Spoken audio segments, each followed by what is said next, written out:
the Bible. Is it hard to understand?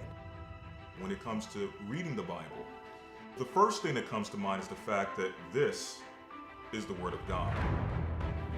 The seals have been broken, and the truth is here.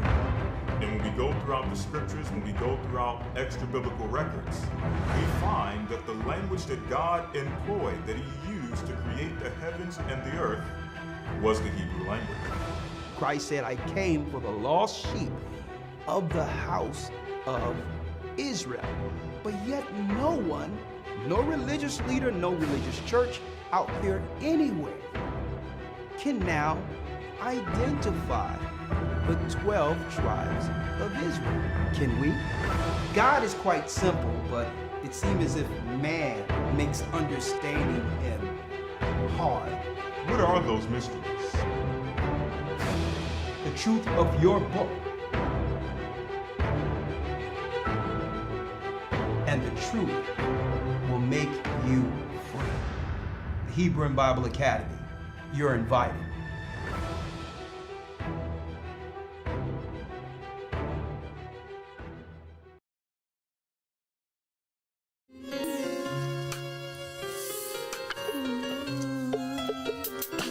Shalom, shalom. The East is where we're from. Come on in. The 12 tribes of Israel. Shalom. In 721 BC, the Assyrian king, he took us down. Hit the like button. Hit the like button. Come on in. With the great escape, we went through the Euphrates. The Lord held the water still. To a land where no mankind dwelt, we went. Shalom, shalom. 12 tribes of Israel. So we be Manasseh, the Cubans, Ephraim from Puerto Rico, and Valley from the Isles of Hawaii. Shalom. The Lord is calling back Israel. Babylon from Panama, Gad, the North American Indians, Simeon, the Dominicans. Our highest gathering is Israel. The Arabs and Africans told us. Gunpoint. At gunpoint. Together our wives and children that sold us. In the belly of these great ships we traveled and fed. By the rivers of Babylon we found our brothers here. Asher in Colombia, Reuben from Australia, Issachar, the Mexicans. Our highest gathering is right here. Shalom, shalom. I'm Elder Ricard Shaw, the Gathered of Christ Church, here with our weekly podcast, broadcast, whatever you would like to call it. And boy, we're living in some serious times, brothers and sisters. I thank the Most High, and you've probably heard me emphasize this many times before. Living in the times that the prophets, that the righteous prophets, the disciples who led the charge through Christ, longed to see. Man, hit the like button. Do we have a broadcast for you this evening? It's titled, When the Israelites Can No Longer Be Hid. Now, why did I title it like this? You're going to find out that there's nothing by coincidence, folks, at all in the earth. And that Satan, along with the Gentile nations who have gathered together like they once conspired in Babylon, have been working politically, religiously, and spiritually for this very moment to rival the lost tribes of Israel. And it's a shame that our people have been asleep for so long when the Bible states my people are destroyed for lack of knowledge. I mean, that can't be stressed enough. Because they've done everything to keep us spiritually hand-tied, physically hand-tied, so to not oppose their depopulation plan against the lost tribes. What do I mean by that? For example, they'll tell us when we're seeking to grasp to our or hold on to our moral foundations and values according to the Bible, they'll say, well, listen, that's something personal for you. Keep that in your home. Keep that amongst your church. Because there's a separation between church and state. That you're not supposed to speak about anything politically because there's a separation to impose your beliefs on others in the secular world. Well, our hands are tied because that would be okay if the Satanists played by those same rules. Think about this. They'll tell us we're not to use our values outside of our homes or the institutions we worship. Whether it be schools, federal buildings, whether it be political conversations. But yet, some people can walk in this earth right now and talk all through the media about their right to the land according to a religious claim. They can use politics to gain some level of political backing to go to war in the Middle East. So I need y'all to think about that. How is it that we cannot speak according to our values with our true belief in Christ without being muzzled? But yet everyone else get full board to do whatever they can, politically and otherwise, to rival those who believe in Christ. And really, it's all to destroy the lost sheep of Israel. And that's why I titled this lesson, brothers and sisters, When the Israelites Can No Longer Be Hid. I titled this because guess what? It is a good time to be living. Because no one in this earth, I don't care if you're a Jew, Gentile, whether you're a Christian, Muslim, whether you're an atheist, no one can deny what's being brought forth in the earth in these last days. With the greatest revelation, which the Bible prophesied. And guess what? It's not just written in the Apocrypha of the Old Testament. That's right. It was written in the epistles that the whole world would understand the Great Awakening. And I'm so humbled with this church, the Gathering of Christ Church, to be a part of it.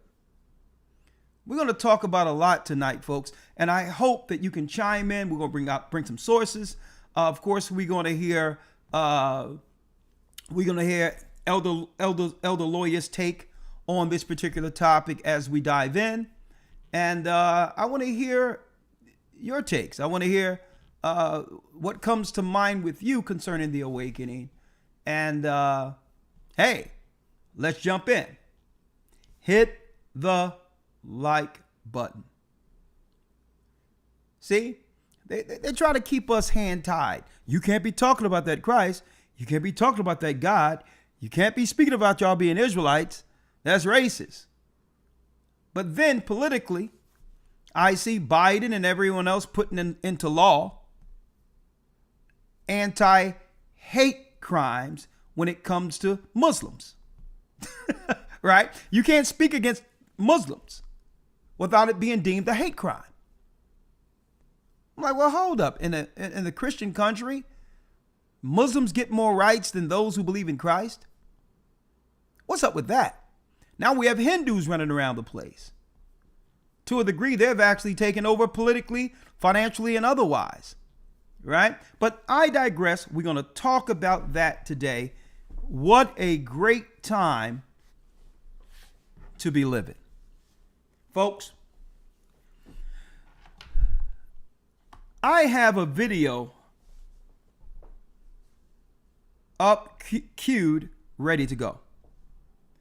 It was my preparation for this Friday's Patreon. But folks, the video was so timely when it comes to what I was seeking to speak about today. I said, you know what? I cannot hold this video for Friday for Patreon. I'm like, the regulars, those who've been with us from the beginning on Wednesday, whether you're a Patreonee, Academite in the Academy or not, everyone needs to see how our perspective on this conversation I have queued up.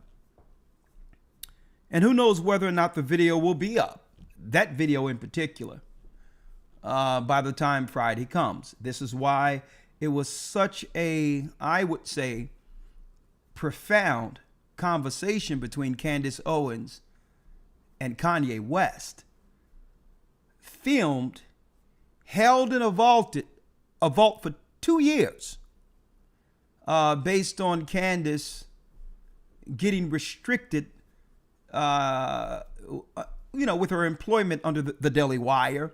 She couldn't say certain things, but no one can stop her from talking to her friend. And I said, I listened to it, and I said, you know what? I'm going to take a few pieces out of here and commentate tonight on what's happening prophetically. Hit the like button. I'm going to tell you, it's going to be grand tonight. And hey, no one is going to be able to feign ignorance in these last days. And it doesn't matter whether or not you're a Jew, Gentile, whether or not you're an Israelite, whether you're black, white. No one can feign ignorance anymore. You either you fall on one side or the other when it comes to what's being brought out tonight. Okay? So I need you all to hit the like button. We up. Y'all doing a great job, as a matter of fact. Yeah, so as you come in, hit the like button. So I'm going to jump right in, and we're going to do some commentating today on viewing that personal conversation between friends, Candace Owens, and Kanye West. And I'm going to highlight what this means prophetically. Because what we've been talking about for a long time, I'm talking about since the early 90s, folks, has been taking root. Okay, especially when the internet began in the year 2000s. And there's been a lot of conversations amongst the elite concerning what to do when the children of Israel begin to wake up, and by so begin to resist the power. Begin to resist the power. Folks, they've been all up in our play since the inception.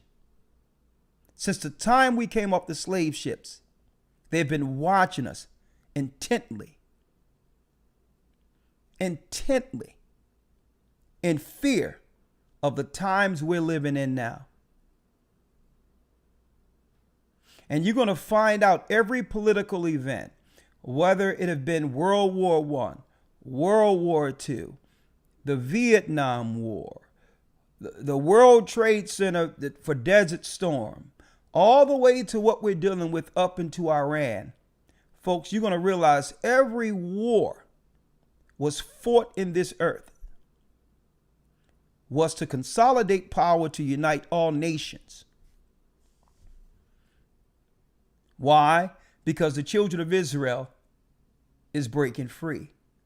The children of Israel have begun to talk to our God. We've cleaved to Christ. He can only help us through this. And all of the satanic religions are united together to try to hold or stave off prophecy. Either they back down and repent for their evil. They're going to do one of the two, folks. They're going to back down and repent, or they're going to double down with the God they serve. One or two. And a lot of the Gentiles are doubling down. A lot of them are doubling down. See, and the more we come together as as the children of Israel begin to follow the law and get on code, guess what? It can't help but affect the political world landscape, whether we deal in the political system or not, because the whole political system was built on the fall of the children of Israel. And the whole structure tumbles once our people begin to awaken. And that's the time we're living in. And that's why during COVID, you've seen what was going on. There was a shift going on politically and otherwise. You see that they were bringing immigrants all over the place. No soon as the administration changed hands, they started flooding the United States and other areas where our people reside with foreigners. It was like clockwork.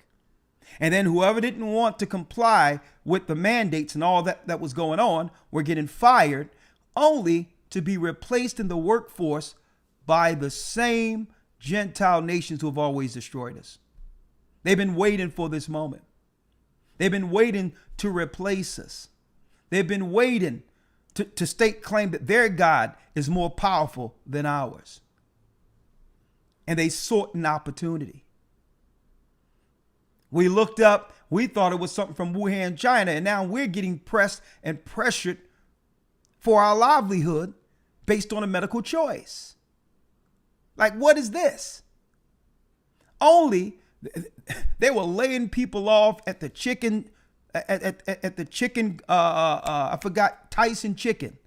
Thousands of our people who depended on Tyson Chicken in the South, in Texas, were laid off. Only for the next week to be replaced with bust-in immigrants from all different walks of life and different nationalities. It was like, man, it was like a corporate takeover. It was like a corporate takeover. Y'all remember that? And now they're seeking to finish what they began. And I'm going to talk about this tonight. We're going to talk about this. When the Israelites can no longer be hid. Now, before I go in, I would like to state this, and I'm going to jump right in, folks. I just would like to make a quick announcement.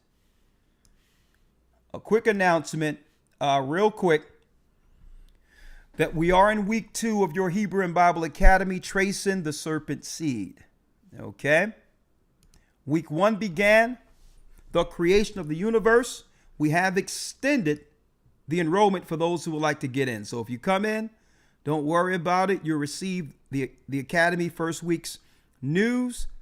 You'll receive the Hebrew with Elder Lawyer and the lessons we've done together on creation.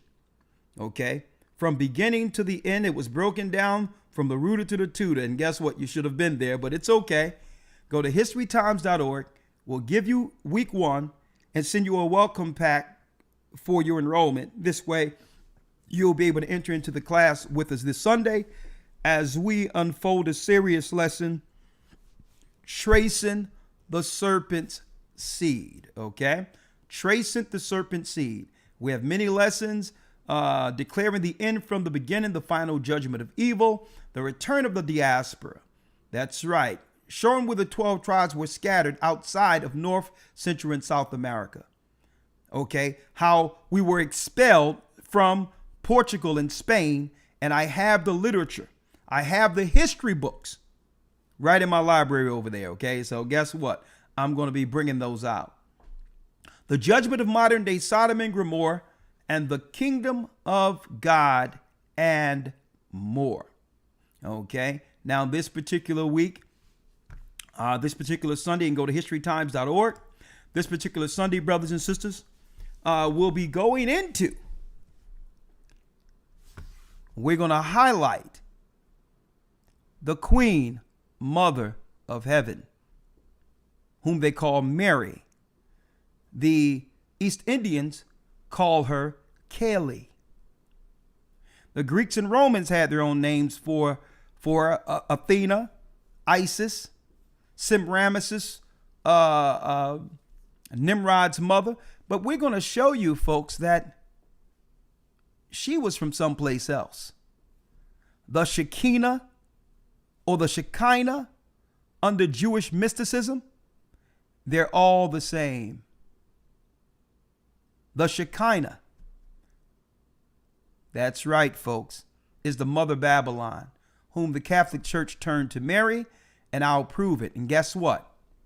She was from someplace else. There were male and female angels that fell, some before Adam and some after Adam. And guess what? These are the gods the Gentile elite are sacrificing to. And when I say sacrificing to, we're talking about Moloch sacrifice, child trafficking. All of that is what? A religious statute amongst the Gentile elites. And it's not just Rome. The East Indians have it under the Hindus. The Arabs have it under Islam. That's right, folks. That and more. We're going to break down tracing the serpent seed and show you all the nations who began to mix and mingle their bloodlines with the fallen this coming Sunday. Go to historytimes.org. We're going to have the white papers. I got the history books ready. I ordered these books. One book took 6 weeks to come. I got one book from the 1800s, folks. We're going to open that thing, blow the dust off it, and let the enemy tell you the truth concerning who's who and what really happened according to what? Israelite world history. That and more, go to historytimes.org. Get involved. Get involved. Now, let's bring in Elder Lawyer.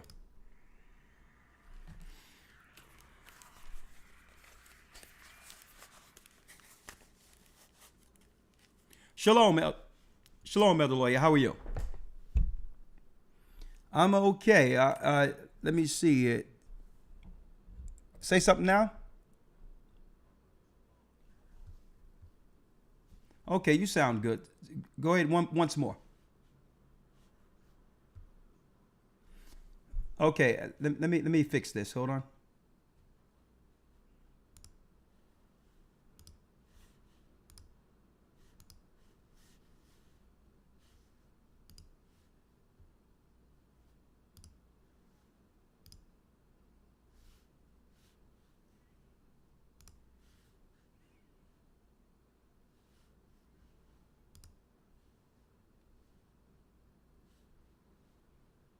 Let's do it like this.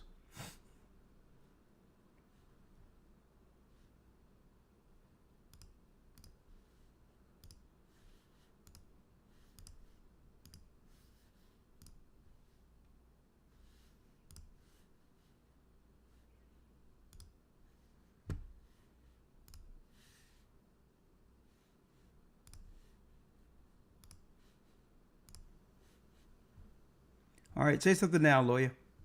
All right, shalom. How There am I you- coming through now? You're coming through absolutely fantastic. All right, all praise be to the Most High. Again, shalom to you, elders. Shalom to the family out there watching. All right, thank you, my brother. Thank you. Let me get your video together here. All right, excellent.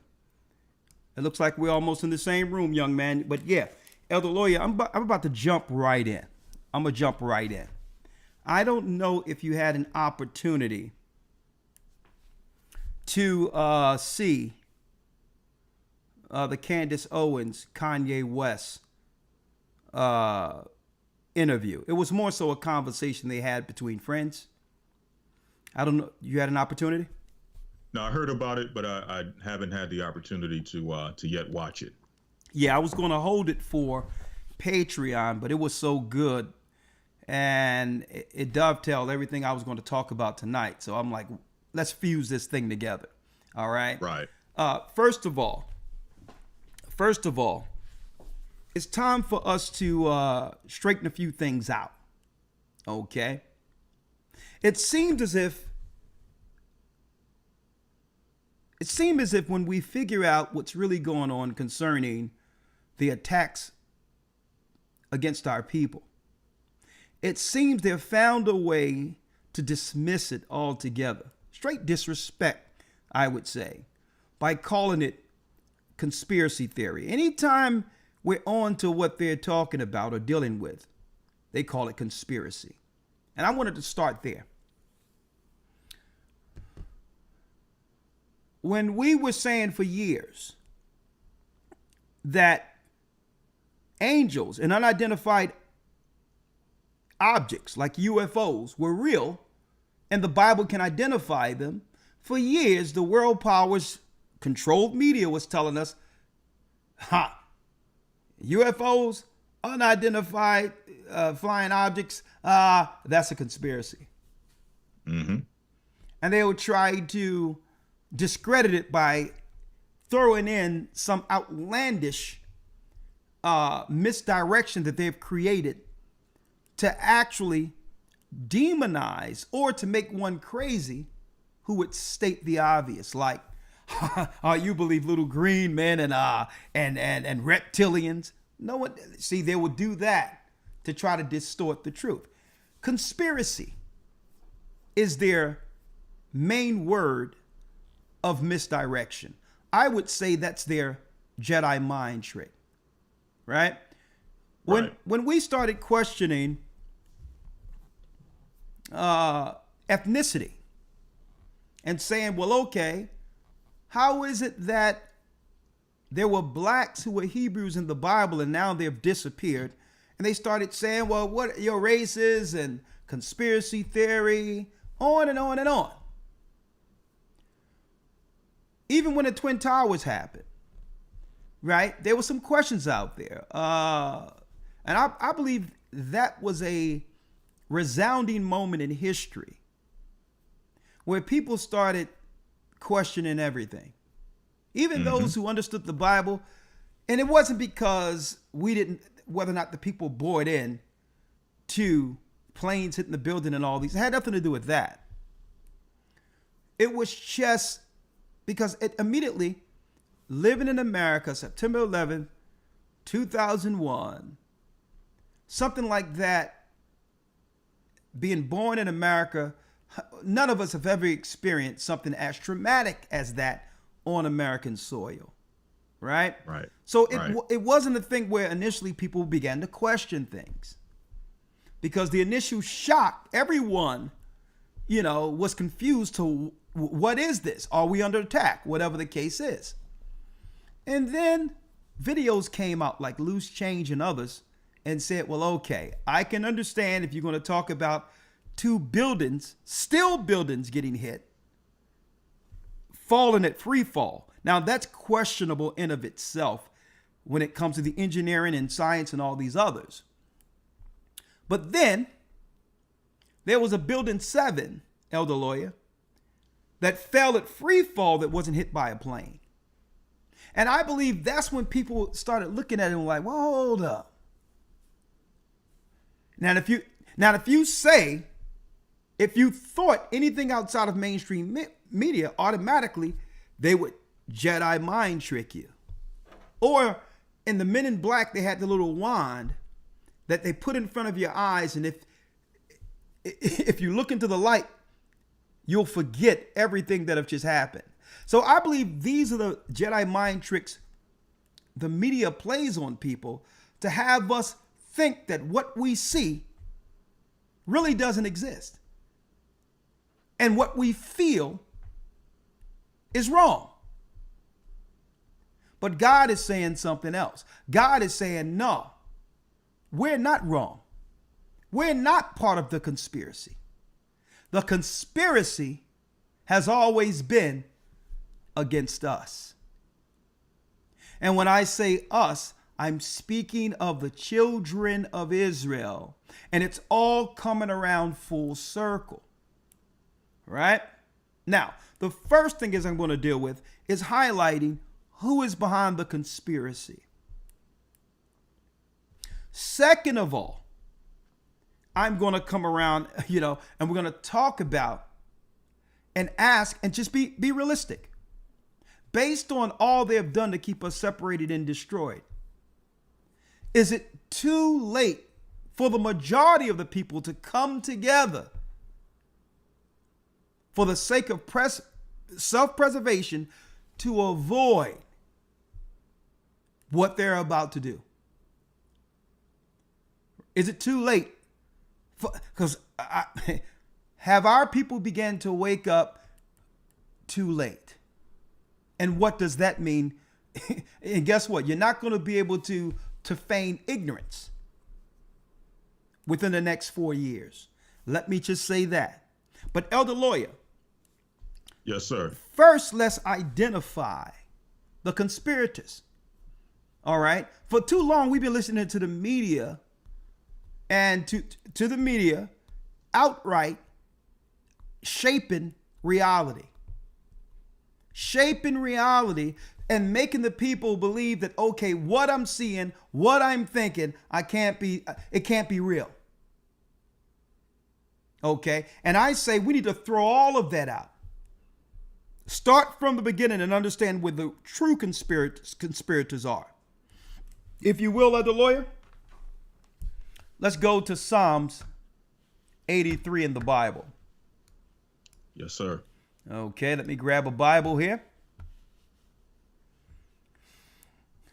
And yes, we do have a new Hebrew Bible Academy coming this Sunday, Tracing the Serpent's Seed, and I hope to see you all there. And I'll tell you more about it as we end, at the very end of this particular broadcast. I'm going to highlight a few things that I didn't discuss in the introduction, but I just wanted to jump right into this, right? Hold on, Elder Lawyer. Right there? All right, great. Okay, Elder Lawyer, first of all, we're going to identify the conspirators. Right? Let's first go to Psalms 83. Yes, sir. Psalms 83, verse number 1. Yes, sir. Keep not thou silence, O God. Hold not thy peace and be not still, O God. For lo, thine enemies make a tumult, and they that hate thee have lifted up the head. They that hate us have lifted up the head. So there's those in the earth, folks, who not only hate our God, but they hate God's people. And you can recognize them by the religions. By the religions they follow. By the religions they're connected to. Okay? It tells us in the book of Psalms that the idols, those that deal with idolatry, are enemies of God. And by proxy, by default, are enemies of God's chosen people. Now let's see about this conspiracy. The third verse, Elder Lawyer. Yes, sir. They have taken crafty counsel against thy people and consulted against thy hidden ones. Read that again. Said, they have taken crafty counsel against thy people and consulted against thy hidden ones. They have consulted against the hidden ones. What hidden ones? The true children of Israel. The true children of Israel's history has been hid. That's the greatest conspiracy since the earth began. That's the greatest conspiracy in history. Where are the children of Israel hidden? Where did they go? And that's why it says they have taken crafty counsel. Folks, that's politics. That's politics. You cannot hide a complete people without what? A political conspiracy with Gentiles who are complicit. You need power. You need influence to scrub history, to have everyone online together, folks. That's politics. You can't do this without governance, without getting in and becoming the new controllers and teachers of God's people. That's how you hide their history. See? That's how you hide their history. Coming in, colonizing, and doing what? Teaching lies to the children. They have taken crafty counsel against thy people and have consulted against thy hidden ones. And they have said what, elder lawyer? They have said, come, and let us cut them off from being a nation, that the name of Israel may be no more in remembrance. That the name of what? That the name of Israel may be no more in remembrance. That the name of Israel be no more in remembrance. Make sure the true children of Israel remembers nothing concerning their what? Their bloodline right to the promise Christ shed his blood for. See? Make sure we cut them off where there's no trace of their connection to Jerusalem, to the priesthood, to the kingship. Let us cut them off from being a nation, that the name of Israel be no more in remembrance. And then it tells us all of the nations who were complicit and who are till this day complicit. 5. For they have consulted together with one consent, they are confederate against thee. That's a one world order of nations, folks. They are confederate against thee. Now, when you go into the confederacy, who leads the confederacy? Amalek. The Bible tells you that Amalek was the first of the nations. First is united or Una.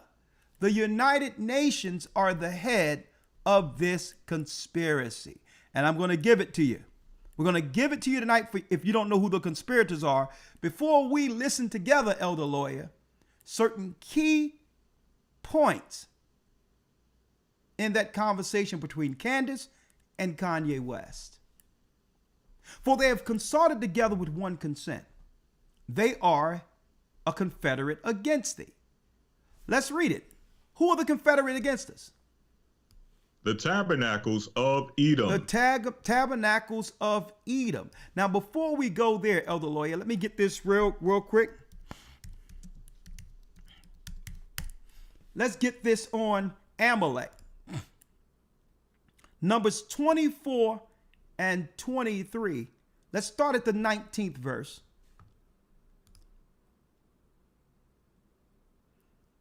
(24 and 19). Yes, sir. The book of Numbers 24, verse number 19. Now, I'm going back, elder lawyer, in a moment.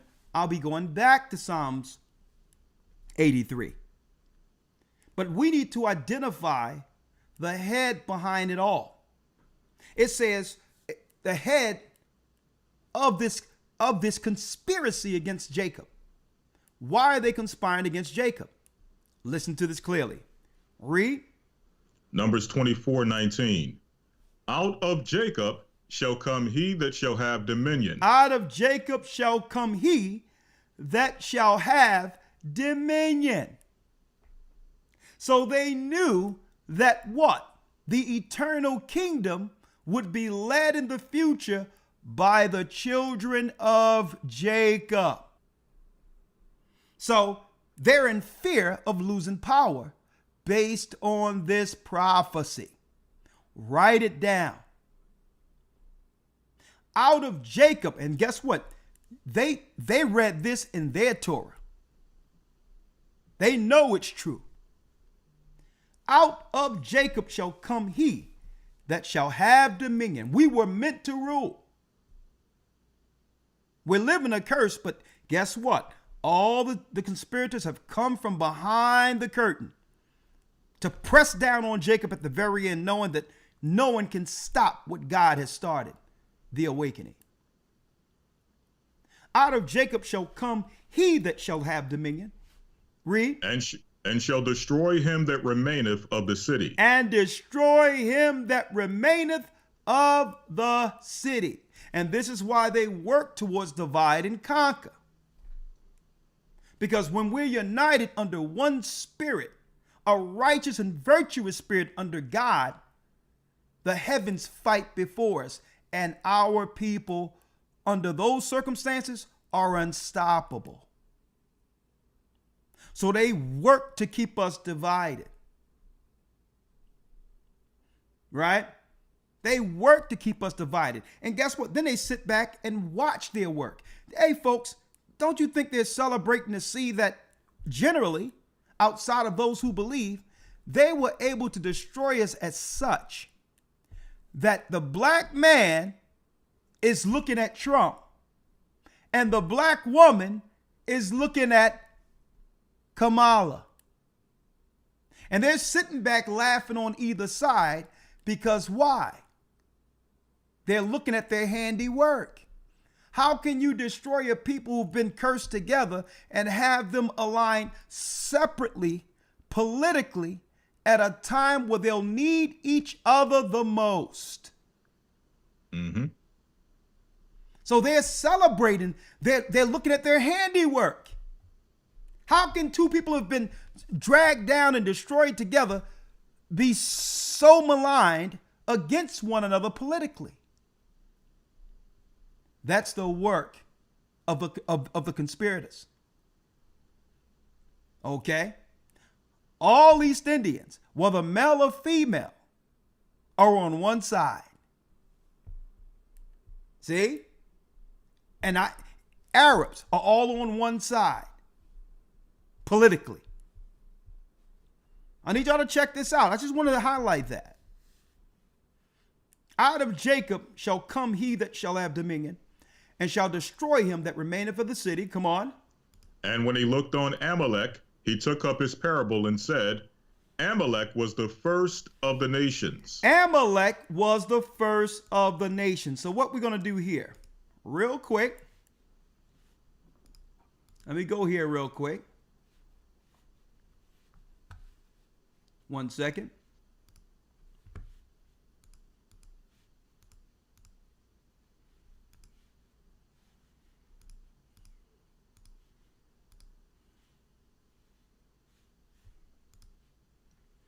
Let me get that again, Elder Lawyer. Numbers. That's Numbers 24 and 20. Okay, I want to get the Hebrew on that real quick. 1 moment. Let me grab the Hebrew on that. I lost my place here. 1 second, folks. Bear with me. Numbers. Yep, Numbers 24 and 20. 24. Yeah, I got it. Numbers 24. Okay. Now let me see if I can grab the Hebrew real quick. Yes. Number 24, verse. Give me the verse again. That's going to be verse number 20. 20. All right, I'm going to open. 1 second. Yeah. Okay. Thank you, Elder Lawyer. All right, so Yes, sir. let me pull it up here. It tells us that what? Amalek was the first of the nations right here. The first of the nations. Now, when you look into the Hebrew here, pointing out the head of the conspirators, Amalek, 24 and 20, is the first. When you look at that word first, it's Rashayath, which is what? Look at this. Hebrew 7. 1 second. Hebrews 7, 2 to 5. 7225. Let me get it here. 7, 225. First, it states here, first. The first in place, time, order, or rank, the chief or principal thing.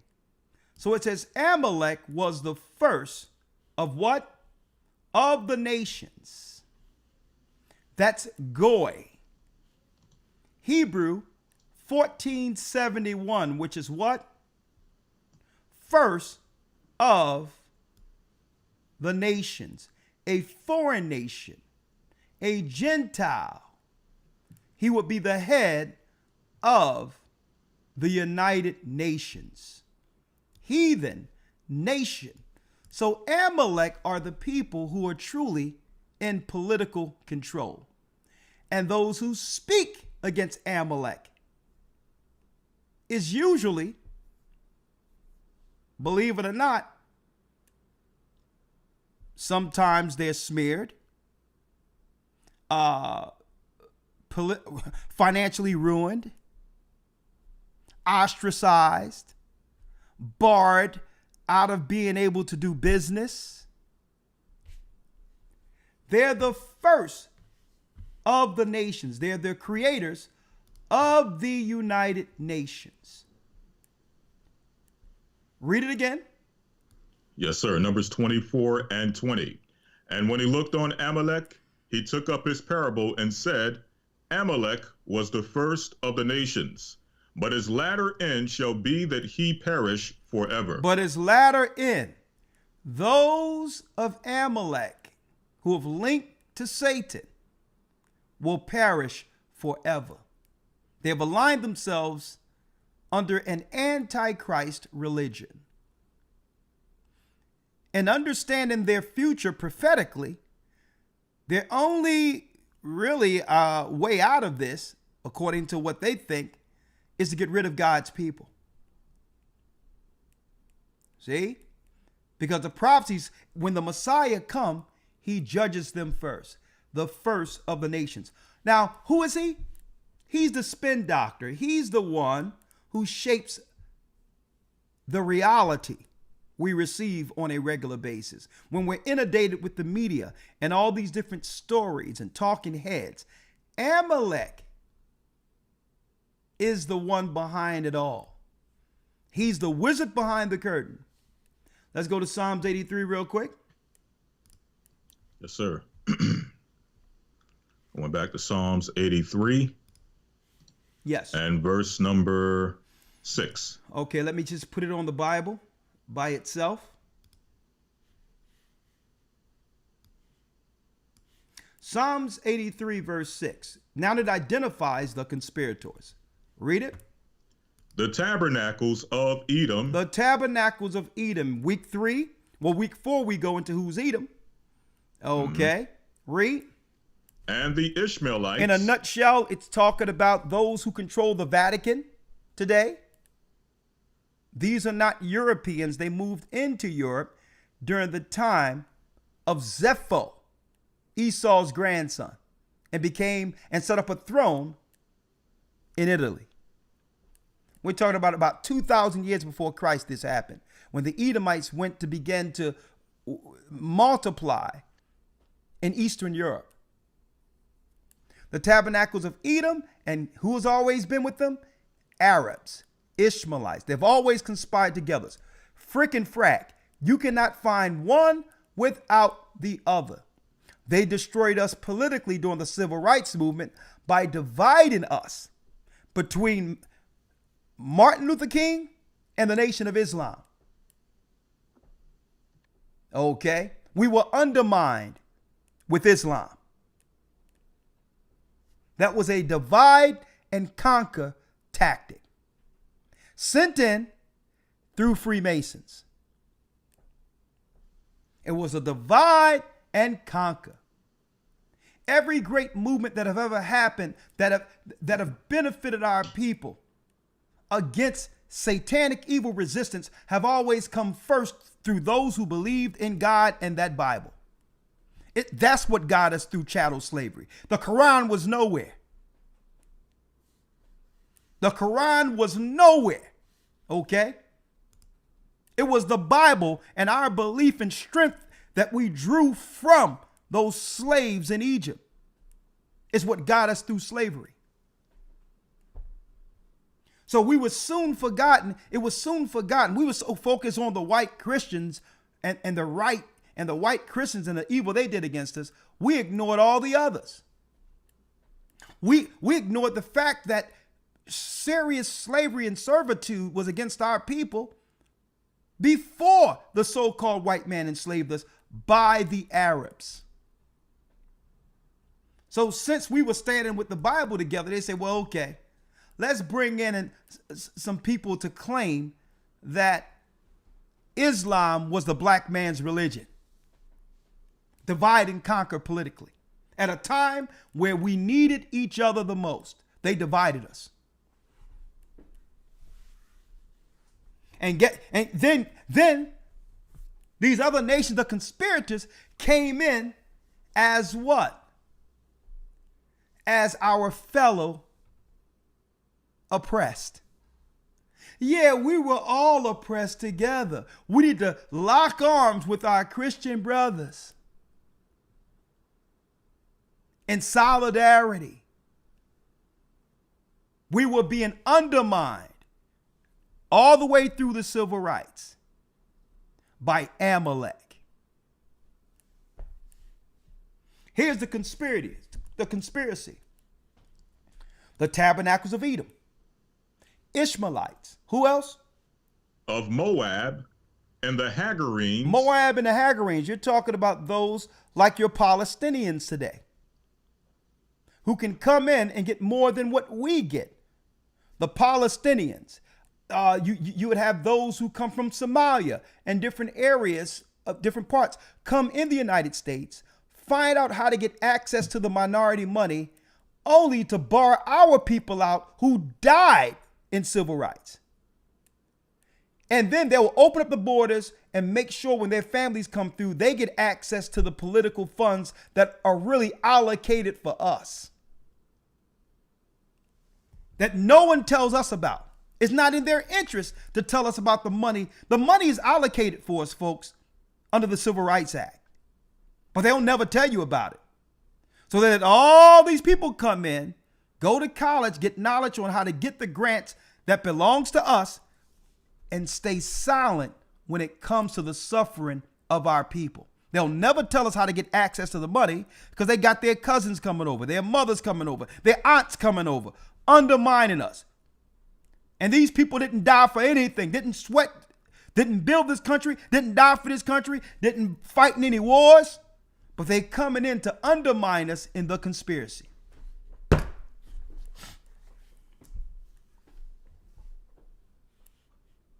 And by the time Martin Luther King found out what was going on, it was too late. See? That's why you can't trust Amalek. By the time Martin Luther King found out what was going on, he says, I fear that I've led my people into a burning house, a burning building. Then he came around and tried to what? He tried to change message politically and said, listen, the civil rights didn't cost us anything. It didn't cost you anything to let us use your bathroom. The next time I'm coming, we're marching and you're going to cut the check. That was Martin Luther King's quotes verbatim. He says the civil rights didn't cost you anything. If anything, it undermined us. Because now, instead of us supporting ourselves and having financial circulating amongst us, other people were able to come in, Asian stores, all these other stores, and all of that. The Jewish people moved out and got their own communities, and it was replaced by all these people who conspired to pillage and to destroy our people who built this country. So we're talking about it right now. So it says not just Esau, the Arabs too. Everyone is benefiting from the so-called American dream, and they are intentionally, they know when they come over here what they're doing. This is your black and brown coalition I'm reading right now. Amalek said, well, okay, y'all pointing to us as the devil. Y'all pointing to us as the bad guys. We'll just sit back and let your black and brown coalition destroy you for us. And Amalek will be behind the curtain directing the whole. These guys are like little puppet soldiers and will do anything Amalek say against the children of Israel. And let me say this real quick. Elder Lawyer, we had a situation, right? Not too long ago, during so-called COVID, we had a family member. Go to, put it this way. I'm gonna put it this way. We had a family member who was in labor, having a baby or whatever the case is, right? And the family stated clearly that we are naturalists. Everything we do is natural, according to the Bible. That means no medication, no stuff, okay? And you had these East Indians who come and was trying to get the baby, to get a shot or whatever the case is. And she was like, "What?" And the baby was fine.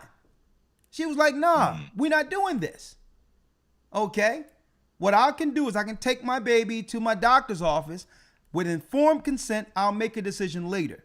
Now, of course, she ain't dealing with that stuff at all, but she just wanted to get out of there, without the baby getting anything. The baby was healthy. So she wanted to leave with a healthy baby, right? Right. She says this East Indian woman was furious. Like you can see the anger in her eyes. And she's like, hold up. What stake do you have in this to keep on trying to force this on me? Like, back off me. Who the Hades are you? Back off me already. And don't you know, she says, listen, I'm not going to let you out until I know that this child, a baby boy, that this child will have the care it should have. Don't you know this East Indian doctor called her what they call that, I forgot what the gynecologist or what they call that for children. The pediatrician? The pediatrician, excuse me. The pediatrician. She said, I got my own pediatrician. Don't you know when the baby was released that East Indian woman doctor called her pediatrician to make sure that the child would get vaccinated? To ask. Now, of course, the doctor was a naturalist where it's informed consent and you make a choice on what you want to do with your child. But she called. Right. This woman was so up on trying to get our children with some stuff. She followed up days later. And how I deal with it. I'm like, listen, you give me your child. Let me do something. Give me your child. Back up, buddy. But anyway, and that falls into what I'm going to talk about today. And I'm not going to say all doctors or all nurses are certain types of ways, because we need health care. We need, certain attention when it comes to health. I'm not saying it's all like that, but it's deep that in that instance, this woman got infuriated because a mother decided she wanted to make sure that her baby leaves, healthy, like it was when it was delivered. The baby was strong, was sucking at her breast, everything. So she's like, well, listen, I'm good right now. And some mothers are very, very cautious. They're very cautious with all these reports and all that be happening. So when you got a healthy baby, she was like, listen, as long as this baby's strong, I'm good, right? But she couldn't believe, and you know what? It was a white pediatrician that she actually went to. And you know what? You know what the white pediatrician said, lawyer? What's that? The white pediatrician said, I've never seen this before. I've never seen this before. And they're only doing this because you're black. That's what the white pediatrician said. So I don't know what's going on with some of these people they letting over here, but it falls into the conspiracy. What Amalek won't do, they'll double down on.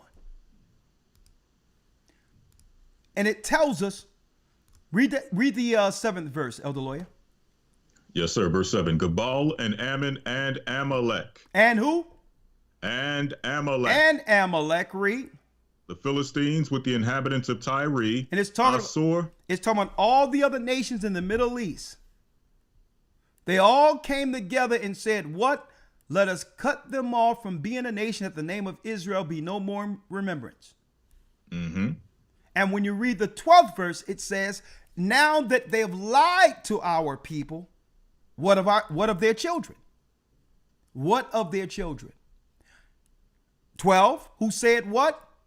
Who said, let us take to ourselves the houses of God in possession. Because if they don't know that they're the children of Israel, they would become willing servants to our children. Let us take to ourselves the houses of God in possession. We'll build the world economy off of the backs of God's people. Now, this is a true conspiracy. This is what a conspiracy looks like. That is what a conspiracy truly looks like. But guess what? The God of the Hebrews, through the Spirit of Christ, let me tell you, folks, Christ is resonating throughout this earth. He's the light that shine in the darkness against the evil. And folks, I'm going to tell you right now,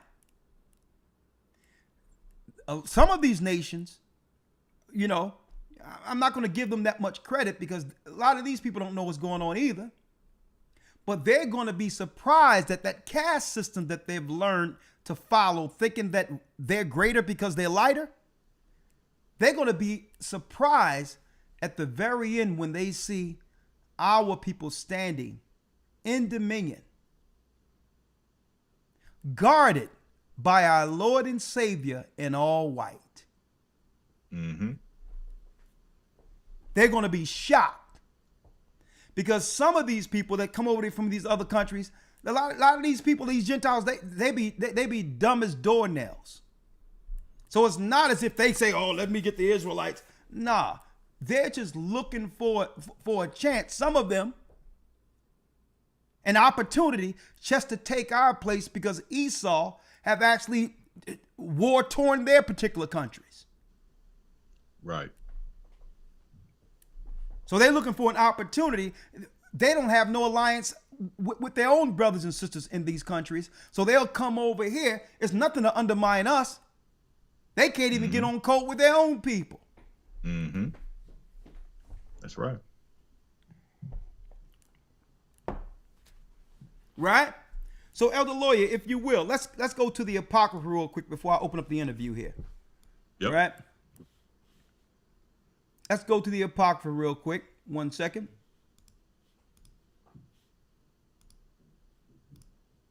And we're going here to Wisdom of Solomon. Mm-hmm. In the Apocrypha, Wisdom of Solomon, the 5th chapter, and this is what's going on prophetically right now, and folks, this is why they're opening up the borders everywhere to press upon us. This is what? Spiritual warfare, physical warfare. There's no place in the earth where I can go as a so-called, if they want to call me an African American with the nationality of an American citizen, there's no place I can go and run over somebody else's border and get citizenry, housing, financing, and work my way up politically to become president of the United States in their country. Mm-hmm. Nowhere.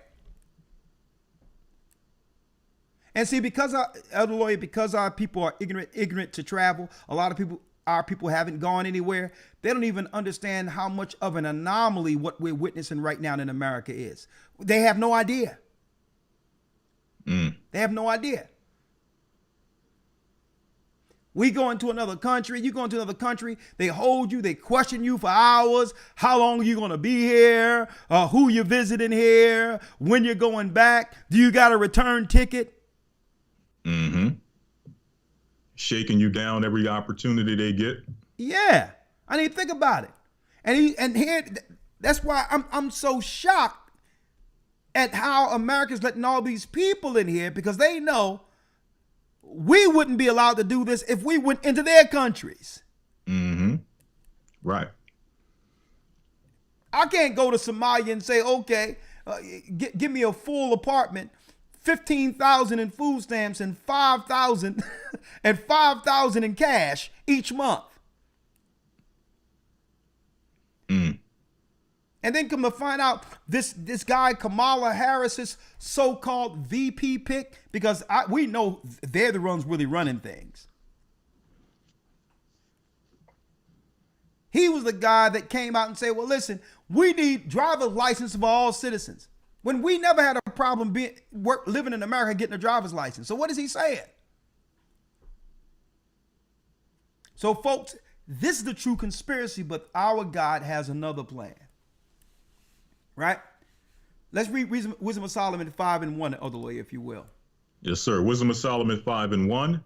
Then shall the righteous man stand in great boldness before the face of such as have afflicted him, and made no account of his labors. Then shall the righteous man, this is what's going on now, stand in great boldness before the face of such as have afflicted him, and made no account of his labors.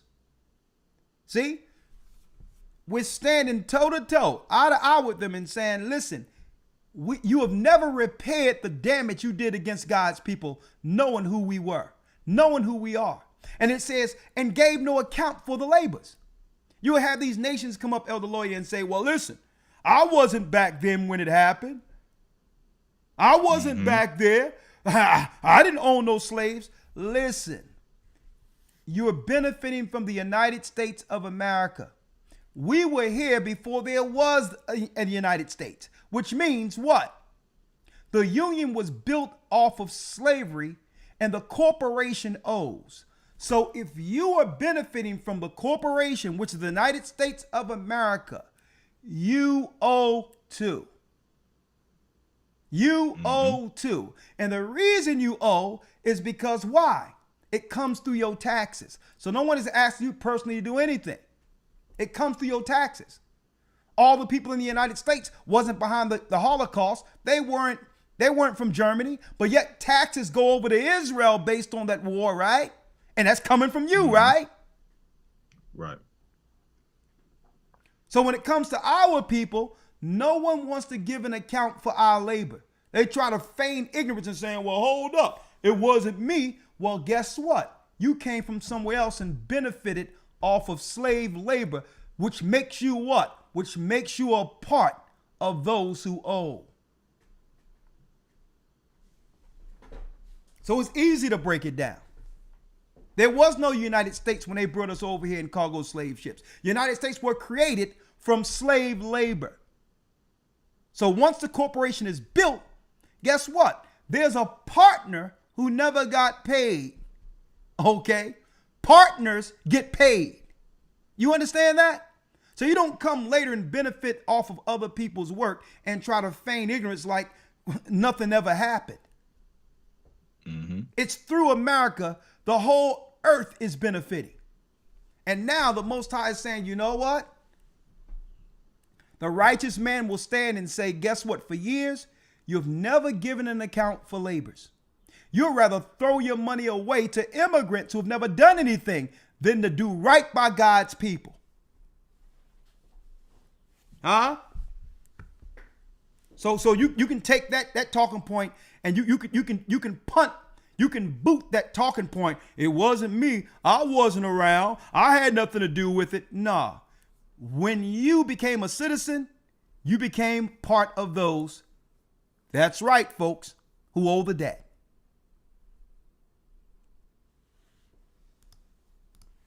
Second verse, let's go. When they see it, they shall be troubled with terrible fear. When they see the children of Israel standing up 10 toes down with the truth according to our God, the Bible says that the Gentiles shall be troubled with fear, scared, because they've done so much to undermine us, to conspire against us. They've benefited off of our ignorance. And now they are afraid that we're going to go look into their part, their hand in this grand conspiracy. That's why all of them are rallying together now, because we're not just looking at Amalek, we're looking at all those nations in Psalms 83 and saying, okay, well, what hand you had in it? You East Indians, what hand did you have in it? You Chinese, what hand did you have in it? You Palestinians, what hand did you have in it? That's why they're fearful, because we're not going to just look at Amalek. Now that the Most High has given us our history back, the history of all of the families of ancient times, we're able to point to every family that took an advantage against the children of God since this conspiracy was hatched. We're able to look at all of them. Even some of the Hamites in different parts of Africa. Check that out. Now, the majority of the West Africans and all that are Israelites. But then you have the Somalis, different people from the Sudan, a lot of nations who are not us with dark skin. See, that's what they were afraid of. They were afraid that we would look at what David said and start saying, well, okay, let's see outside of the white man how many of these people have had a hand in our destruction throughout time immemorial, throughout history. And it says, when they see it, they shall be troubled with terrible fear. Read. And shall be amazed at the strangeness of his salvation. They're going to be amazed. Listen to this, brothers and sisters. The Most High is talking about you. That these nations who are conspiring behind closed doors, they're going to be amazed at the strangeness of our salvation. And you know why they're going to be amazed? Looking at our current state, it doesn't seem as if we can make it through this. See, these nations have held down every area to make sure that our people could never advance. When it comes to eugenics, when it comes to making sure they push certain misdiagnosis, getting our people to die early and get on some of this stuff and die early, sterilizing our people. See? They're going to look at it and be like, well, hold up. These people here, they're God's people? Folks, it says they shall be amazed at the strangeness of his salvation. Read, Elder Lawyer. So far beyond all that they looked for. It's going to be so far beyond all they look for. It's going to come out of nowhere, folks. And this is what they're fearful of. Because the area they're not looking, that's where the Most High is working. See? That's where he works. We're up in this Bible. We're praying to our God. And guess what? That's one thing they can't control. They can control their little jobs. They can control their little dole-outs and financial mercenary plans against our people. But one thing they can't stop. They cannot stop Jacob from connecting with the God of the Hebrews. Mm-hmm. And that's what they slept on. That's why they try to get us up in their little ridiculous mosques and in their little temples to run interference. See? But we've been connecting with the Almighty. We've been reading the holy scriptures, the book, the Hebrew, and everything the Most High have given us. And we've stayed consistent on our connection with the Almighty. That's one thing they could never control. So far beyond all that they look for. The third verse. And they repenting and groaning for anguish of spirit shall say within themselves, They're going to say within themselves what? this was he whom we had sometimes in derision and a proverb of reproach. These were the people we had in derision, that we caused confusion amongst. We kept them fighting amongst each other. And as far as we're concerned, they were a proverb and a reproach. These were the ones we labeled the N word, the N-I-G-G-E-R word. These are the people we looked upon as nothing, as less than the dirt on our sandals. Mm-hmm. They're going to look back at it and going to be like, what? These were the people that we caused confusion amongst. And then they're going to come to the realization.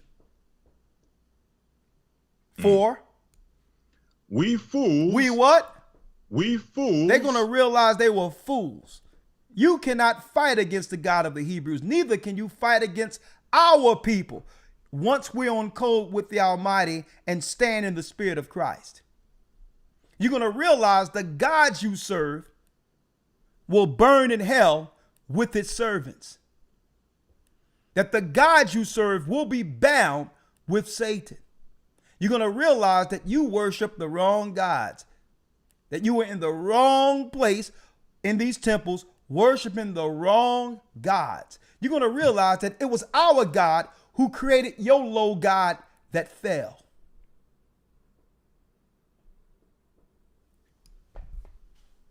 We fools. And you're going to also realize that Christ was always meant to be king. Not Buddha. Not the Messiah the so-called people are waiting for in Judaism. Not Muhammad. You're going to realize that our king is king. Mm-hmm. The anointed Savior, Christ. Mm-hmm. That's right. And see, and what you banked on was the fact that we, in our beliefs, our core beliefs, we care for people. We are forgiving people. And you've taken our kindness for weakness. Because you know that we have to fight with one hand behind our back. We must operate in the spirit of forgiveness. But believe it or not, that has been our saving grace. But because we don't have an eye for an eye, like you wicked and evil people, the heavens is fighting before us. The angels will fight our battles. See? So here it is. You know that according to our Christ and our Bible, that we cannot be as manipulating and deceitful and evil as you have been politically and otherwise against God's people.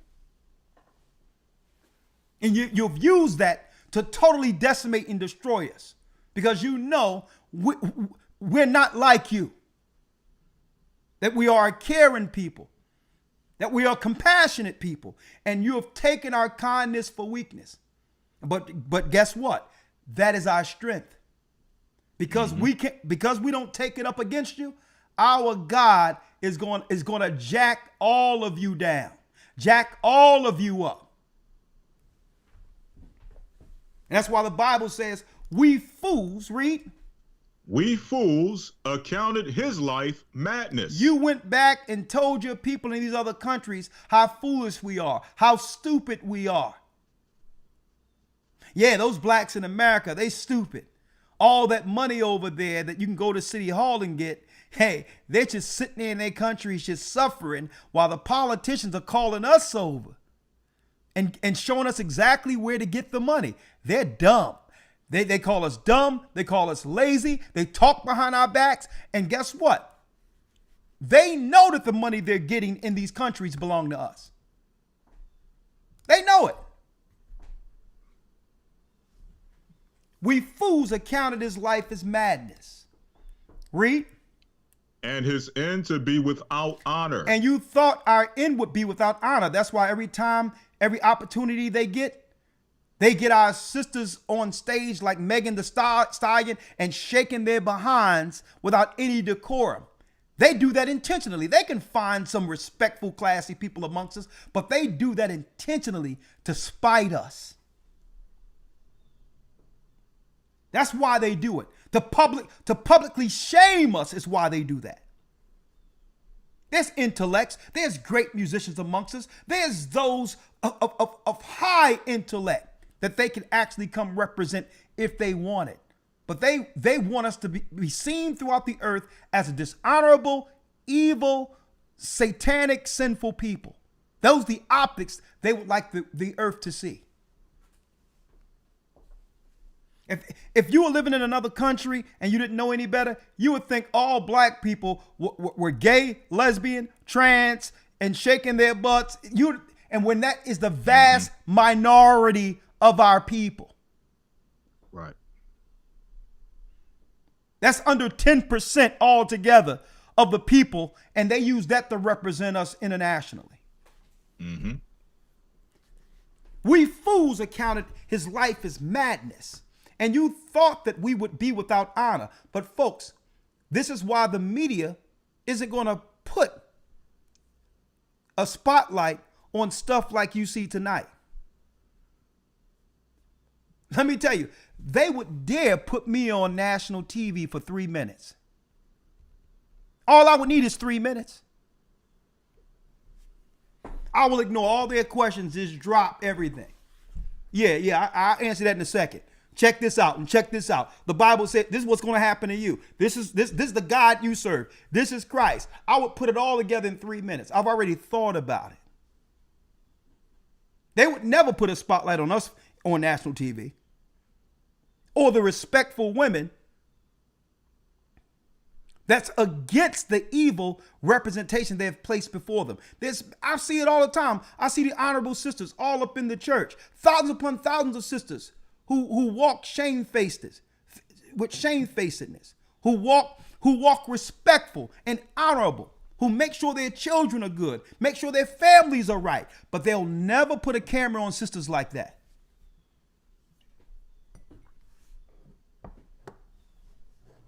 I see children that'll be homeschooled within this church. They be 6 or 7 reading on like 9th and 10th, at least 6th and 7th grade level. Mm-hmm. 6th and 7th and 8th grade level, and they sitting there at 6 and 7 years old, folks. I'm witnessing this with my own eyes. But they'll never put a camera on children like that.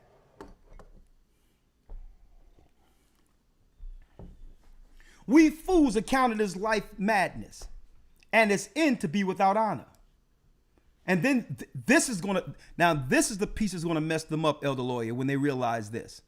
Wisdom of Solomon 5:5 out of the Apocrypha reads, how is he numbered among the children of God? How are these people the Israelites? That's what's going to shock them at the very end. We thought they were nothing. We thought they were dishonorable. We thought that their God had forsaken them. Don't believe the hype. At the very end of it, they're going to look at our people standing in all white, honored by the Almighty through his son Christ. And they're going to say, how is these people the children of Israel? They're going to be in amazement. These people?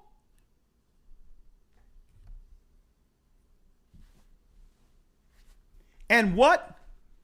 And his lot is among the saints. I thought the saints were white. How was their lot amongst the saints of God? Mm-hmm. So all the Gentiles are going to come together at the very end in total shame. Because why? We do more harm to our own than any other people. Mm-hmm. But yet these people conspire to destroy us continually, and people that we've never done anything against. I need y'all to think about that. You would have thought that we were the people exercising racism against Jewish people, against Asian people, against other races of people, against white people. We don't harm anyone. We do more harm to ourselves than any other race. But why are all the races coming to destroy us? Why are they conspiring against us? Why they cannot give our people a break? The 6th verse. Verse 6. Therefore have we erred from the way of truth and the light. And that's what the Gentiles are going to realize, that they have erred from the way of truth. Read. And the light of righteousness have not shined unto us, and the Son of righteousness rose not upon us. Read. We wearied ourselves in the way of wickedness and destruction. And they're going to realize that they were played, that they were working on the wrong side of judgment. Instead of seeking an opportunity to financially aggrandize yourself on someone else's weakness, where was your charity, your love and care for people, instead of seeking to kill and or replace them?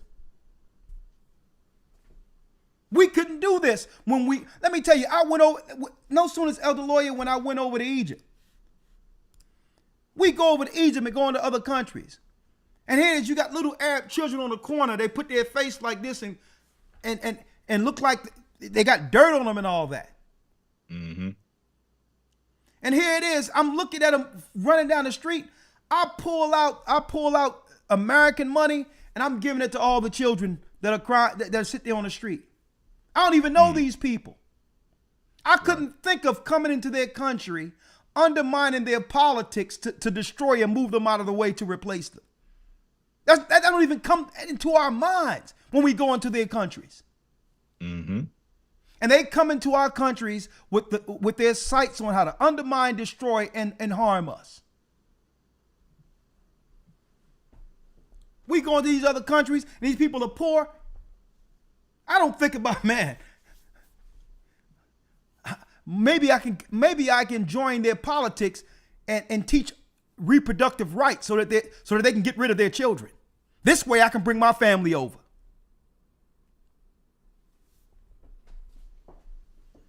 We can't even, it's not even in us to think like that.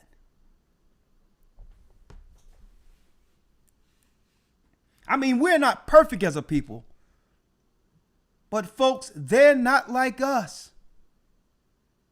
They're not like us. They'll see us suffering and celebrate that and seek to harm and undermine us like that. We're not like that. We'll go break bread with them with our last. We have done it. And that's what separates our people. And you know what? Regardless of what they've done, brothers and sisters, never change who you are. God made you charitable, without nothing but still care for others. Never change that, because the Most High have shined upon us throughout all of our troubles and have delivered the truth of the Almighty. And that's why we can stand in boldness as the children of Israel this day. Because everyone else have forgotten us.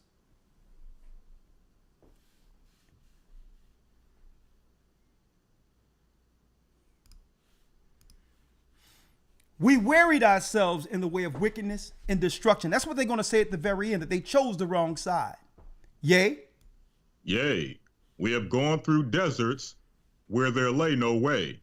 But as for the way of the Lord, we have not known it. They have not known it. They were just going all around seeking opportunity, even if they had to step over us to get it.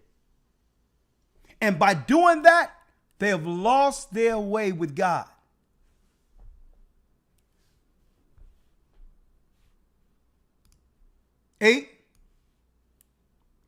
Verse 8. What if pride profited us? What have God, what? Then they're going to say, what if pride, look at that word, what if pride profited us? Read. Or what good have riches with our vaunting brought us? All the money we got to undermine them, what good will it be anyway? When we have turned our back on the God of the Hebrews, we've turned our back on God's people and left them for dead. 9. All those things are passed away like a shadow, and as a post that hasted by, and as a ship that passeth over the waves of the water, when it is gone by, the trace thereof cannot be found, neither the pathway of the keel in the waves. And I need these other nations that are coming over here, undermining and doing what you're doing in this conspiracy. I have y'all understand that if y'all can conspire against God's people, understand that Esau is going to double cross you. Don't think you're safe. Okay? We're going to be all right. It's prophesied that we're going to stand in dominion. But anyone stand with the other nations to conspire against us, guess what? It won't be long before Esau double crosses you. You're next. Elder Lawyer, let's jump right in. Yes, sir. Let's jump right in. I don't know if you heard this, but Elder Lawyer, you can hear it with me. Let me pull you in, and you can commentate. Stop me at any time if you would like to say something, okay? Yes, sir. All right. Say something again. All right. Okay. Shalom, mic check 1 2, test test. You are good. You are good. Let's go straight in. Let's go straight in. Fair use for educational purposes only when the Israelites can no longer be hid. They all know now, folks. They all know. And I believe that this was Candace Owens' road to Damascus moment. For those who don't know, the road to Damascus is when Paul, being a Pharisee, was aligned politically and otherwise against the Church of Christ. Now, Paul, he was not only just high intelligent and influential. Anything he set out to do was accomplished. To a point where Christ said, listen, I have to come down and stop this guy myself so that he can play on my team. So on the road to Damascus, he stopped Paul.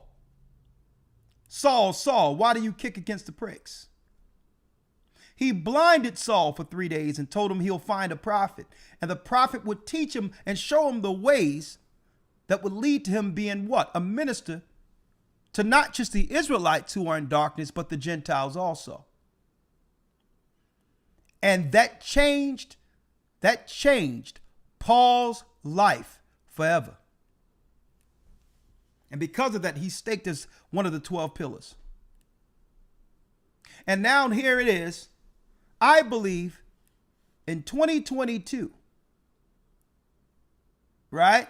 I believe that when she sat in the room, Candace Owens, with Kanye West, this was her road to Damascus moment because it made her think. Or a lot of things that she dismissed but seen was confirmed. Because sometimes when we are amongst the corporate world and others, we see stuff and all that, but we try to pass it off as that's just that person or that person. But I believe this conversation pushed all the right buttons for Candace Owens, and it led her on a mission.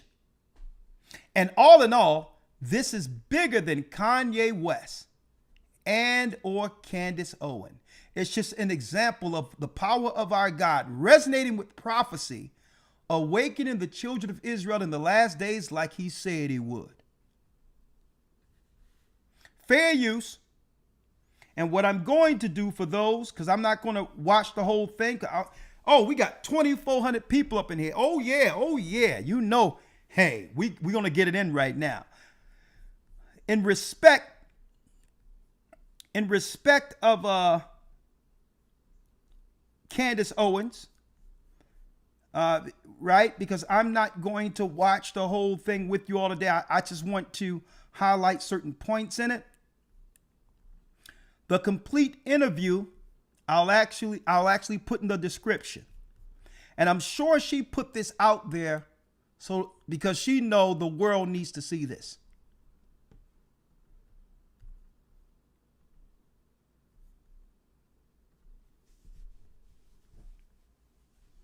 And as you can see, I put the link in the video. I put the link of the video in the chat.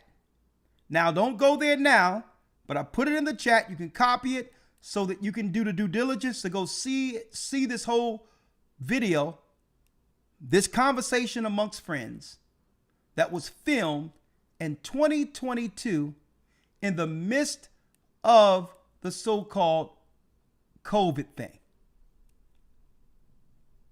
Okay? In the midst of 2022. Okay? And Elder Lawyer, we're going to review this together. I'm going to put the commercial on real quick and come right back. And we're going to show you the power of the Almighty, because it's not just Kanye. It's not just Candace. Folks, they're coming after all of our people that have generational wealth and are seeking to use it to help the children of God at the very end. Okay? Don't think they're coming after P. Diddy because of what they're talking about. Okay? What P. Diddy does, they all do. Mm-hmm. Okay? So don't think they're coming after him because he's in a circle of saints. He's amongst a circle of saints who just went rogue. Okay? All right? What P. Diddy does, he was taught by the best of them. Amalek, all right? So don't listen to their Jedi mind trick to be deceived, and anyone they demonize, now you look at them how the media wants you to see them. Okay? I don't agree with none of what they're dealing with, but I know if they're putting it out there, it isn't for the reason they're claiming. It's to destroy people. It have nothing to do with bringing righteous judgment. All right? Hold tight. We're going to look at this together. I'll be back in 1 minute and 20 seconds.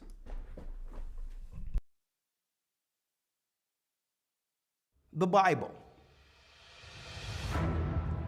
Is it hard to understand? When it comes to reading the Bible, the first thing that comes to mind is the fact that this is the Word of God. The seals have been broken, and the truth is here.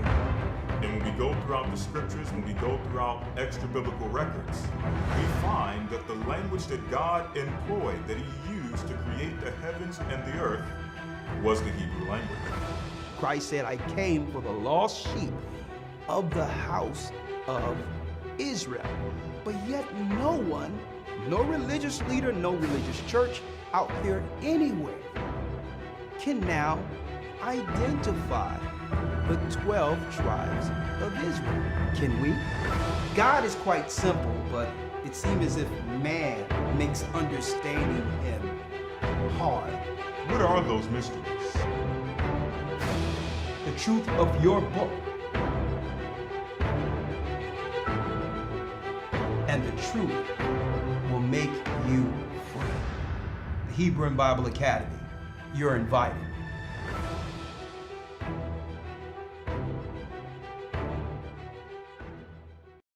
The Hebrew and Bible Academy, you are invited. Week 2 of the Academy, tracing the serpent's seed, and we're going to expose the truth of Nimrod's mother. Tracing the serpent's seed. When did the fallen angels fall, and where are they in the earth today? This coming Sunday. The gods the elite worship, including the synagogue of Satan. Shekinah, under Judas Kabbalist, is also the same virgin mother. Okay? The queen mother of heaven, Nimrod's mother. That and more this coming Sunday. Now, let's view this together. Fair use for educational purposes only. For educational purposes only. Elder Lawyer, I'm going to put it in the volume so you can hear it live with the rest of us. And if you have anything to say, you can chime in at any time, okay? Yes, sir, will do. All right, let's go. All right, guys, now it's time for a conversation that so many of you have been waiting for. Candace plus Yay. I guess it kind of starts with a time machine. I got to take you guys in a time machine back to October 3rd, 2022, a day that will live in infamy. Me and Yay premiering shirts at his fashion show, which read White Lives Matter. Definitively a moment I will never forget. We broke the internet, there's no other way to say it, and people just couldn't believe how could a Black person say White Lives Matter. We can only say Black Lives Matter. And it's just interesting to see how the media sort of paints a narrative and there's absolutely no truth to it. I mean, what really happened is Ye called me and he asked me to simply be at his show. Never asked me about wearing any shirts when I was there. We were backstage and he sort of held up the shirt and he was really in the creative process. There were tons of models running around and he just said, I need you to wear this. And I said, sure, because I knew instantly what he was trying to do and what he meant. Shortly thereafter, though, everything changed. And obviously, aside from people being angry at us wearing the shirts, then it shifted into this conversation about Ye and his anti-Semitism. And I can say definitively that it was the toughest moment in my entire career. I had never felt more pressure externally from the media and from friends for me to condemn Ye. And I didn't take the bait. I didn't take the bait because, as I have said many times, Ye had opened up to me about some things that were happening in his life. And you're going to hear in this conversation what those things were. And you can understand how someone would feel if they were subjected to the things that Ye was subjected to. I, of course, wanted the world to hear it back then. I had invited Ye to come on my podcast at the time, and he was slated to come on. But the evening before, I found out that that was not going to be a possibility. The network that I was on didn't think that I was the right person to interview him because of our friendship. And he was really upset. He was very upset. He essentially said that my voice was being controlled. So Kanye West was telling her that her voice was getting controlled. He wanted to come in the midst of the time they were calling him crazy. And as a friend, they're friends, he wanted to be able to give context outside of how the mainstream media was spinning his mindset.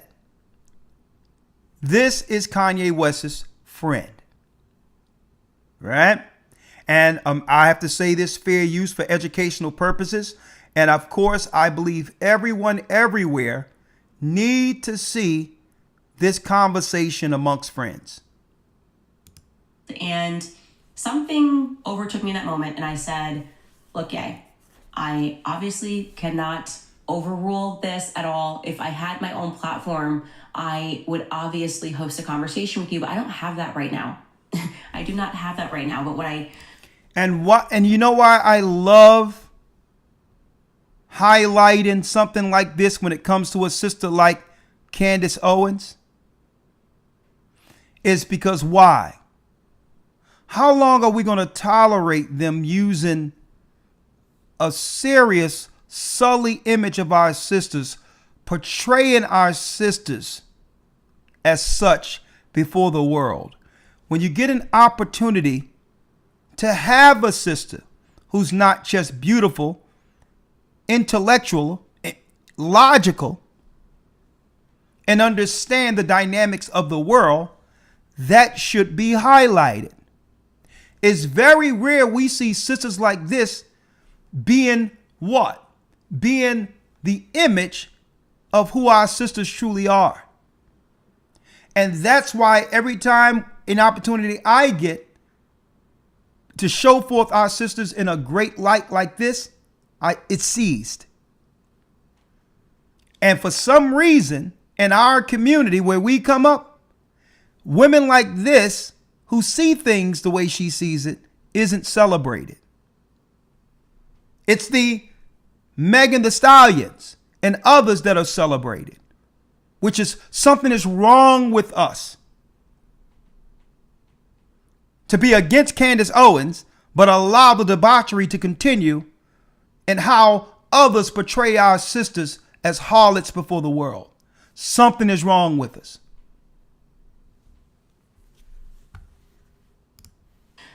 Do have is a camera, and I have a friend who knows how to run a camera, and we can just record this moment, and we can lock this in a time capsule.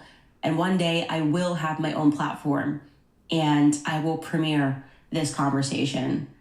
And that day is today. When I say that it was a tough moment, you were even looking at me when I watched this conversation back. You could just see it on my face. I was postpartum.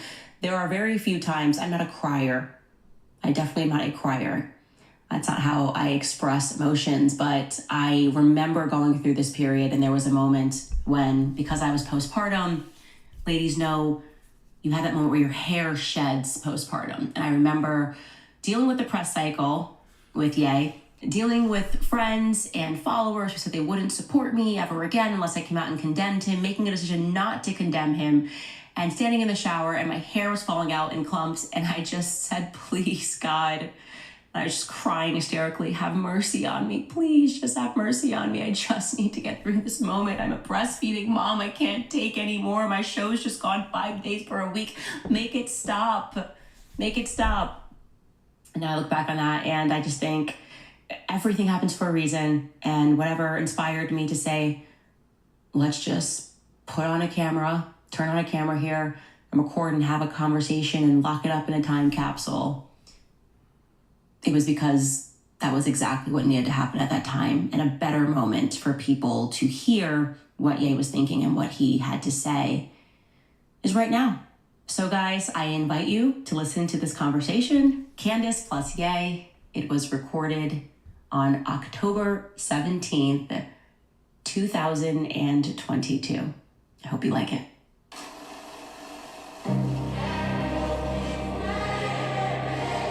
Other level. So I think one of the things that's the most interesting, I want to dive in this way, is Fair use. people don't actually understand.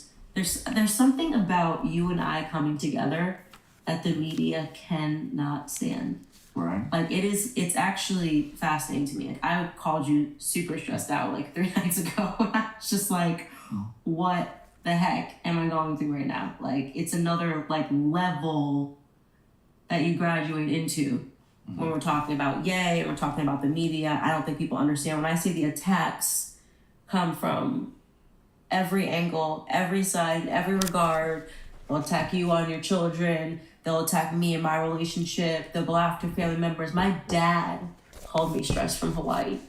Wow. Yeah, he called me stressed from Hawaii.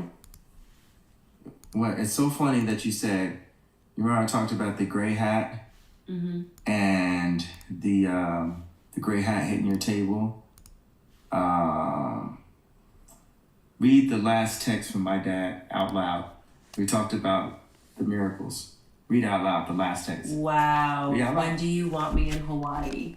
That's why I don't say that. Well, my dad's in Hawaii right now. That's what I'm saying. Yeah, and he called me stressed up. When I picked up, he was just like, Candace, what is going on? Then I actually started laughing. It was kind of comedic relief, because my dad is not really like that. And he was like, I'm reading all these headlines. And my sister was texting me, my uncle, the whole family had just been texting me, are you good? And all hell has broke loose and all heaven has come through. Yeah. In a way, yeah.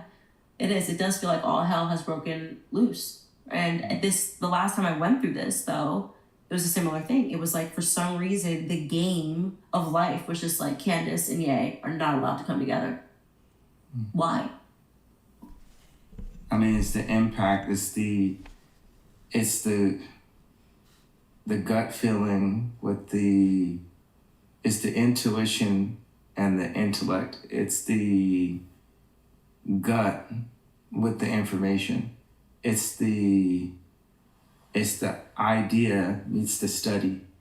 And that's how other people have risen to forms of power. God is the only power, and we are vessels. God is a true artist, and we're the vessels. And he's calling for for us to lean into these combinations. What they do is they'll do everything to keep the artists away from each other. Like when me and Dimna were next to each other, it was such a powerful combination. When me and Ken were next to each other, that was a powerful combination. When me and Jay-Z were next to each other, it was a powerful combination. So I love these moments of like these powerful combinations together, and whatever feel you do for like the futurists, the people who can see what the future is, the kids 20 years younger, 40 years from now, 80 years from now, when they see this, that's a big thing, is lean into those people that everyone tells you, like, you don't need to be next to that person, but you have something in your heart and your gut on why you should be next to that person. I've had people like comedians that you know of call me and said, stay away from Candace Owens. And, like literally my, I guess they use the term friends, have done the same to me, even to the point where I'm going to be on Bill Maher this week. I'm going to be on Pierce Morgan. I'm going to be on, I was just on Chris, how do you say his last name? Tonight. Chris. Cole. Let me see. Boom, boom, boom, boom. Chris Cuomo. Chris Cuomo. Wow. Yeah. You did Chris Cuomo? Yeah. Tonight, like 30-minute segment, half talking, half a little bit back and forth or arguments. And then when you're landing, they're saying, oh, I can't be on Daily Wire, but I can be on all these platforms. And you said downstairs that they told you the reason is you weren't going to push back on me enough. Yeah. Like Chris was saying stuff like, you need to understand and you need to behave. And he said that at one point in the interview. I said, whoa, let's play that back. You need to behave. You're not supposed to talk like that out loud, Chris. We know that that's what it is. And I was just talking to my girl. She was in the car listening to me while I was doing this live Zoom. And afterwards I said, this is the way I felt in Hollywood the whole time I was there. Like people were telling me, like, you need to behave. You cannot wear a red hat. You cannot talk to Candace. You cannot say how you feel out loud. Like today, they took down my Drink Champs. They took it off of whatever platforms, YouTube, Drink Champs, Revolt, and they also... Now, this was 2022 after he did Drink Champs, okay?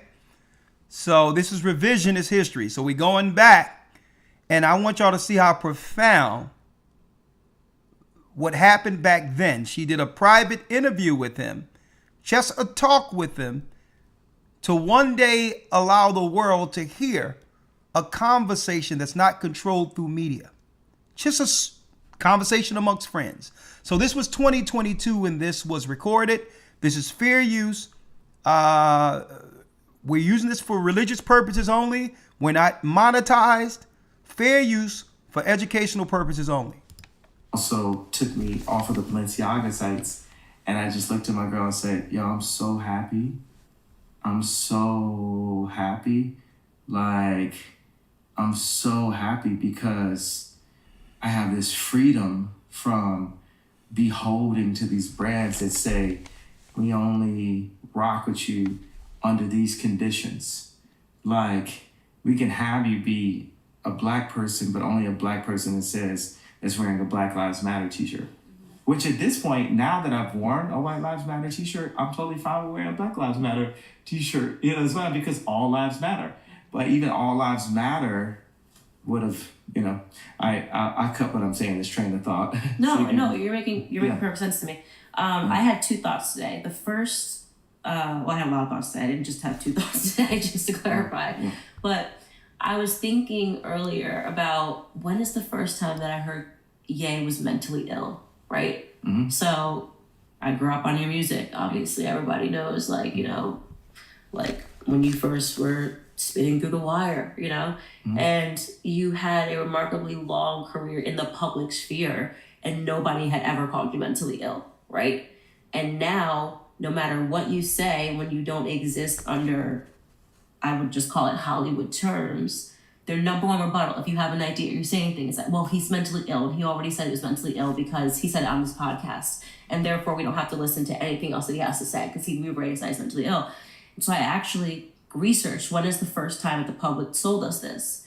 And correct me if I'm wrong, but I think it was in 2017 that they said that you went to the hospital and you were bipolar, and that's It's 2015. 2015 when Trump was About to, right when Trump got elected, I went to the hospital less than a week after that. Because the entire time while he was running, people told me that my life would be over, I would be on the wrong side of history, you know, like literally people threatened my life and told me, I did not stand up and say, hey, this is what I believe in, and that's who I am, that's what my character is. So I think that they made you think that. Yeah, it's like how people, they said the reason why I couldn't be on Daily Wire is the Israelite comment. And every black person is fine with calling ourselves black and being called black. But when I bring up the idea that we're Jew because we are from Africa, the Bible was the majority, it's like set in Africa, then it's challenging. And we talk about on the George Floyd documentary, it's called The Greatest Lie Ever Sold. The idea that black people are not Jew is the greatest lie that's ever sold, because you don't see the Jewish abortion rate at the same level as the black abortion rate. 50% of black deaths a year is actually abortion. You don't see the Jewish divorce rate at the level of 70 something. You said the percent of black moms raising their kids by themselves. You don't see Jewish people shooting each other down in the street on World Star and then rapping about it. It's just not, there's not Jewish content like that. And also Jewish people do business together. And that's what I said on the Drink Champs, hey, these are things that I'm envious of. You know, I think the first thing that someone would say if you said that, right, is same for Chinese. You don't see Chinese people shooting each other. You don't see Chinese people with this super high divorce rate. You don't see Chinese people and Japanese people and Korean people and Hispanic people-ish, but no matter what, nobody's rates of violence and abortion are as high. White America, forget Jewish America, white America don't have these same rates, right? And so they... Now check this out, fair use, and I'm going to let it play. Brothers and sisters, can you see why they were getting this, why the media and others and their handlers were discouraging them from talking to each other? This is what happens, brothers and sisters, when we sit down and reason with one another, and this is what they fear. Now, what's wrong with this brother and sister, both Israelites, sitting down and talking to each other and coming on each other's platforms? What were they fearing? I'm going to show you. I need y'all to think about this, folks. If Kanye wanted to do something where it's showing women shaking their behinds and all these others, they would have been down with it. But no, don't talk to Candace. You know why? Because we're supposed to, listen to me clearly, we're supposed to think one thought on one controlled side in an echo chamber controlled by them.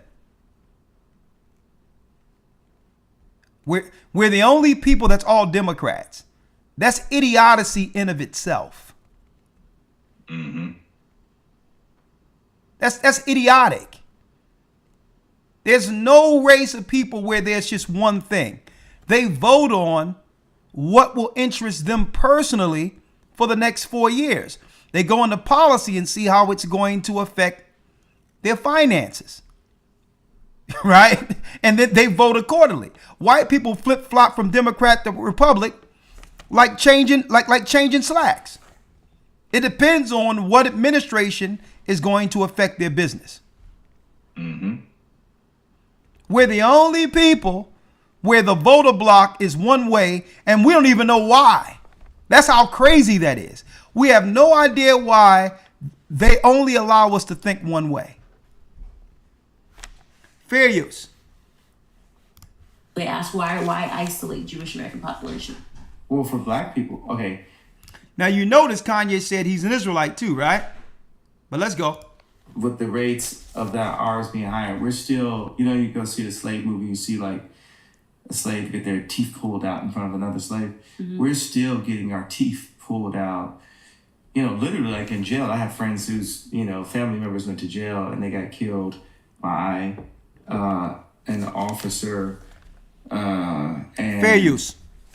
Then the officer all of a sudden quit and they're not there anymore and stuff, and so they can't do the trial, and so we're getting hit the like left button. and right, still treated like slaves. And with the reason why I specifically say the Jewish people is the Jewish people, like how the Armenians worked in a meatpacking district.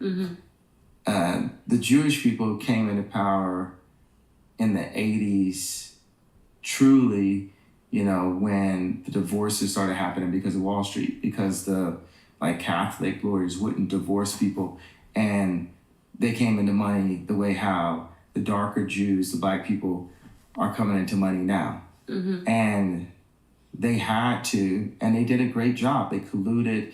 They, before that, they were very involved with the civil rights movement, which actually the movement was, it moved blacks from being Republican over to becoming Democrats. That was what the movement, that's where the move happened. Now everyone's, well, why are you calling them out specifically? When I said DEFCON 3, I didn't get an opportunity to say what that meant, but it meant I'm going to call out all these things that have been done to me specifically by Jewish people that so happen to be businessmen or businesswomen, but still it was done by Jewish people to me, to the darker Jew. And I was going to go one by one. And the reason I said it like that is just to say, I know you guys are going to call this anti-Semite, and I'm not afraid of that title. Now I'm going to lean into that title. So call me whatever you want, because you call me void already. What's the definition of black? Void of color. Some people's, artists may say it's all color, and it could also mean it's like what they did and when I ran for office and they showed me on the TV and they blacked my face out and they had me be void. And I think that Jewish people always will tell you about the trauma and the Holocaust. So one of my favorite lines on the Drink Champs, you actually hit me about this, is when Doug Charney said, hey, I want to take you to the Holocaust Museum. And I said, I want you to go to our Holocaust Museum, Planned Parenthood.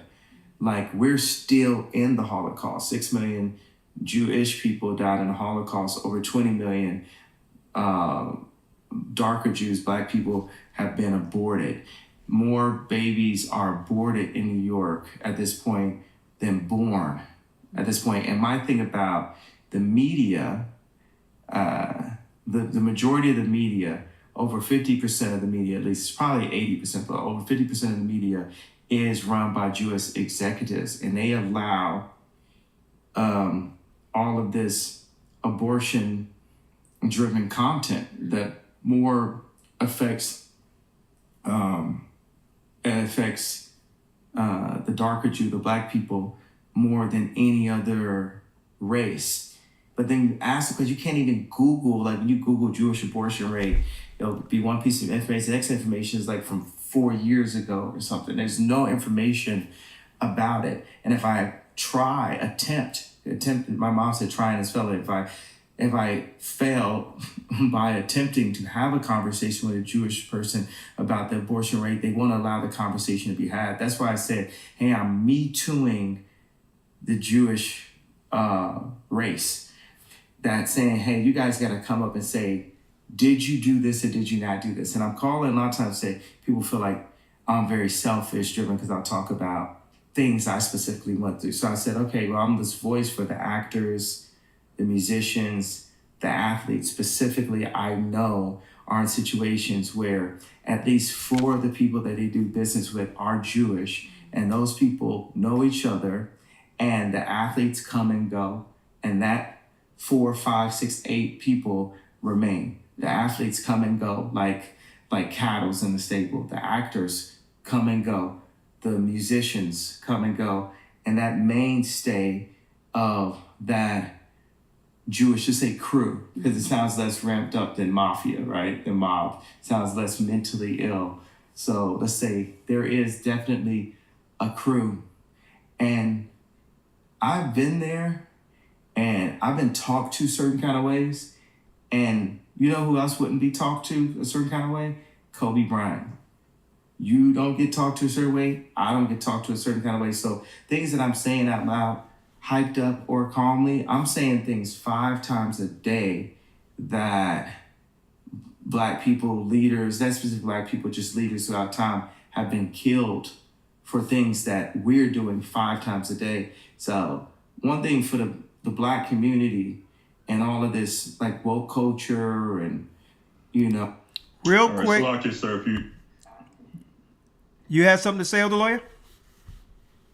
yes, sir, very quickly. And I Go think ahead. you can actually add some insight to this this question that was asked earlier. He made a point, as you stated earlier, about being an Israelite or identifying as a Jew. And he drew a comparison based upon the abortion, or he made reference to abortion rates and various things, various different elements in comparison to the Jewish people. And he said that Black people abortion rates are well beyond that of the Jewish community.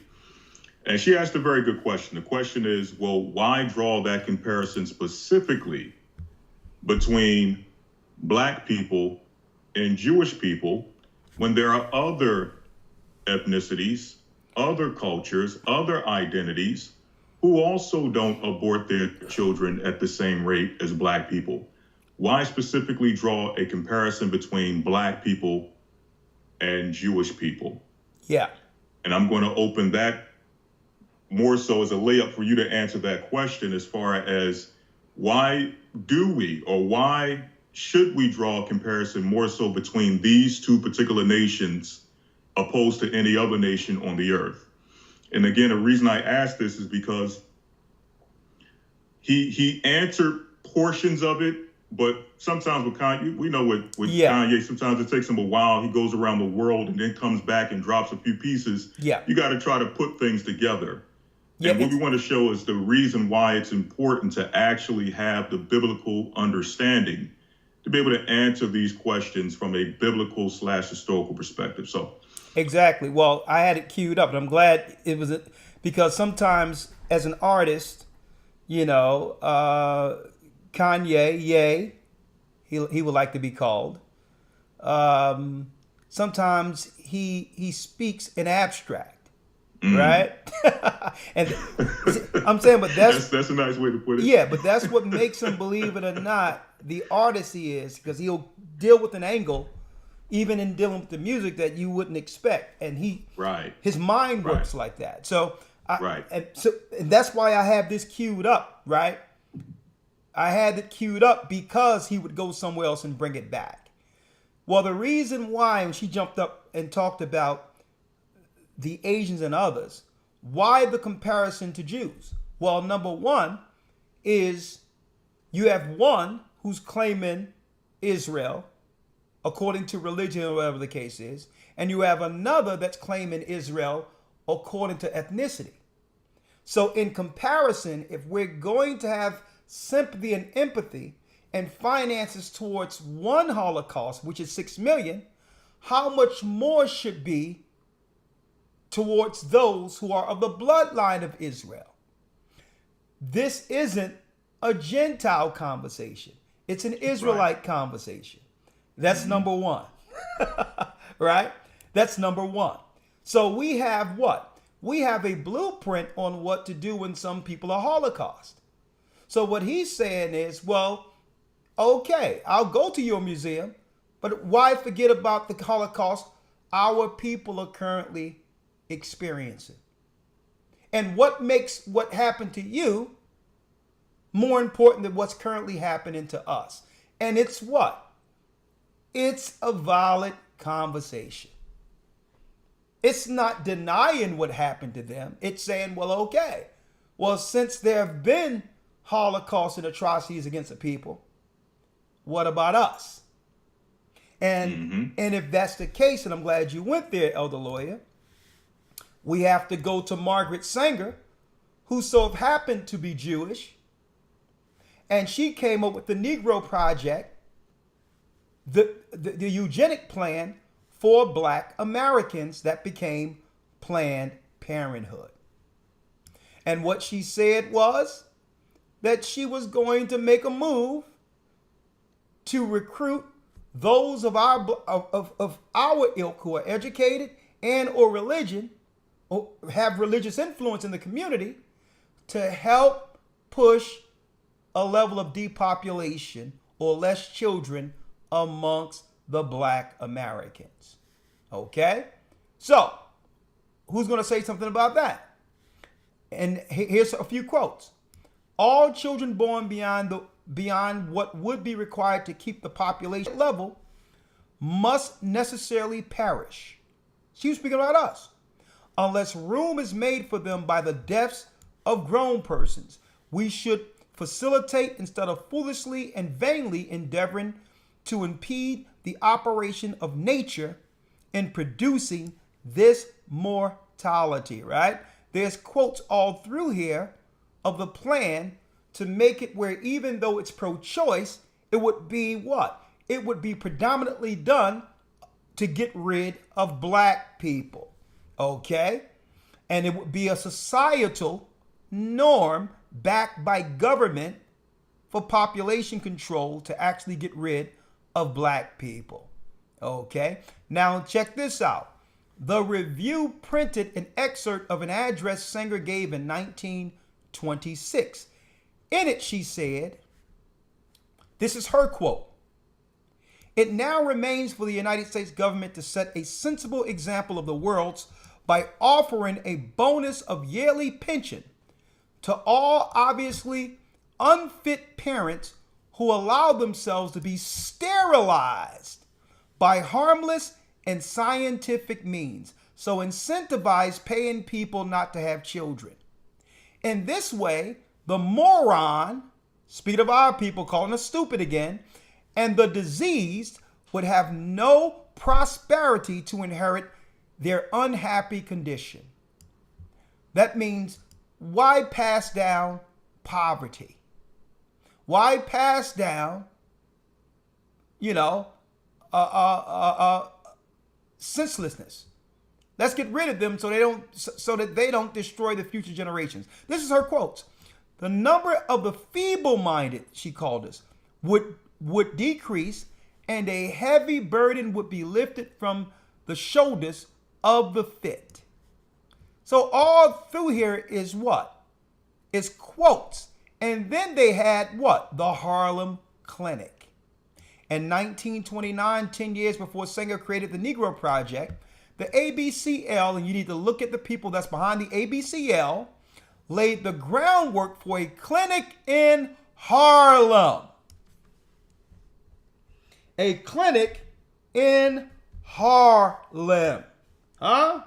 Let's talk about it. A clinic in Harlem. And what was this clinic for? It was the dawn of the Great Depression, and for Blacks that meant double the misery. Blacks faced harsher conditions and desperation of deprivation and widespread racial prejudice and discrimination. From the ABCL's perspective, Harlem was the ideal place for the experimental clinic, which officially opened on November 21st, 1930. Many Blacks looked to escape their adverse circumstances and therefore did not recognize the eugenic undercurrent of the clinic. So the clinic was helping us out. You can actually go get your teeth cleaned. You can go and get something for a cold or whatever the case is. But the real objective for the clinic was, that's right, during certain times, to make sure sterilizations were in place as a choice amongst predominantly black people. And this was what? This was the experimental clinic that would become Planned Parenthood. Okay? Now, even till this day, fair use, they are still running on the same issues to make sure from one administration to the next, as Democrats, they enforce eugenics to make sure they're targeting black children. In this moment, we are witnessing a full-on attack against hard-fought, hard-won freedoms and rights.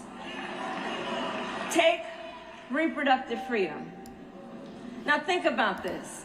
Now this East Indian comes along and they rename it as reproductive freedom, when the whole plan was to get rid of black children so that her family and others can come over to replace you.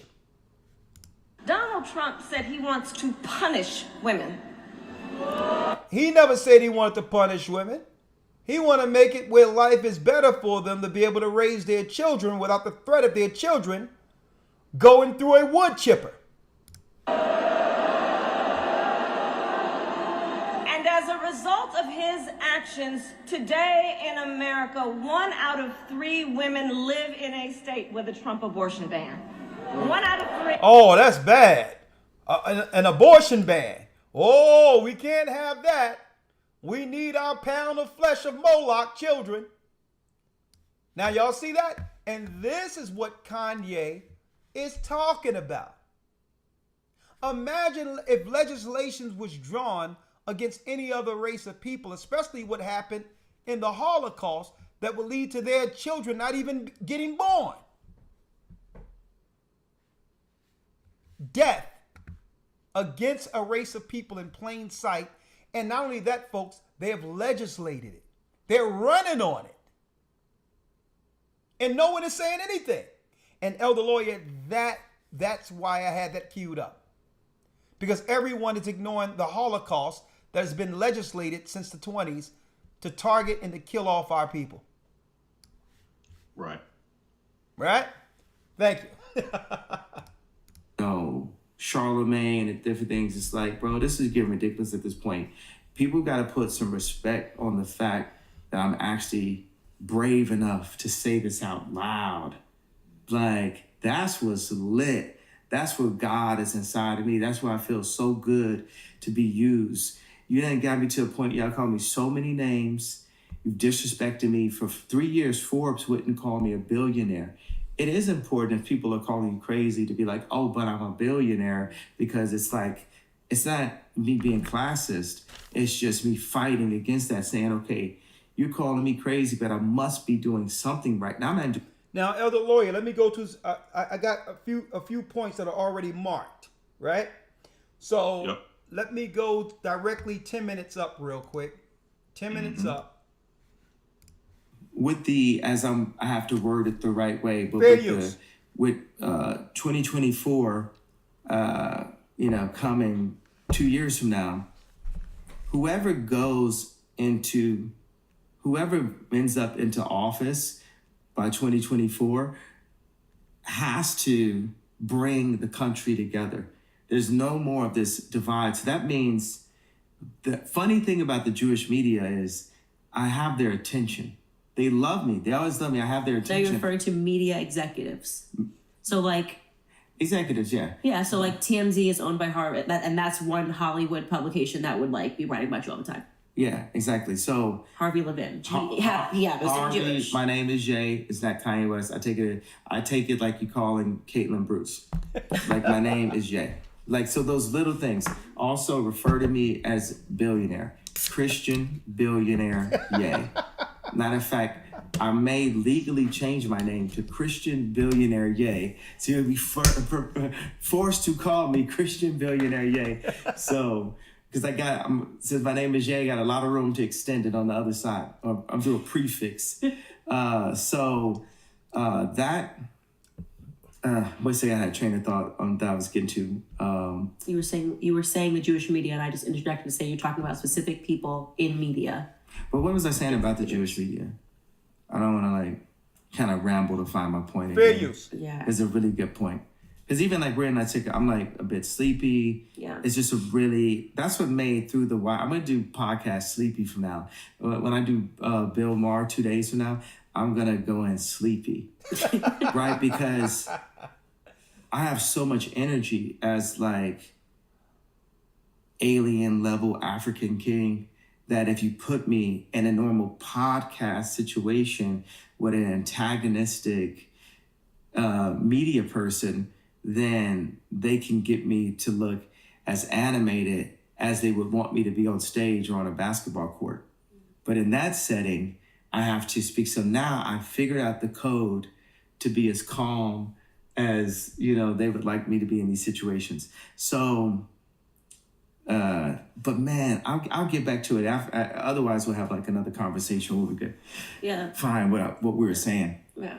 But I just what I want to go back to though, with the two things I want to say. So first off, when I was coming on a plane, my podcast was on shuffle, and Jay-Z song came on. It was dun dun dun dun dun dun dun dun dun. He says, I know what it was. He says, I dumbed down my audience to double my dollars. They criticize me for it, yet they all yell holla. If skills sold, truth be told, I'd probably be lyrically Talib Kweli. Truthfully, I want to rhyme like common sense, but I did 5 mil, and I ain't been rhyming like common sense. When your sense got that much in common, and you've been hustling since, the only perception for perception, go with what makes sense. Since I know what I'm up against, we as rappers must decide what's most important, and I can't help the poor if I'm one of them. So I got rich and gave back. To me, that's the win-win. And I was just so stunned. I read it back 10 times because I forgot how much I love that song. And I was like, he's literally telling you that he is dumbing himself down. And he has decided that the better thing to do is to keep the people that follow him stupid and be able to help them by giving money. I can't help the poor. I dumbed down my audience to double my dollars. He has to make a decision to be smart, right? To be rapping like Talib Kweli, or to make money and be able to give back to people. So he knows.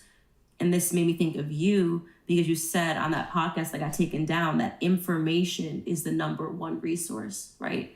And he knows that he has to choose between giving the people information or having success.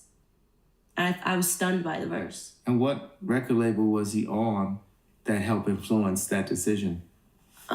It was a Jewish record label. Okay, what was it? I don't know. See, I don't know the industry. Universal, Def Jam. Yeah, Def Jam. He was definitely a Jewish and French, because you got Vivendi that owns Universal, but French, that's super colonizers. The French own 80% of African banks.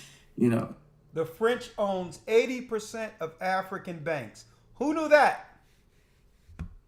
Who knew that? That the French owns 80% of African banks. Think about this. Jay-Z wrote a song that he must dumb down his lyrics for a certain demographic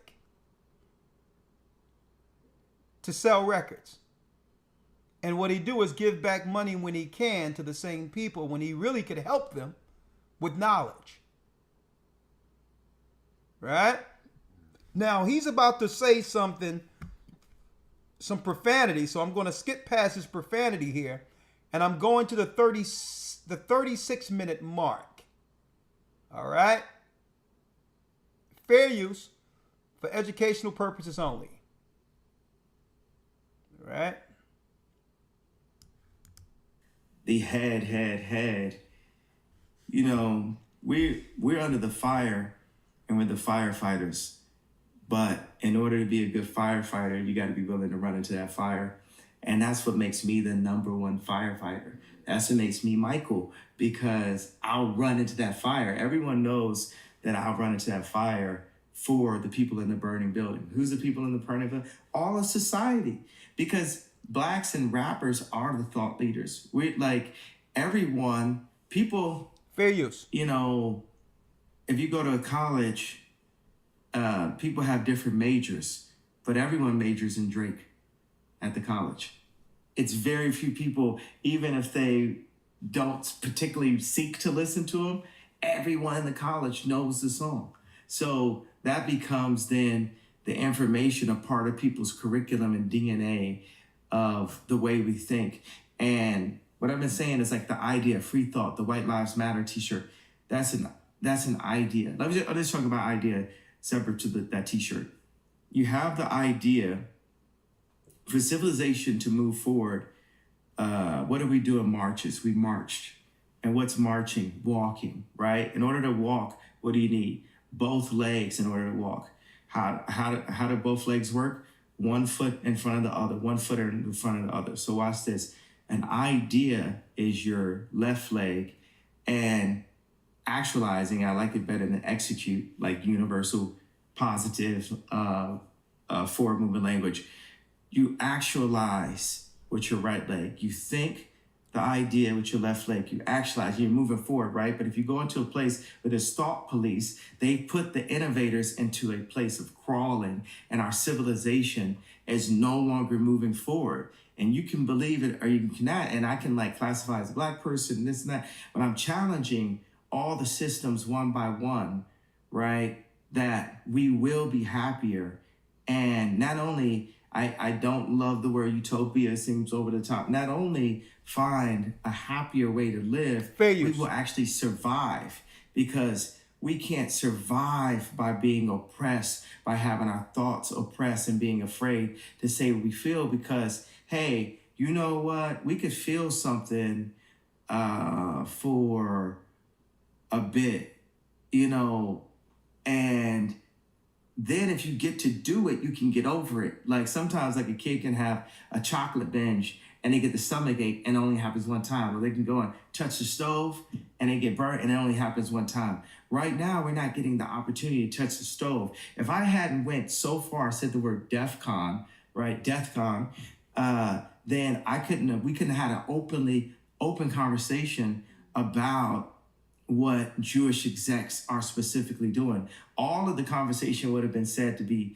hate speech. Like, how can I hate Jews and I consider myself to be Jew? But then people say, well, you hate black people because you wore White Lives Matter. And now, like I talked to Noriega this morning, he was like, okay, I realized this. I realized that I really don't feel Prodigy died from choking on an egg. Jumping in right here, because at that time, He says, how can I be anti when I'm one? He says I'm Jew. And then he went into Prodigy. A lot of people don't know the rapper Prodigy. They claim he died choking on an egg. Now that's esoteric in itself. Okay? Egg has serious symbolism within the occult, believe it or not, when you look it up, folks. But I'll deal with that this Sunday. All right?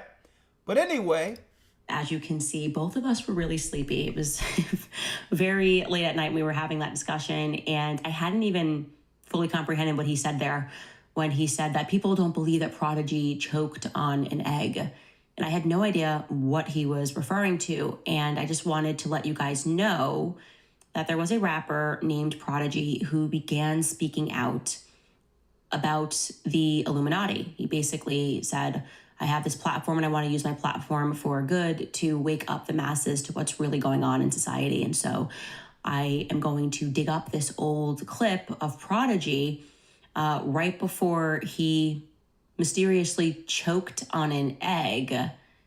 And he decided to speak with Alex Jones. Take a listen to what Prodigy had to say. Yeah, they're doing all this ritualistic murder and rituals on little, you know, they molesting little kids, doing satanic sex rituals. Like, this stuff is really going on in this world. Like, on 9/11, you know what I mean? What they did was they killed 20 birds with one stone. You know what I'm saying? That's how I like to say it. You know what I mean? Because they changed all kinds of laws. They changed all kinds of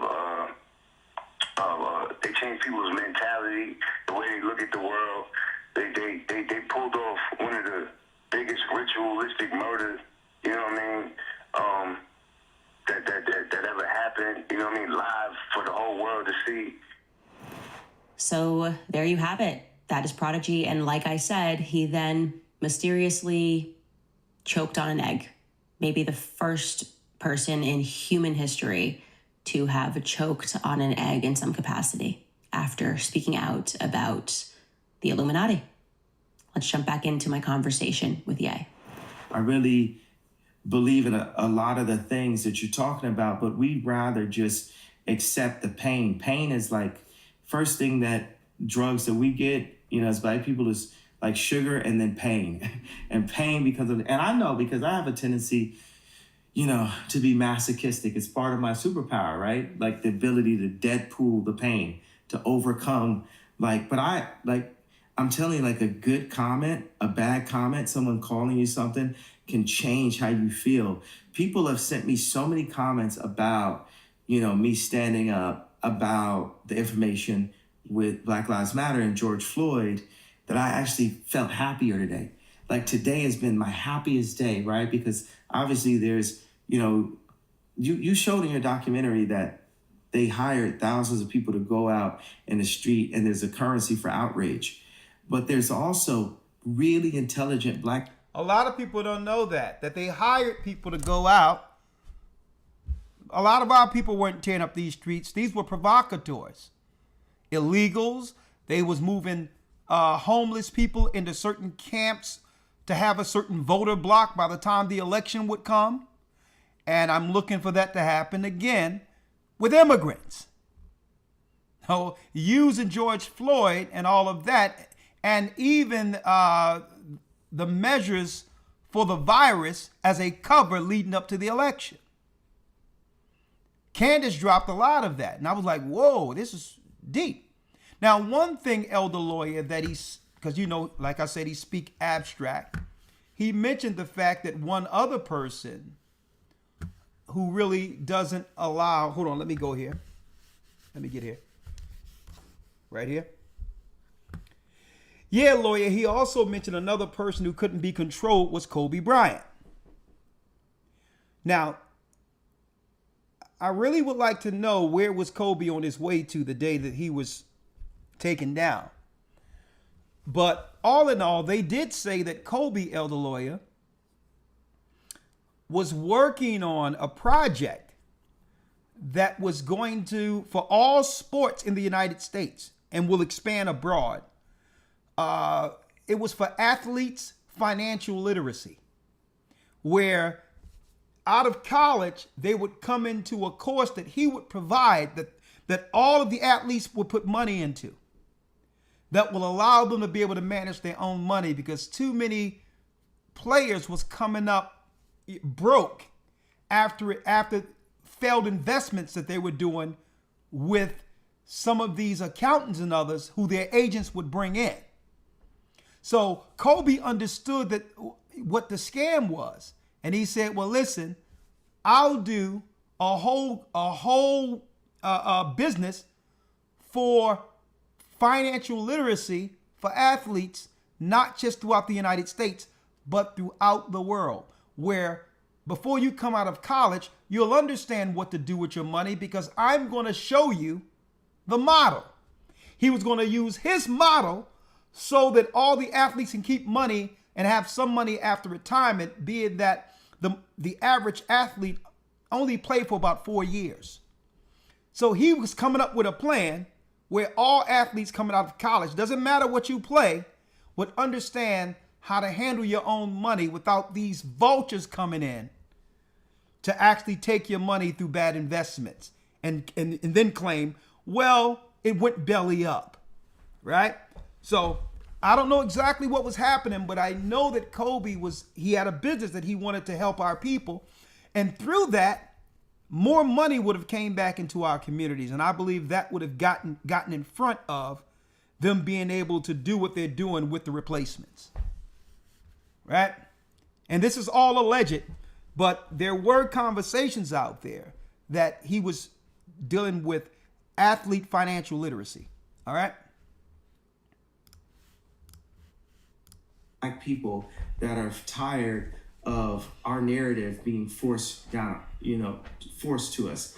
I don't want to say down our throat because it's not like Paul's. So, but our narrative being forced to us for us to take, what happened before with the media is, they would go and get the best and the brightest to represent Black people.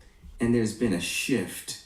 They don't want there to be another Beyonce. They don't want there to be a Candace. They don't want there to be a Ye. They don't want there to be a Dr. King, a Farrakhan, a Martin Luther King, Michael Jordan, Nat King Cole. They don't want that. They want to say, hey, we're going to take this person that was a drug addict and we're going to replace him. We're going to replace Martin Luther King with a drug addict. We're going to replace my dad, who was a Black Panther, with the Disney version of Black Panthers. Fair and use. The fact that Virgil passed, no, I don't mean Virgil, I mean George passed, I don't mean George. And it's deep that he's saying this because look at music now. Instead of Whitney Houston in her prime, they've given the world Sexy Red. Everything he's saying, it's showing forth right now. When there's folks, there's some gifted people amongst us, but they're not looking for those. They're looking for people who can be easily controlled and can soil the image of the children of Israel during the time of the awakening. I mean, Chad passed. Now you can't talk about fair use. Black Panther, or you can't point out that Black Panther was actually being used to erase my father's legacy.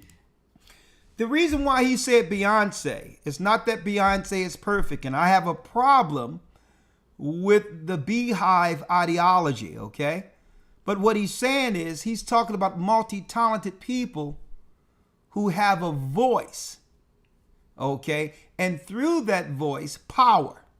They don't want anyone with that type of, I would say, influence that they cannot totally control. So from that angle is what he's talking about. He's not saying these people are perfect, but they would rather have totally controlled puppets. And the less talented and the less appreciative people will be not having talent, right? So they'd rather have people on drugs without much talent who would appreciate a platform like Sexy Red and others because they wouldn't have anything otherwise. They would rather have controlled people without talent, is what he's saying. Okay, right. Because at any time, I would say the intellect and the drive that it takes to become successful in that business, you'll begin to use it in other areas after your music career begin to die down. That drive doesn't change. You will redirect it other places.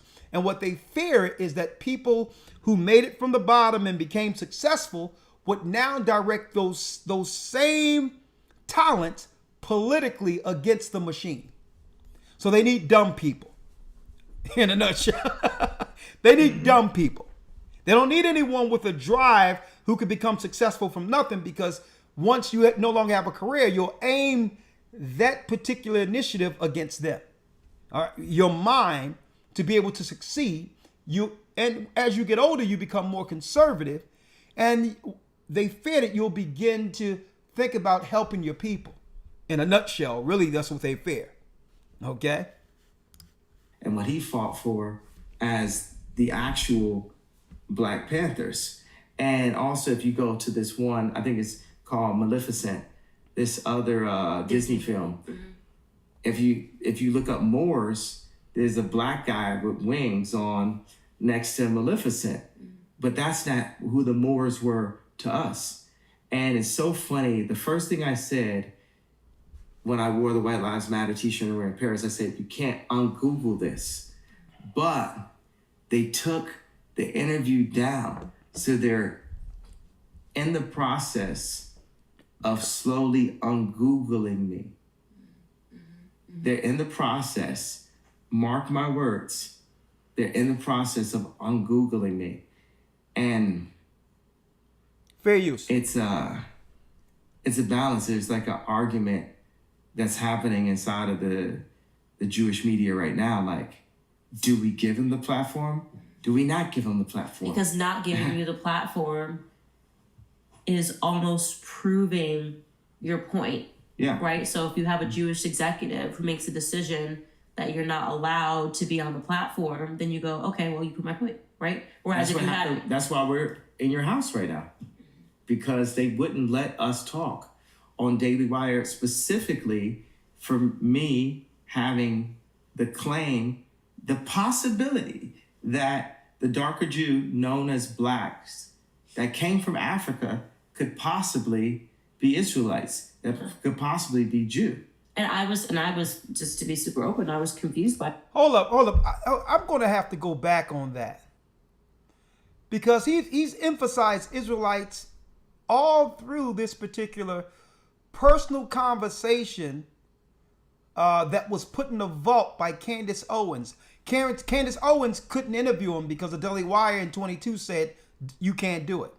So, but she just said one night, come over and we'll just talk, and held it up until this our current time.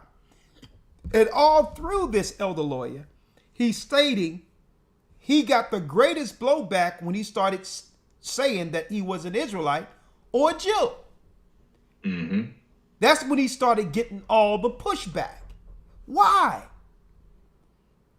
All through this, he said that everything was fine until he started saying he was an Israelite.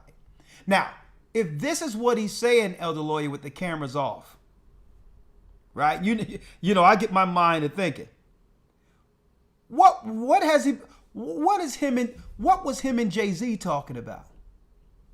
What was him and other artists speaking about? Drink champs. We only seen, elder lawyer, what they allowed us to see when the cameras were rolling. What were they talking about when the cameras were off? See, and that's what the powers that be are concerned about. That's what they're concerned about. Let me tell you, Candace started looking into this Israelite thing, beyond any shadow of a doubt. And that's what's driving her right now. And I believe she's intelligent enough to say, I believe in Christ and I'm Catholic. I believe she's moving, but still learning. Okay? We're going to reach out to Candace, but let's keep going. The platform is almost proving your point. Yeah. Right? So if you have a Jewish executive who makes a decision that you're not allowed to be on the platform, then you go, okay, well, you prove my point, right? Whereas that's why we're in your house right now. Because they wouldn't let us talk on Daily Wire, specifically for me having the claim, the possibility that the darker Jew known as blacks that came from Africa could possibly be Israelites, that could possibly be Jew. And I was just to be super open, I was confused by it because I'm like, are we saying that there's no such thing as black Israelis? They live in Israel. So I don't know, maybe Kanye descends from it, maybe I descend from it, who knows, right? So I don't know why I'm making that claim. Like if you got up here right now and you were like, I'm a white male, why would you need to be deplatformed for that? Like, why would that be such a thing that you couldn't say? That I'd be like, oh my God, I'm not allowed to say that you're a white male. Like, we cannot have you on the show. And maybe people, if people could be transgender, why couldn't people be? Right, that's what I mean. Like, what's the big deal? Let's pretend that. Elder, you see him?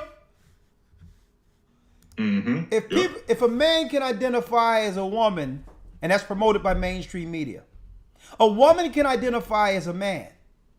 What's the problem with black people identifying as Israelites? Right. And guess what? They have yet to answer that question because it's showing the hypocrisy that's out there.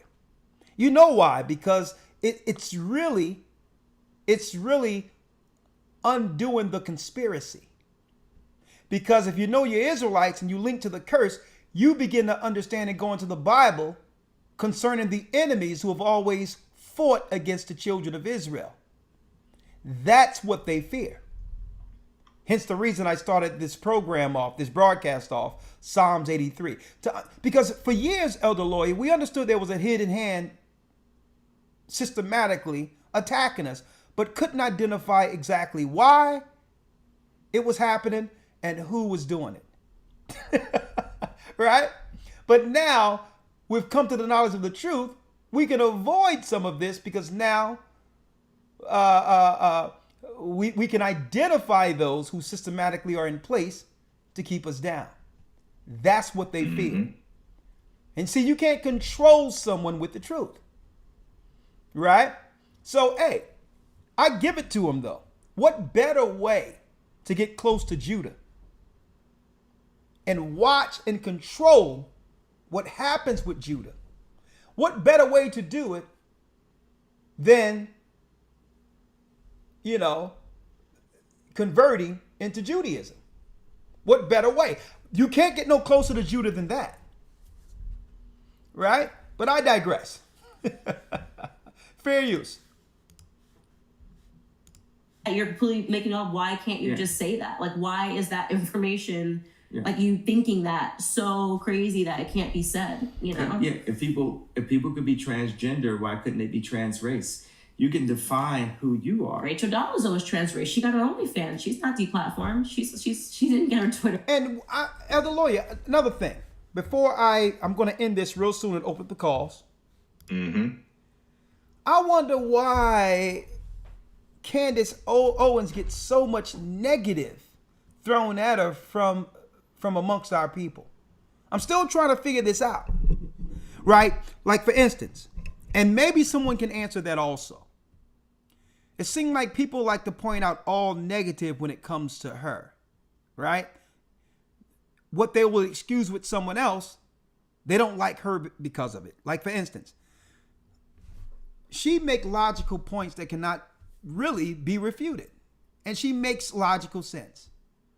And she truly cares for our people. But no one sees that the fact she's pointing out what's making her as a black woman, it's soiling her image publicly, and she's fighting against it. Right? But then they'll come and say, well, hold up. She's married to a white guy. Well, hold up now. No one is saying anything about Serena being married to a white guy. Why is it that it's okay for Serena to be married to a white guy, but not Candace? Now, I'm for what the Bible says. People should be with their own nation. Okay? That's the way it should be according to the Bible. But I'm not in control of someone's house. But all in all, why is it that it's a double standard where Serena Williams is celebrated, and that's fine. She got a husband, whatever the case is. But yet, when Candace logical points are coming up, they'll automatically point to she's married to a white man. What is this thing where they don't like Candace Owen? From your opinion, lawyer. From what I understand, I think some of it comes from, and this is just dealing from the point of view of the everyday average person, who would see some of her talking points. For example, she may say, like, if a shooting or something happens where the police do something to, let's say, an unarmed black man or unarmed black woman, she would say that, well, the police were justified in the way that they approached the situation. So things like that, the way she deals politically or the talking points she may have socially in regards to defending police and so on and so forth, people may take issue with that. And, automatically the standpoint is that she must be, there's various terms that people use. I'm not going to use any of the terms on this broadcast, but the terms that are used when it looks like a person is kind of taking the side of the oppressor over the oppressed. Okay. So politically, they think that she's siding with the right with her being Republican. And she's not going with the Democrat line when it comes to crime and all that. She don't take the mainstream narrative when it comes to the shooting. She look into it and say, well, there's another side to why the cop was there, and they feel that is overshadowing the injustices that are done through police. Right. Okay, and that's understandably so. But I'll tell you what, like, are we intelligent enough to take what someone's saying that's truth and discard what's not? Right. Exactly. And you understand? Or should we throw it all out because we're not where she is politically on certain points? Should we ignore it altogether because of one thing? Right. And Right. why do they expect that only that view of discarding others? Why do they expect that solely strictly from black people? When other people, you don't see Jewish people throwing out their people through one point. Right. Right? You got to be objective. Okay, I disagree with this, but yeah, they did. You do make sense here. So we have to become more. We really have to become more objective without throwing people out altogether and give people an opportunity, because none of us, when it comes to our own opinion, politically or whatever the case is 100%. What's right? So 100. What's 100% is the word of God, and all in all, when it comes to it, is you have to throw her out because what she brings to the table is way more important than one instance you may disagree with her politically. And I see people. I see people would even go through the lengths and try to thread this particular needle. They would try to claim. They would go to this scripture here for Candace Owens. Deuteronomy 7:3. Neither shalt thou make marriages with them. Thy daughter thou shalt not give unto his son, nor shalt thou take unto thy son. For they will turn away thy son from following me, that they may serve other gods. So will the anger of the Lord be kindled against you and destroy thee suddenly. They'll use this for Candace Owens. But when you go to the first verse, they'll go straight to 7:3. And see, they'll do that for the ignorant. Because those who read the Bible know that this has nothing to do with Candace Owens' relationship. 7:1 reads, when the Lord thy God shall bring thee into the land, whither thou goest to possess it, and have cast out many nations before thee, the Hittites, the Girgashites, the Amorites, and the Canaanites, and the Perizzites, and the Hivites, and the Jebusites, 7 nations greater and mightier than thou. So these are the nations right here that the Most High was talking about. So they're disingenuous in using this scripture to say that this is the scripture that Candace Owens is breaking. What are you talking about? And not that, listen, every nation is supposed to be their own nation. But if you're going to use scriptures that doesn't apply, where does it stop? And now how can we claim the Christians and other people you only using scriptures out of context to make a point? Okay? I just wanted to put that out there.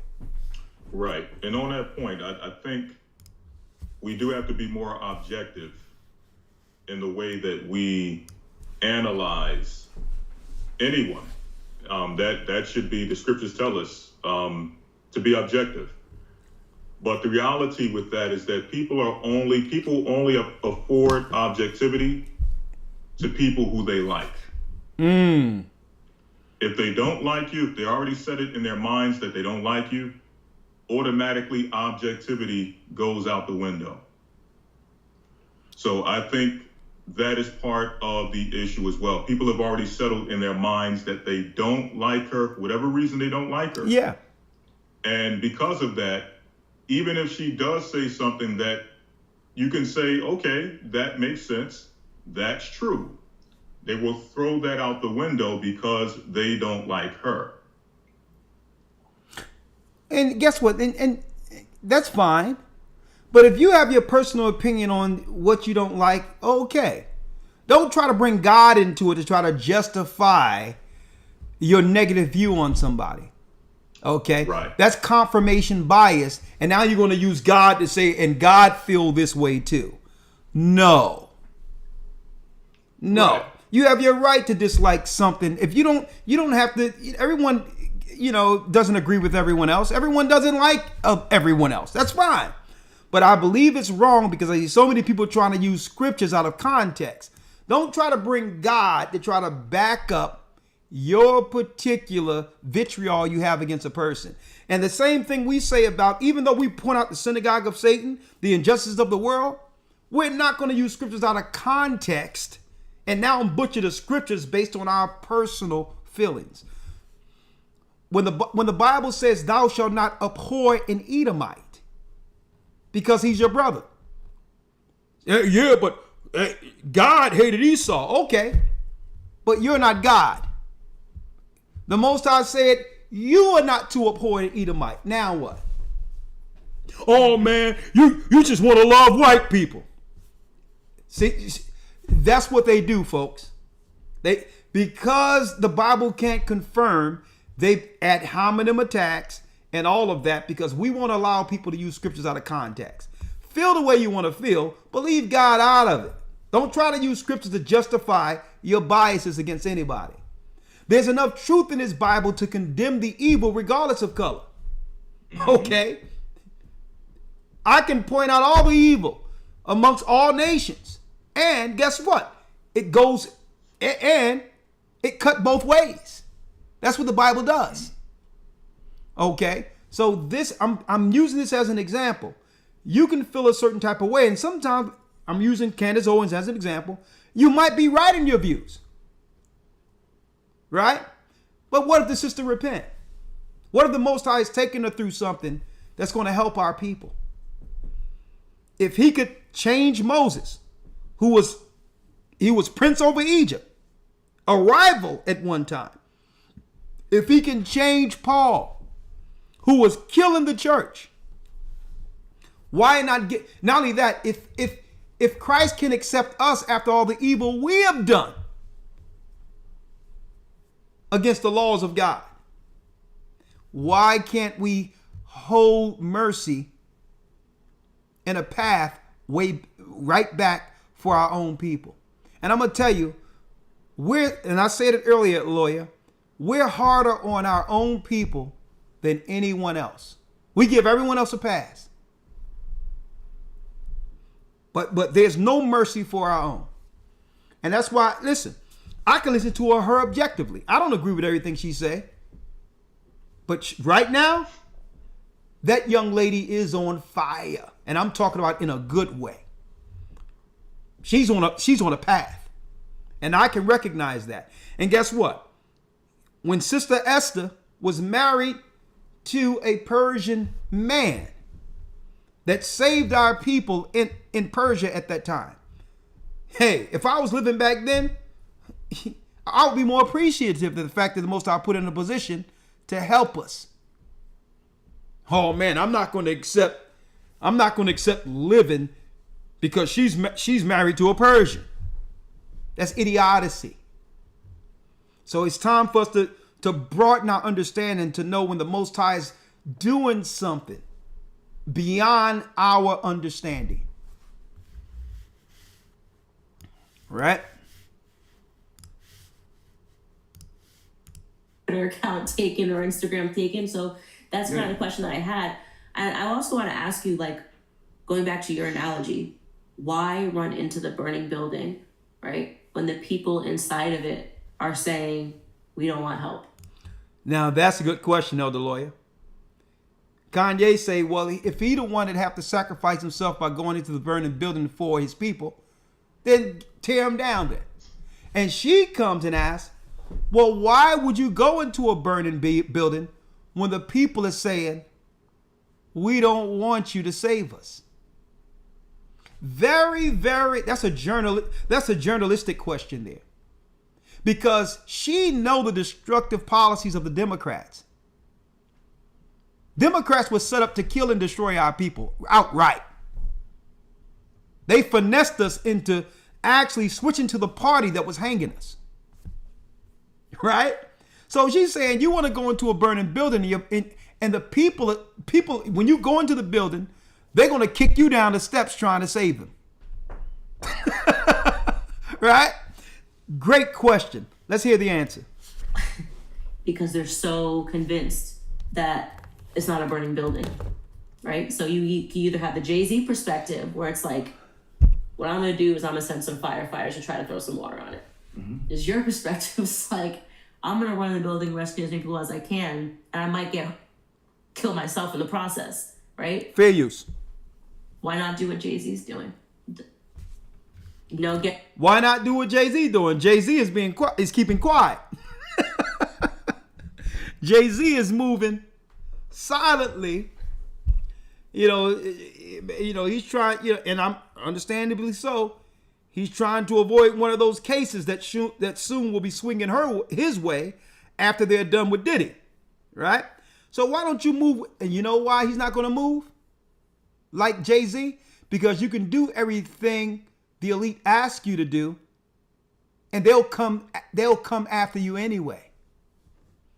Ask Bill Cosby. See? That's why.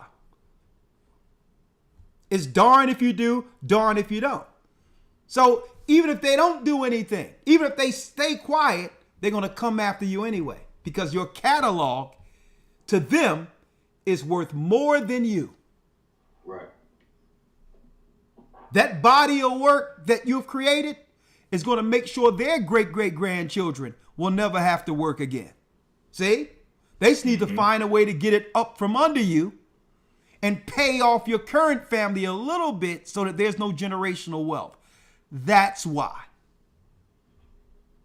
That's why. So you think you're moving in silence, but guess what? They got plans for everybody that's on the left-hand side. That money in the agreement is for your life. It's not generational wealth for your children. The agreement was with you and the devil, not for your children. So that generational wealth cuts off after you. Get to the top, know how it works, and just say, well, I'll do a little charity here in Zimbabwe. It is what it is. Yeah, because just enough isn't enough. Like God calls us, and I believe God's going to call them too, because they're dealing with it even in their positions. They don't, like I said, they don't want the media doesn't want another Beyonce. They want to go and take. They launched the BLM movement with Beyonce and Jay-Z. Don't forget the Trayvon Martin BLM thing. That was them marching in the streets in Brooklyn. Someone want to correct me? Brooklyn, Beyonce and Jay-Z, they launched that movement.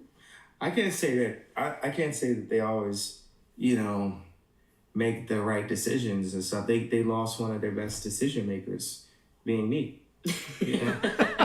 Like, I kind of, went into their, Calabasas for a little bit and, blew it up, right? You got this person getting people out of jail, making billions of dollars, cultural influence, all this stuff. And, God has called me to move around. Interesting, okay, so I'm at the BLM premiere, and the death of the BLM, the scam aspect of BLM. So he knew that was a scam. But let's go to the end of it before I open up the calls. One moment. London is Johnny Ives.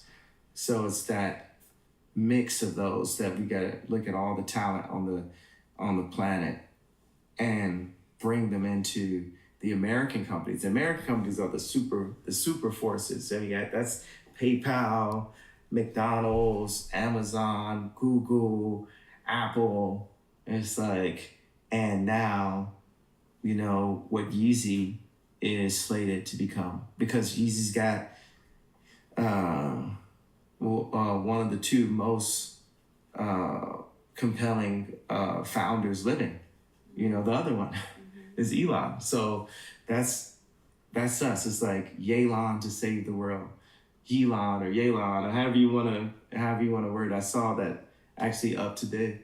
It's for us to come together. What's so good is like Elon actually, he illegally can't become president. So that means that at a certain point, like, I have to be president, and to empower. It's like, that's not going to happen. Like the current, the Biden administration. So the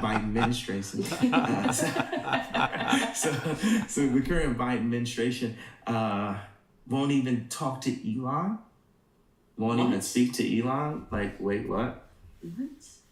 Because he's not staying in line. And that's the thing, is like, I feel like they say that to everybody, and I get the being called crazy when you're not crazy will drive you crazy, right? I was being driven crazy by the fact that every time they picked up an article, they just kept, like, this is what I called you. I'm like, they just keep calling him crazy. And with Elon, it's like different attacks, but it's consistently saying stuff that isn't true.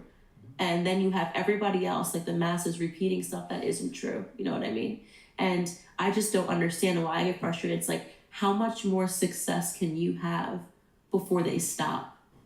Right, but that shows you they won't, because my success, the success that will happen is, this is the success, having our own platform. It's not up to Twitter. I mean, now it's still on Apple currently, it's still on Apple, and it's still under the satellites. So there's a bit more freedom. We're just at a different level of the video game, you know what I mean? It's just like, it's still some mountains to climb. But I'm really big on, I want to talk about is in our Sleepy Cast, and I'm gonna go get some sleep, is, well, I touched on it before, maybe we can cut this to work together, but to bring people together. The left, we always talk about the left and right. Well, we're one body. We have a left and right. So we're really big. Like right now, the left is fighting against the right. And that's like, if I was going like this, my left hand and my right hand, we have to fight together for our species, for humanity, because the right has some great things and the left have some great things also. Like the left is really good at media, so, and the left is not, they're not happy with the Biden administration either. And we have an opportunity to really win the hearts of the left also. It's that I'm really big on, like when I made Stronger, Nicole Scherzinger from Well, at this point, Elder Lawyer, he goes into a few political views before she, do a little recap and just close it out.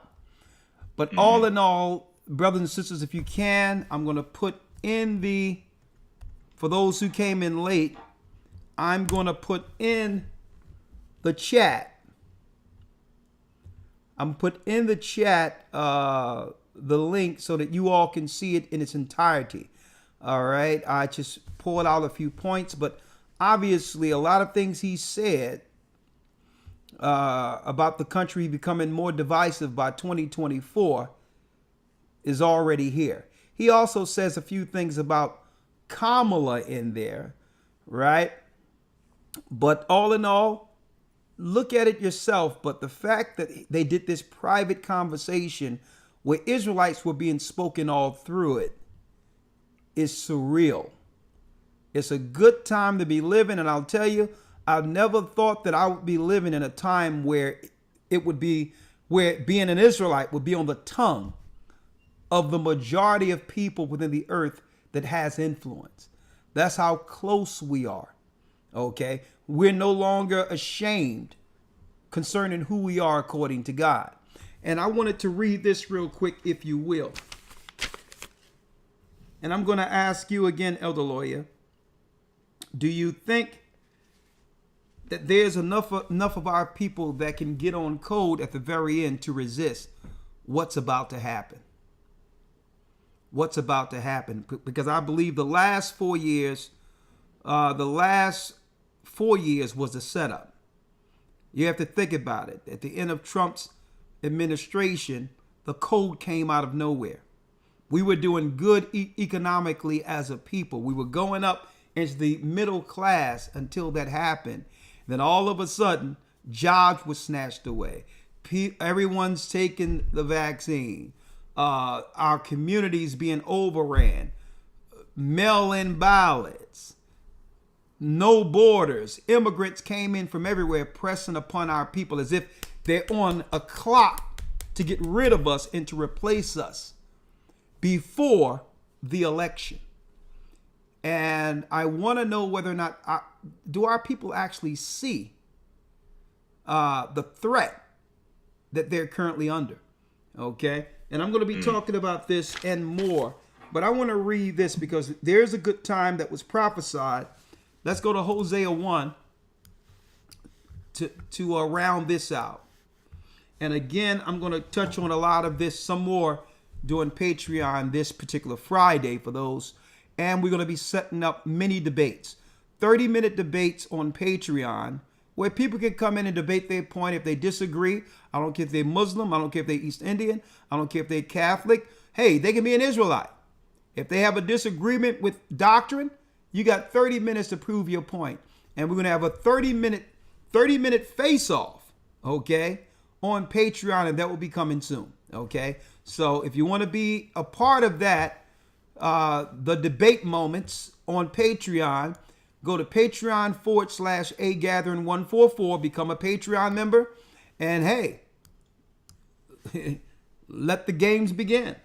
All right, real quick, let's go to Hosea 1, Elder Lawyer. Yes, sir. Hosea 1, verse 11. Hosea 1, verse 11 reads. In fact, verse 10. 10. Yep. Yet the number of the children of Israel shall be as the sand of the sea, which cannot be measured nor numbered. And it shall come to pass that in the place where it was said unto them, Ye are not my people, there it shall be said unto them, Ye are the sons of the living God. And I believe this is why he called himself Ye, because ye is all through the Bible, right? Ye means you. Yet the number of the children of Israel shall be as the sand of the sea, which cannot be measured nor numbered. And it shall come to pass that in the place where it was said to them, Ye are not my people, we were called everything except Israelites in this land. There it shall be said unto them, Ye are the sons of the living God. You are in fact the true children of Israel. And that's why these Gentiles are pressing against us, right? Now we have to put measures in place to make sure that when it's a private situation where we're in the hospital or doctors or other places where they're trying to impose their satanic will and eugenic weaponry against us, that there's a plan in place where people can mobilize to protect people who are separated from their families when it comes to certain life-changing decisions. That's going to have to happen, because I found out they've been picking us off one at a time, but us sitting there listening to somebody who we think we can trust. And now here it is, we're putting someone in the ground because privately they're speaking to someone who's seeking to destroy them through pharmacy. So we're going to need some processes in place, so if people are separated from their families and have to go and get some care, that there's a system in place to protect them, just in case there is someone who snuck in one of these places who is against our turn. But all in all, the Bible says that in the very end, in the same place where they claim that we were Negro, black, and all these other things that doesn't exist according to God, there it shall be said that we are the children of Israel. And guess what? That have nothing to do with what religion we follow. Okay? That's who we are according to prophecy. That's who we are according to bloodline. And we need to embrace that, because these are the people the Most High will set up after the fall of this empire. One last scripture, Elder Lawyer. And if you have anything else to say, let us know, and I'll open up the lines. Romans, the 8th chapter. Real quick, Romans 8. And we're going to read 14 through 17, if you will. Yes, sir. Romans 8, verse 14. For as many as are led by the Spirit of God, they are the sons of God. And that's what's going on. Right now, even though I'll tell you, people may think that, a lot of our people are a little eccentric or abstract, or they come from different walks of life, but the Most High is calling our people from every walk of life. Okay, the Most High love them too. For as many as are led by the Spirit of the Almighty, they are the sons of the Almighty. And we're being led by the Spirit. And many of the elite, many of our people who was deemed the elite amongst our people, know that they're getting double-crossed. And they have a choice to make. And I'm going to have a whole other conversation on that in the future. Right? 15. 15. For ye have not received the spirit of bondage again to fear. but And ye it have says, received for those who are in the Most High, have not received the spirit of bondage again to fear. And you notice that every 4 years, they try to put a boogeyman thing on us and say, oh, you better watch out for this or watch out for that. They've been controlling us with fear since we stepped off of those slave ships and shackles. You can't say you're down with the Most High and have some people scaring you into doing something. That's a person without faith. For ye have not received the spirit of bondage again to fear. Read. But ye have received the spirit of adoption, whereby we cry, Abba, Father. Whereby we cry, Abba, Father, our Father. The Most High have adopted us back. The curse is on us as long as we'll accept it. If you still believe you in shackles, woe is me, they're going to put me back in slavery. Guess what? If you in that mindset, you'll stay under the curse. But what about our Father? We have to cry, our Father. Thank you for forgiving us. Thank you for accepting us back. Thank you for reclaiming your children. Thank you, Ahia, for giving us our name back as the children of Israel. 16. The Spirit itself beareth witness with our spirit that we are the children of God. And there's no doubt that we don't have to just, even without us knowing that we were the Israelites, we were operating with much power as the salt of the earth. Our spirit in of itself beareth record that we had to have been the people. We're the salt of the earth. I don't care what you're cooking. It ain't right unless you put some salt in it. And that's how this earth is. Unless we get up in it, it's plain. It's dull. It's without soul. It's without spirit. That's what an Israelite is. The Spirit itself bears witness that with our spirit that we are the children of God. I'm just glad that the whole world is beginning to understand it, and those who can actually influence others before the engagement. Because eventually, they're putting all these people in place to sabotage, undermine, and eventually engage against the children of God all throughout the earth. That's prophesied in the Bible, but guess what? We win. We win in the end of this for those who believe in our Savior. 17. And if children, then heirs, heirs of God, and joint heirs with Christ, if so be that we suffer with him, that we may be also glorified together. So that we also may be glorified together. We're the heirs to the kingdom. We're the heirs to this earth. We're the heirs to the promises of Abraham. And guess what? We don't have to go bomb people in Palestine and wipe people out in unjust wars to get it. We just have to follow the Lord's commandments. Get back on code with one another. Vote for Christ. Begin to treat each other better. Forgive one another. And stop hating on one another. The enemy has surrounded us on every side through the conspiracy. Okay? So it's no time to be running around feeling ill feelings against one another when we are all we have in Christ. And we need to support others who see what we see, because we're dealing with a world where 90% of the people are walking in darkness. With that, Elder Lloyd, you have anything else to say? Real quick? Yeah, to answer your question, if you can repeat the question so I can ensure that I'm answering the right question in regards to our people waking up in time in these last days. Do you think, can you rephrase the question, or can you repeat the question so I can get answer it correctly?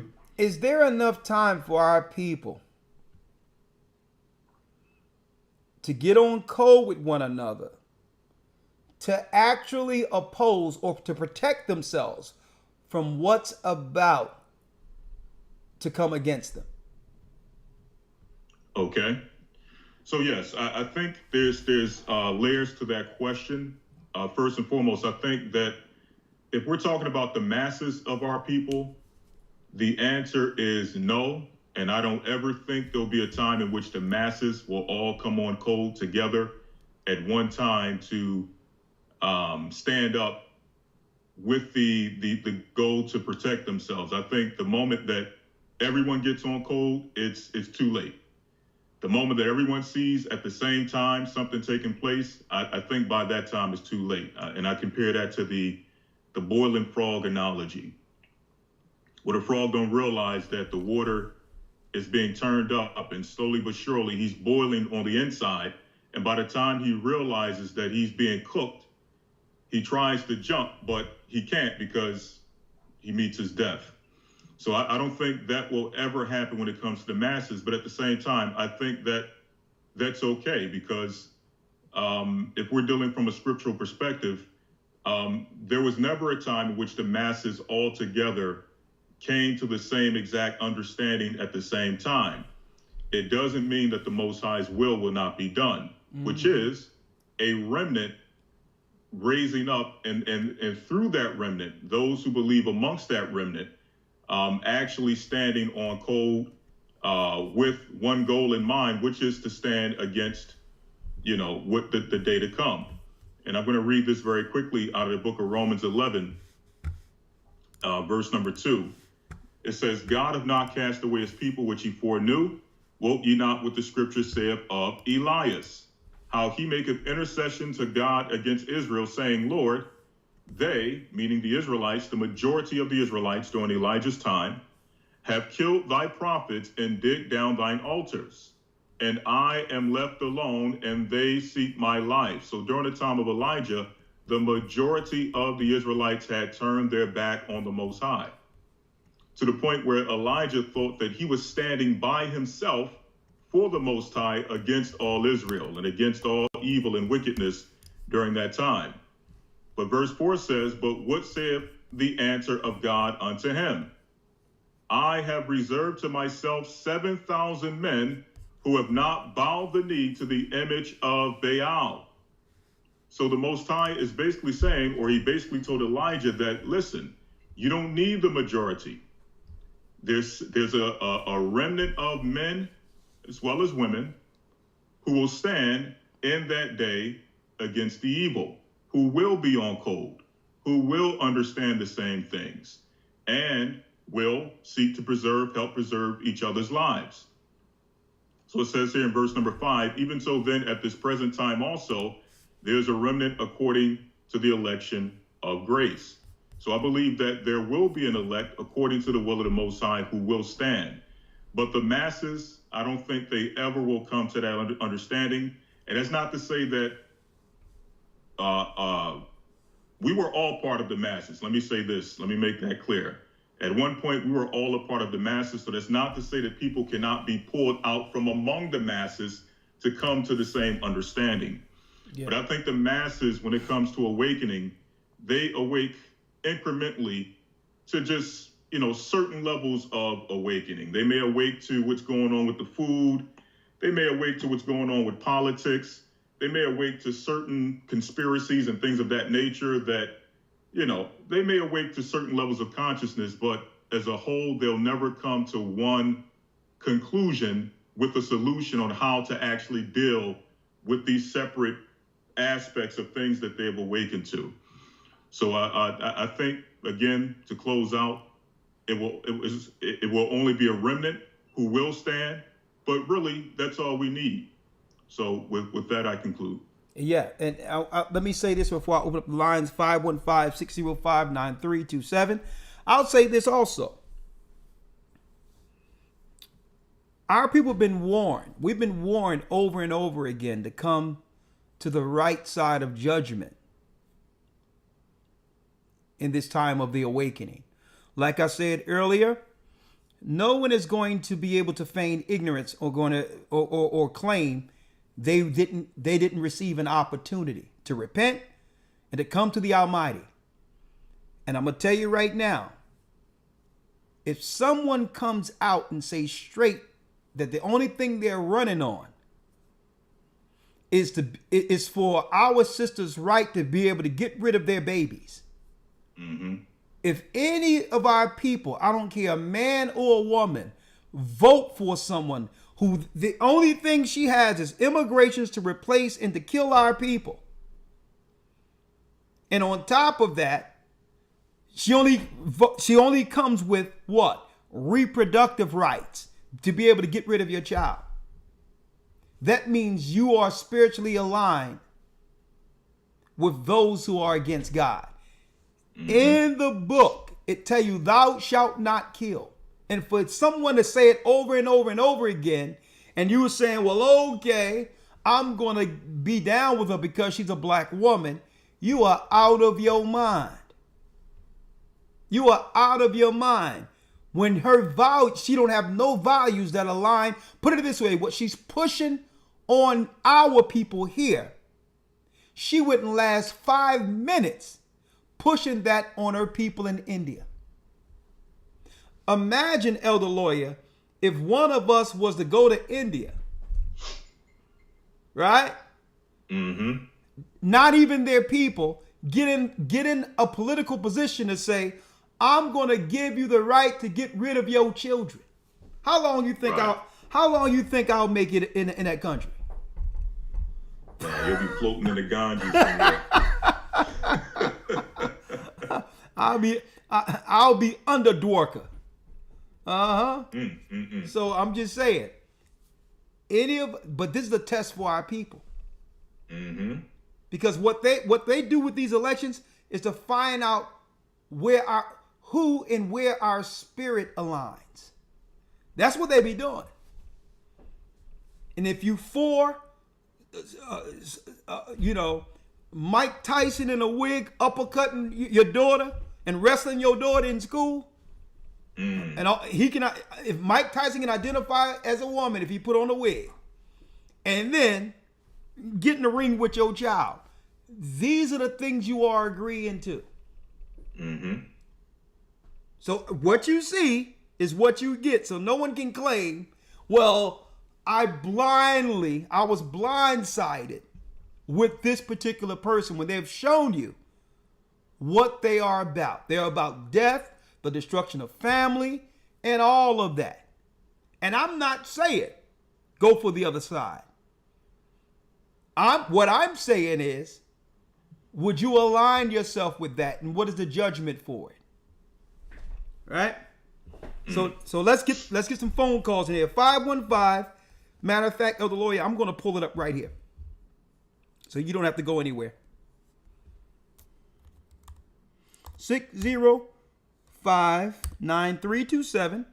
Blog Talk call in. What say you? And again, week 2 of the Hebrew and Bible Academy, we're going to be doing what? Tracing the serpent's seed, showing proof of the fallen angels, and showing their authority on earth being worshipped by the elites here on earth. And we're going to break down the so-called Queen Mother of Heaven and her origin. This particular academy, this week, Tracing the Serpent Seed. Go to historytimes.org to enroll. Blog Talk Radio. Welcome to Blog Talk Radio. Please hold and you will be able to listen to the show. One moment.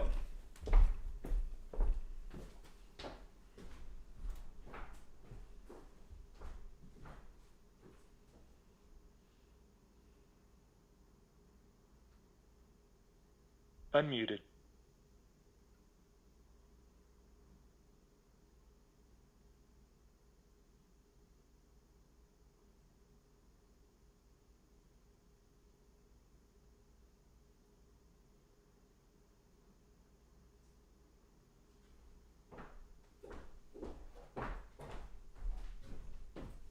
Oh yeah, come to find out, this so-called vice president that Kamala handpicked. Okay, yeah, he's Jewish. It's all good, but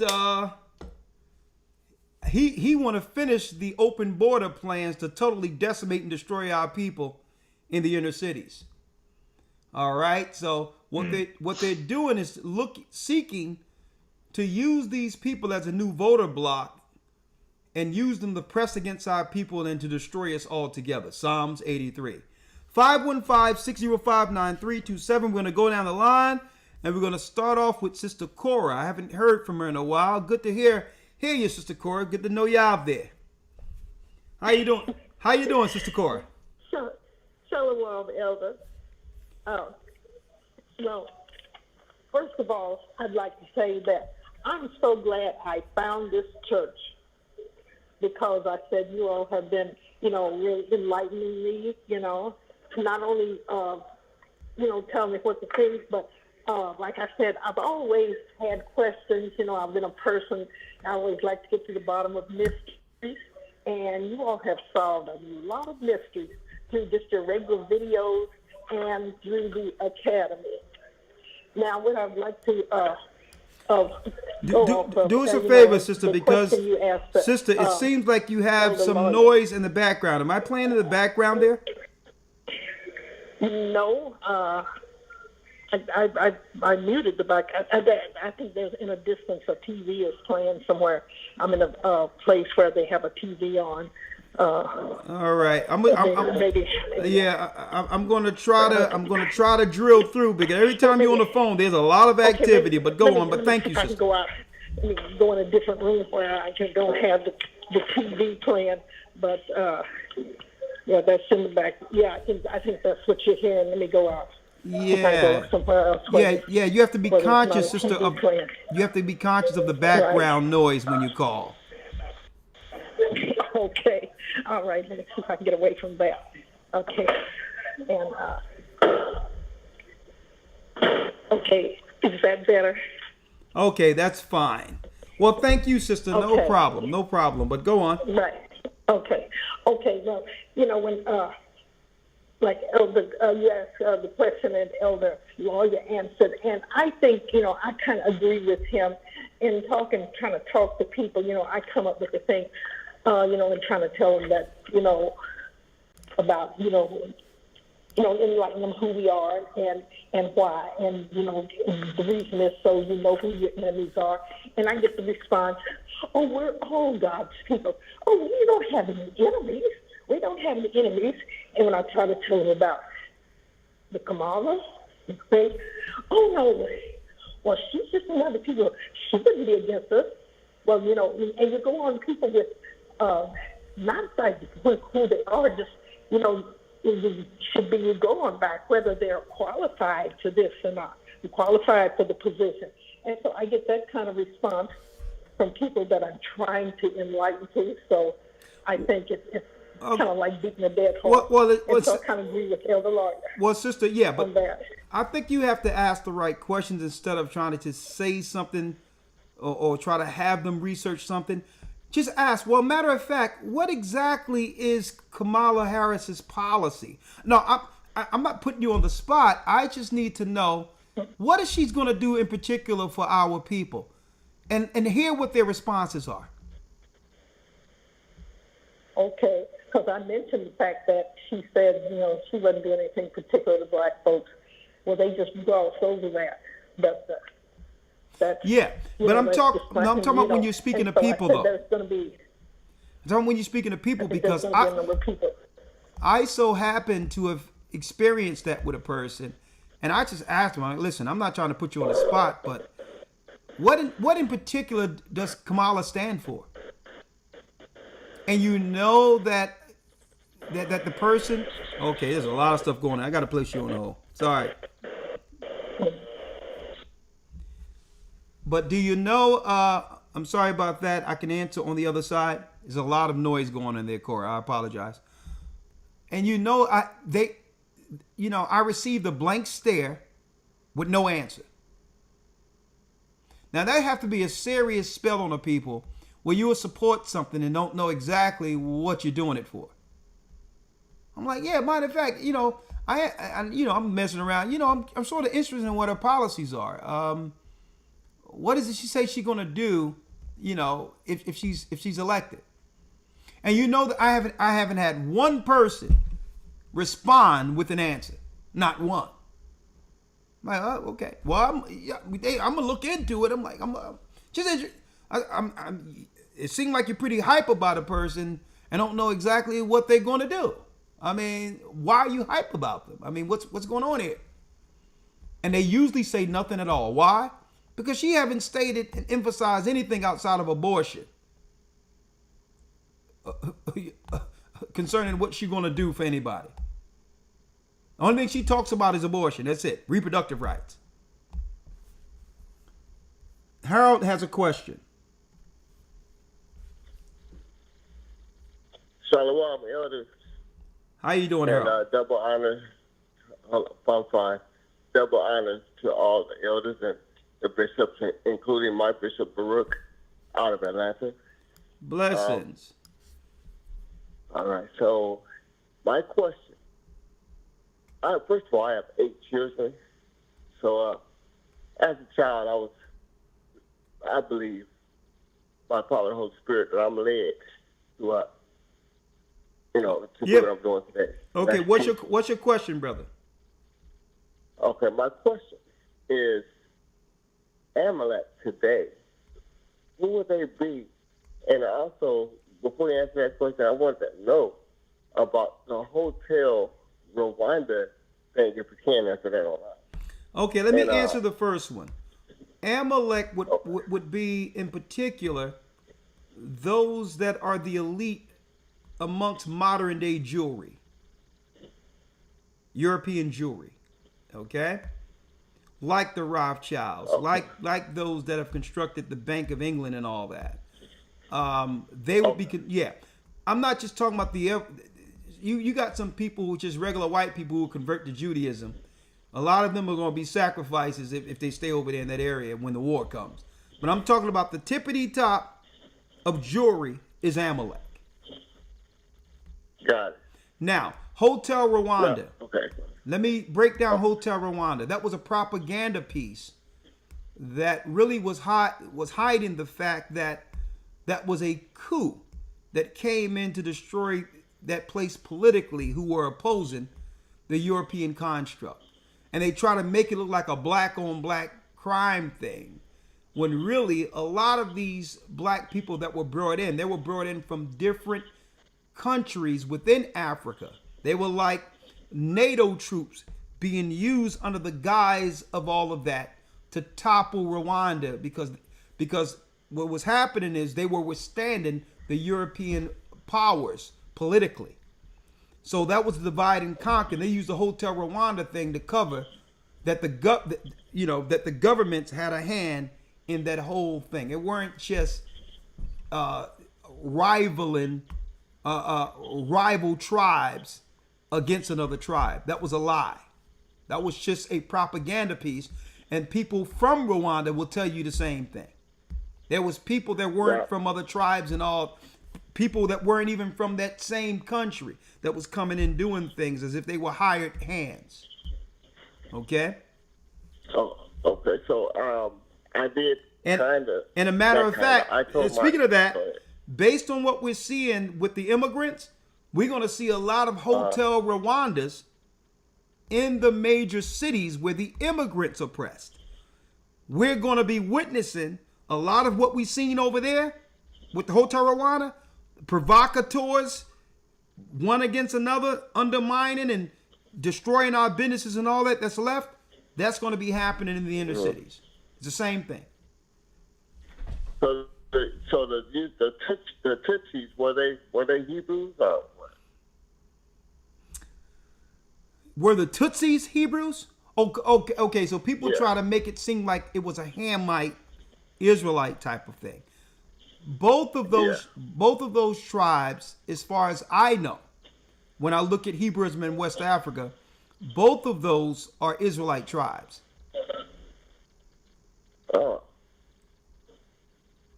Okay. To be honest, that really don't make much. To me, it don't make much sense. But, to me, it don't make sense. Well, it makes sense to me. The Crips and Bloods are the same people. Okay. Yeah.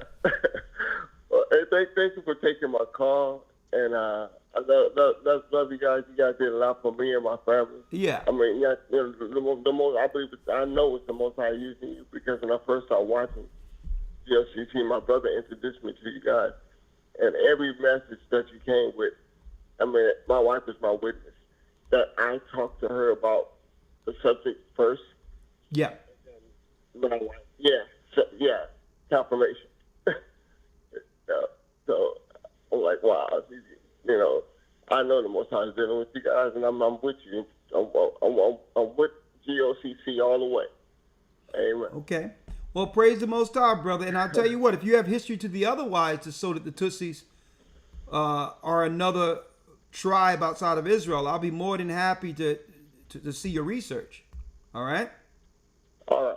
All right. All right. Bless you.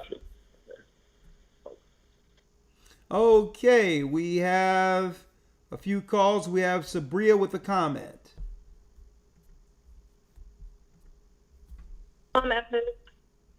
Shalom, elders. Shalom. How are you, Sabria? I'm doing great. How are you? I called a little while back about my son, and you gave me some great advice, and I've been praying over him, and I haven't had any issues with anybody trying to tell me how to raise him. So I just want to thank you for helping me through that time. I don't know if you remember me. I remember you when I told you telling people to mind their business. If you're dealing with your child and trying to bring him up, yeah. So I remember that. And I pray over him before he leaves the house, and I pray over both my children, and it's been great. Everything's been going good with my kids, and I really appreciate that. I just had a comment really about Candace Owens. I've been watching her every single day, and I see her growing, and I see the Most High using her. I can see it, and I just know she's on a verge. And I just see it's the growth in her. And I've been watching her for a long time. I come and I go, and okay, sometimes I don't always agree with everything that she say, but then I come back and I say, wow, she's most of the stuff she say, I do agree with, and I understand when she says, don't get hung up on, what happened with Sonia Massey. Don't let them control our emotions, because you said the same thing. And I know, we have to be smart. We know they're trying to use, certain stuff to tug at our emotions. So I like the fact that, I see that you guys are actually looking at her too, and I'm not just by myself, and I'm like, wow, Candace is growing, and I'm like, the elders are seeing it too. So that was just my comment. Oh yeah, well a brother sent that to me, and it blew me away. And what I want to say is, really inadvertently, she has become the most ultimate spook that's set next to the door. I don't know if you've seen that old movie back in the 70s, the spook that sat next to the door, where it was about someone that had. You ever seen that? No, I haven't seen it. Oh yeah. This may be beyond your time, but it was about someone that had certain understandings and were able to get inside to get enough information to help the community against the conspiracies against the people. But inadvertently, she's become the ultimate spook that sat next to the door, because Amalek was using her as a political weapon against us. And I'm gonna tell you, that's how sharp and intelligent she is. That if they could use someone like that, but it can become a secret weapon for them to say the things that they cannot say and articulate it in a way where they can. She would be the perfect buffer between those that are against us and our people. She'll take the fall for everything, even though they're feeding and stoking the fire in her against us.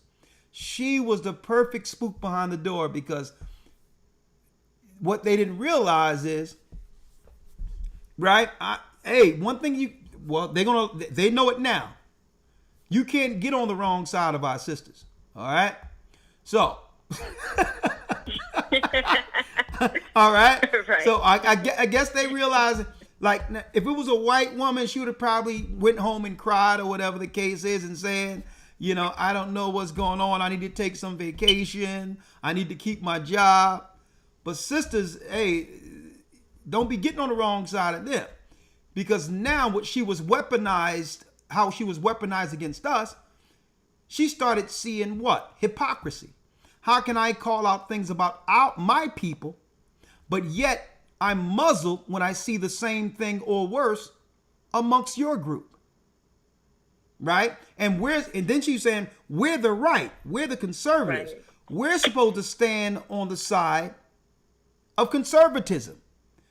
Right? So why are you protecting liberal, destructive behavior amongst your people? And if I'm not going to tolerate that with my people, I'm not going to tolerate that with yours. So anytime she tried to point out something negative amongst their people, she was muzzled. And she's seen the hypocrisy. And one thing they use our sisters because our sisters are very savvy, intellectual. And these corporations cannot run without our sisters. But all in all, they got on the wrong side of the wrong sister. Right? So she knows too much. And again, the one thing they didn't bank on is the fact that she would start looking into the fact that she is an Israelite. I mean, what a face-off. All right? It's quite entertaining. Right. That's right. Don't create a Frankenstein and point it our way, okay? Okay? You create a monster and then you point it to destroy our people inadvertently and hide your hands. Nah, she says, no, you ain't going to use me like that. So there's something genuine about that sister, regardless of what people think. She has values and a moral foundation to defend. So you can only respect that, right? So, hey, right. Hey, at first it was our turn. Now it's theirs. Thank you, sister. Bless you. Thank you. Shalom. And I told you before, get a 9-volt battery because I don't think that that fire alarm is going to work operating the way this thing's been beeping since I spoke to you 2 weeks ago. Yeah, my brother told me the same thing. Lord have mercy. To change it out. I mean, I guess you imagine that you have a bird in your house or something. No.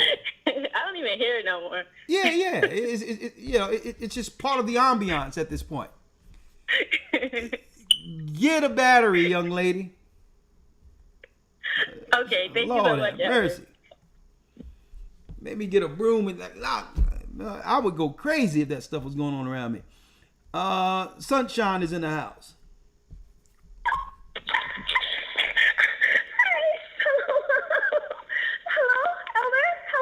Yes. Hello? Shalom. Hello? Hi. Talk to me, girl. Talk to me, young lady. Shalom. Hi, Elder. Hi. How you doing? Elder. Hi. Elder, wow. It's so true that we never begrudge or covet for what others have or have stolen and their love lust of this world and all the things in it, because vengeance is mine, saith the Lord. And regardless of the conspirators and nations for Satan, what they have done against us, their evil works will be bared naked among and amount to absolutely nothing in the end, for surely their fathers have inherited lies, and fools have gotten rich off of us over the time of the true children of Israel because of our fall. Those same fools have spewed bold words and scoffs against us and our God. But as knowledge has increased and the Most High Spirit is poured upon the whole world, in these latter days, the games, tricks, mind games, and manipulation of the children of Israel in the world are dwindling in strength. They are losing their power. And Israel is not being bowled over as easily anymore. Israel, whether belonging to high society or living amongst the lowest ghettos, are awakening to the true knowledge of ourselves as the sons of Jacob. And no nations can ever take this knowledge of who we are and our connection to our God away from us. So because of the inability to pull the wool over our eyes anymore, they jumped into default faith, as they call us, mindless and crazy and anti-Semites, though we are Semites, and nothingness and voids in the deep, though we are a highest chosen people amongst any other Bible word, that the whole wide world has been allowed to call us without repercussions, and that they've felt to be emboldened to call us whatever on whoever's whim, because we've run loose without a king to rule over us.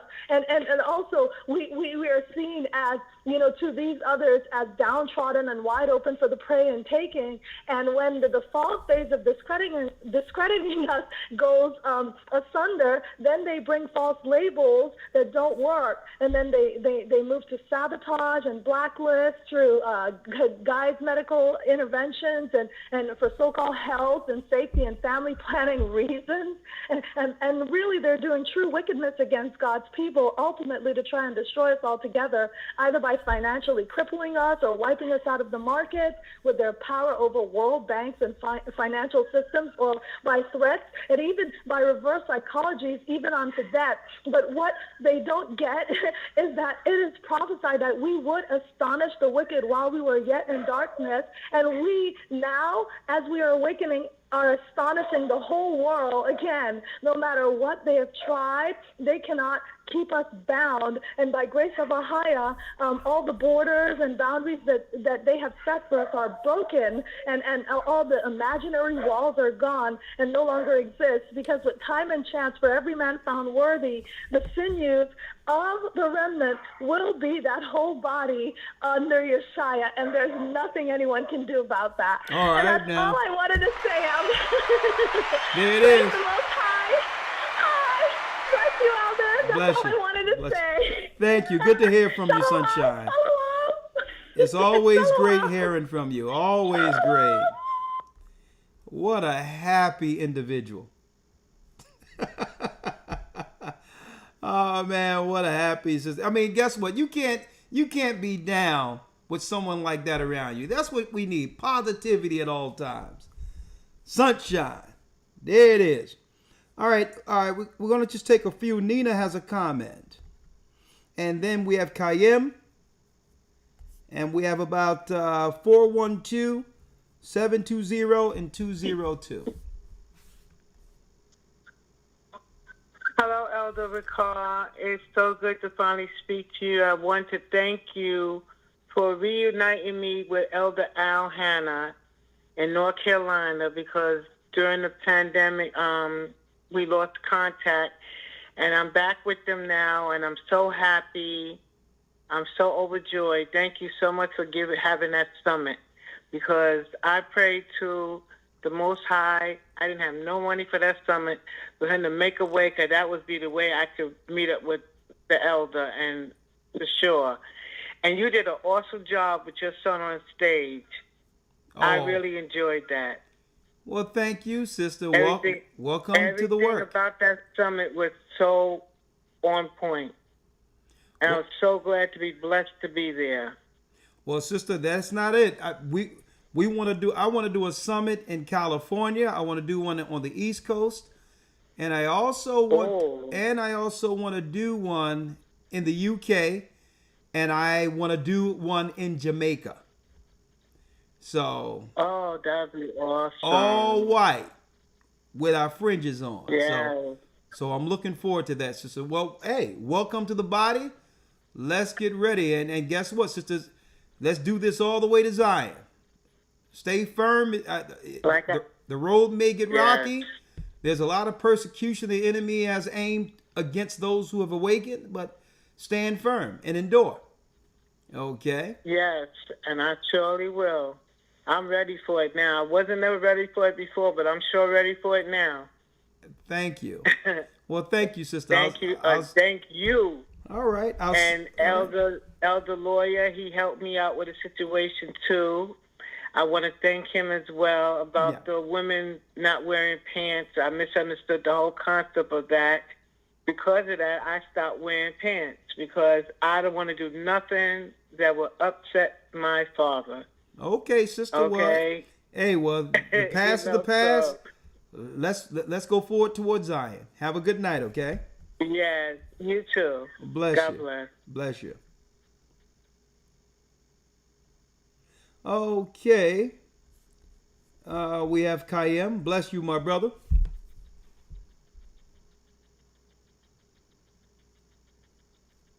Oh yeah, we do have to come to Texas though. We have to do something in Texas. Shalom, Elder. Shalom, sir. How are you? Pretty good, sir. Yes, sir. Double honors to all the elders and leadership. Elder, on this, I guess all these politicians, it just reminds me of an eerie, creepy Rosemary baby, like a foster home of Rosemary's baby. It's like they all like just related somehow it seems like. But Elder, what I've noticed, like I do loss prevention again, and it's like, the people out there asking for money. So it was like a lady and her daughter that's out there. So they came to the store. It's like, a lady said they were gonna buy some stuff. So this lady filled up the whole basket of groceries. Now I could tell she's not from this country, and she filled up the whole basket. And the lady said, "Well, ma'am, I'll just buy you. I can buy you $20 worth of." And she just said something in her language and walked out the store. And I noticed every time she be asking people for money, they'll give her money, and they'll look, and she gives them this certain look, like, you know what I mean, like a very wicked look, and say something in her in whatever language she is. And I'm starting to notice that that I don't think that she's there just for asking for money. I think it's just something in them or in her that has a bad spirit, and I think that's what a lot of them. I see them all, and I do it at a very known store, and I just see a lot of them in the parking lot ask for money, and they just have a bad spirit on them. So it's like you said, Elder. They're not here to make friends or to make peace. I think they're here just ready to set their tent and to cause some type of conflict. Hey, all right. Well, hopefully, they make the right choices because, there's constitutional rights in this country that I'm sure people will actually, cleave to. So, hey, so let's see where it goes. But hey, I stay away from it. I don't deal with it. And if I see someone that's suffering and it looks like they're suffering, and if I have it, I give it to them. It doesn't matter where they come from. If I see someone hurting, I try to help them. Right? So maybe they're frustrated because there was promises made to them, and now they're over here suffering, and now, some people are probably really hurting. They probably drop over some people over here that's truly hurting. And they were sold a bill of goods that the people would help them, and now, you're looking at them. So I mean, it's a balance. I'm not going to say everybody that's coming over is an enemy, So you just have to, if you see someone hurting, see a family hurting, if you have it, help them. All right. Yes, sir. The last thing, Elder, it's like in the parking lot. I can tell that a lot of us, I try to walk the sister to their car and try to be there because there's a lot of stuff going on. Yeah. And a lot of times I see it's not appreciated, But, what I said, I just got to make sure I'm here and to endure and be there for the women and children of our church. Well, brother Israelite, when you do a good deed, you're doing it to be appreciated by the Most High, and even if it go on unnoticed from the person that you're doing it for, it's okay. You can hold a door. Someone say, some people you hold the door and they don't even say thank you. But I don't think about it. Hey, it's fine. I'm not doing it strictly for that person. I'm doing it because it's the right thing to do. So our people are hurting right now. And you see some people, you got a lot of these strangers that are coming in, stalking our sisters and all that. And a lot of sisters don't even know they're in danger. But if you can walk them to their car and make sure they're safe in your presence, whether or not they reciprocate or say thank you, it's of no consequence. As long as you make sure our sisters are safe. Right? That's all that matters. All right? And I can stop that. Yes, sir. Dwada, sir.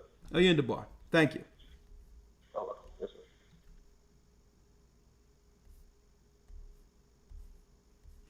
412 area code.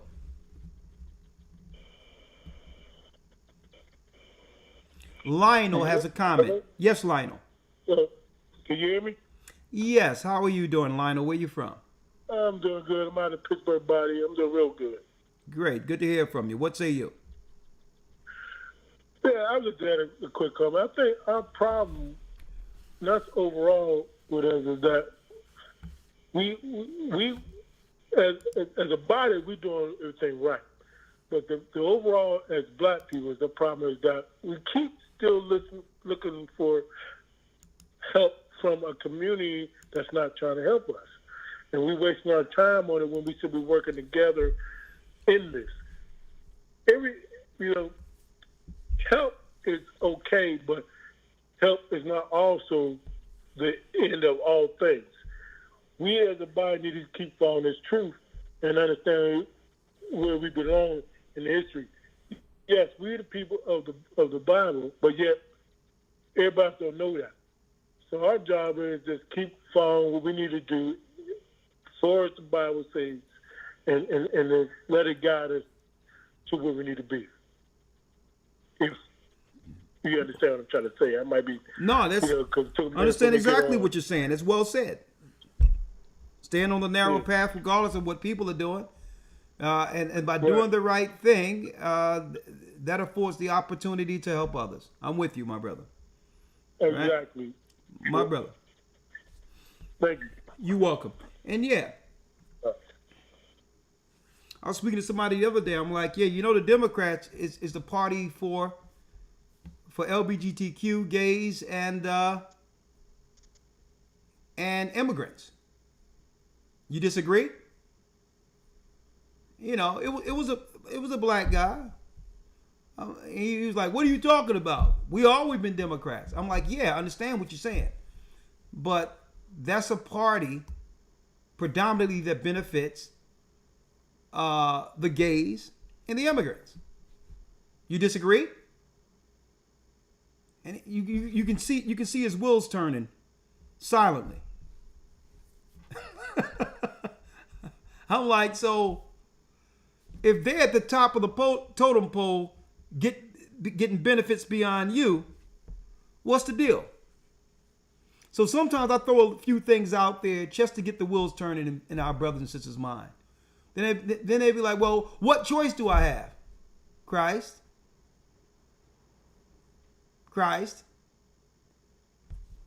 Okay. I'm like, man, listen. They use our vote and push us out of the way and grab the bag. All right? Gloria has a comment. Elder Ricard, how are you? Gloria, my Gloria.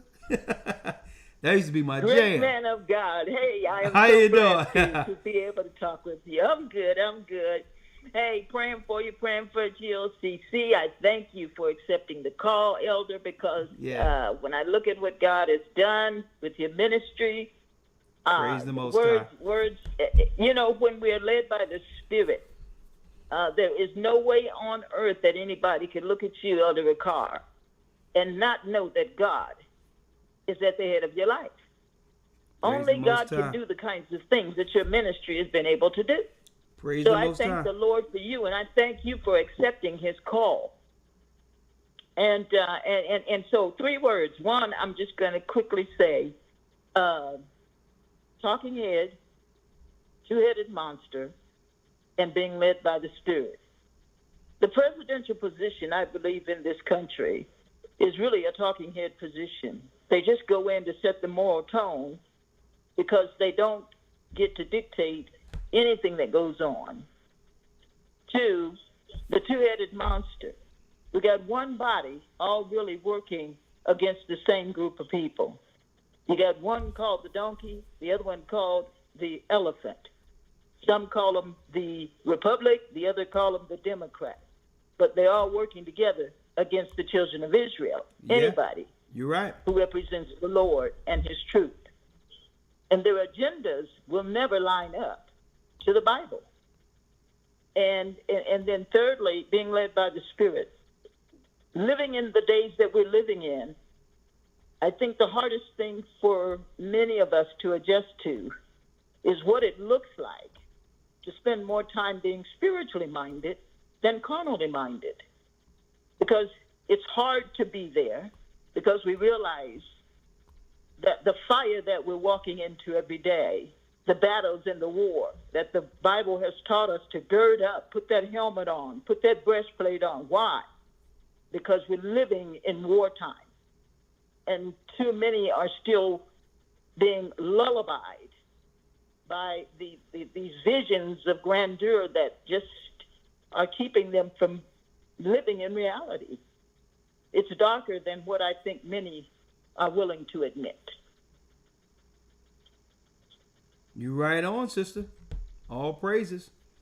Well, thank you, sister. So I'm praying for you, praying for GOCC, praying for all the elders, all the deacons. Thank you. You're doing a wonderful job. Well, sister, guess what? Hey, we need it. Keep those prayers going. Keep them going up. And let the Most High bring those blessings down. Thank you. All right. Have a great one. Shalom. Man, it feels so good to see so many of our people coming to the knowledge of the truth in these last days. It's such a blessing. It's surreal. Esther has a comment. Good evening, elders. Good evening, Elder Ricochet and Elder Lawyer. All Good praises to the Most High. Thanks for taking my call. Yes. Good evening, Esther. Where you from? Good evening. I am calling from the DMV congregation via Tanzania. I live in both places. Okay. Blessings. Yes. This is my first time ever to call, so I'm a bit nervous. Okay, don't worry about it. Take your time. Well, I was actually following your conversation about the lady and her baby at the hospital and how the East Indian tried to change the situation about getting shots for her child. I had a similar situation just a month ago. I was admitted to the hospital, and I was there for treatment for 5 days. Well, I've been fighting autoimmune for like 9 years, and the treatment is supposed to boost my immune system. Well, this is the process I've been going through for 9 years. But thanks to the Most High and the Holy Spirit, like a few months ago, I had a dream that I was in the hospital or some clinic or something, and they were trying to either put the vaccine in me or something in me that did not agree with me. So it was like the Holy Spirit was like, run, get out of there. So I found a way to run out of there. This is all in my dream. And I ran out. So now, when I was actually in the hospital a month ago, they kept trying to get me to do a different process that I've never done before. And this procedure was it's called, plasma parathesis. Okay. Well, apparently they put some kind of tube in your neck, kind of like dialysis. I've never done that before. None of my doctors or neurologists ever offered this to me ever in the 9 years I've had this situation. And I was like, no, I just want to get my IVIG, which is the immunoglobulin. It's my normal process. And so one doctor said that. Then another doctor came trying to tell me the same thing. And I fell asleep like around 1:30 when I finally got settled in. Mind you, somebody came at 3:30 in the morning, two people from surgery. They came in with these big machines trying to put a tube in my neck. And I was like, what is going on here? They said, oh, I thought you're going to get the plasma parathesis. I'm like, no, I never agreed to that. And so they're like, oh, well, we didn't just come here just to waste time. We came here because, they told us you needed to have this process or procedure. And I said, no, I've never agreed to this. And so they ended up having to leave.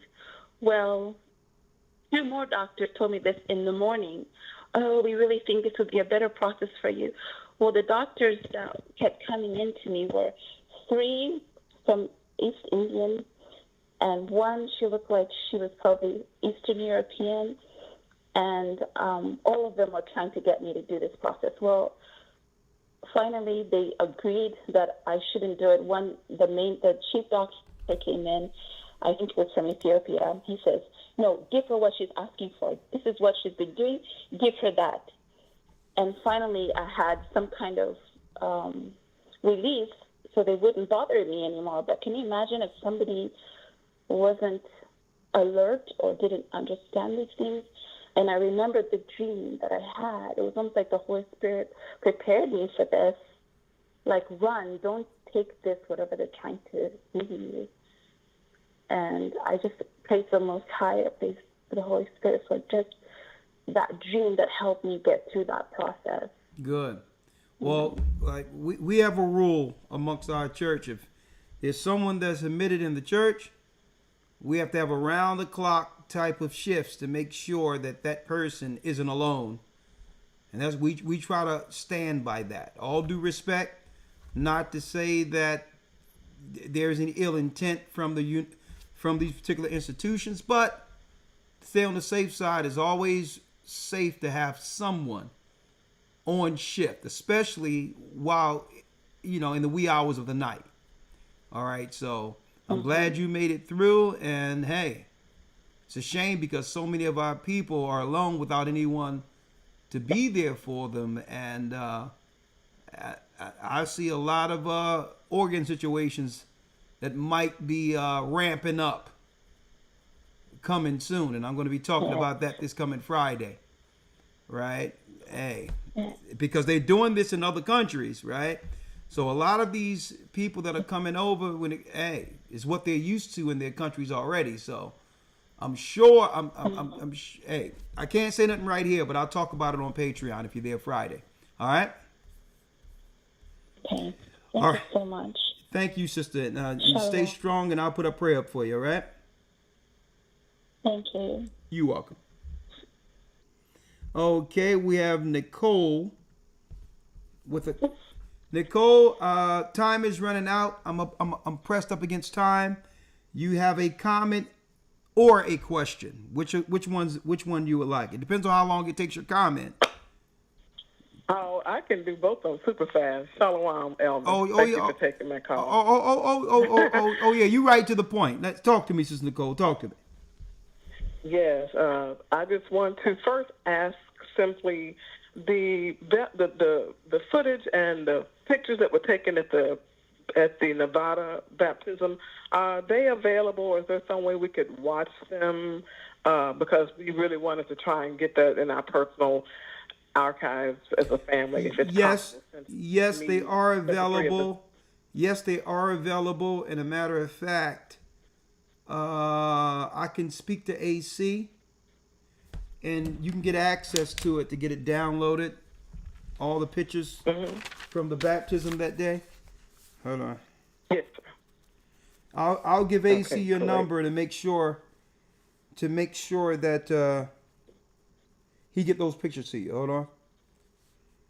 Baptism. Okay, I was waiting in case you all might have aired it, so that's why I hadn't asked before now. So well, I'm glad you remind me because we can air it. I'll tell AC to upload everything. Oh, that would be great. That would be great. Right. And lastly, I just wanted to say regarding Candace, my husband and I watched one of her broadcasts last night where she was interviewing. You remember Ray J? Yeah. You remember Ray J? Yeah. Okay. He brought on a trans because he's fixing to start this particular production where he's going to have this gagency of people from the letter community, and he actually asked Candace to speak with him, so that it's a way of promoting it as well as maybe having a meeting of the minds. And I'm telling you, my respect for her just catapulted. The way she handled that trans was such, it was just so skillful. I don't even know if she knows how skillful she is, but she did not ridicule this, what was born a man and trans, had all the surgeries and everything and became a woman and has been living as a trans woman for a long, long time. But she was so adamant on her stance, saying that it is a mental disorder, and I just wanted to just kind of alert you to that because I figured it may be something you'd be interested in watching. How she just took, stood on her Christian stance, knowing that is not of God, but she just really handled herself, but she did not come across aggressive or condemning in any kind of way. But I think she definitely, hands down, just won my. I think she, just really stood her ground. Yeah. And just really gained my respect for her again. You might want to check that out. Well, when I get an opportunity, I'll look at it. The other thing is, I don't know who Ray J's publicist is. I don't know. He's tripping. I don't know his handlers. They got him going off the deep end. He been going off the deep end for a long time. So I believe that. And I didn't know how I believe much. some of Just those. Listening to him, he said he was just really such a big advocate and just completely.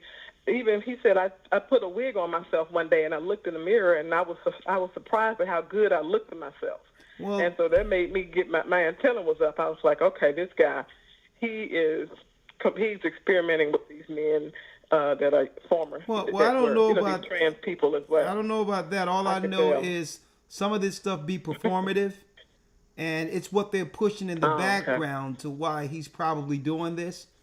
And I'm not defending him, but believe me, it's the people behind him pushing him with this stuff. They've been doing this since the realities he shows and all this, the same people. But I'll check it out. Thank you.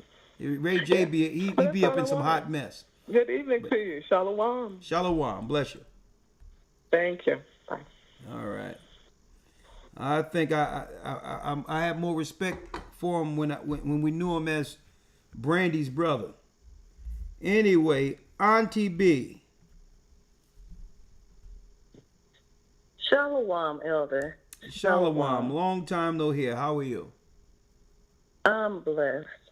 First, I would like to give thanks and honor to the Most High for us this day. Oh, my goodness. All praises. And give glory and honor to you, and thank you for taking my call. I know it's late, so I'm going to get straight to it. I have a dislike for Candace Owens. It's a two-sided coin to this. I watched something a couple of years ago where she spoke very badly about black women, how we were lazy, we want to chase the bag, we're gold diggers, and so forth.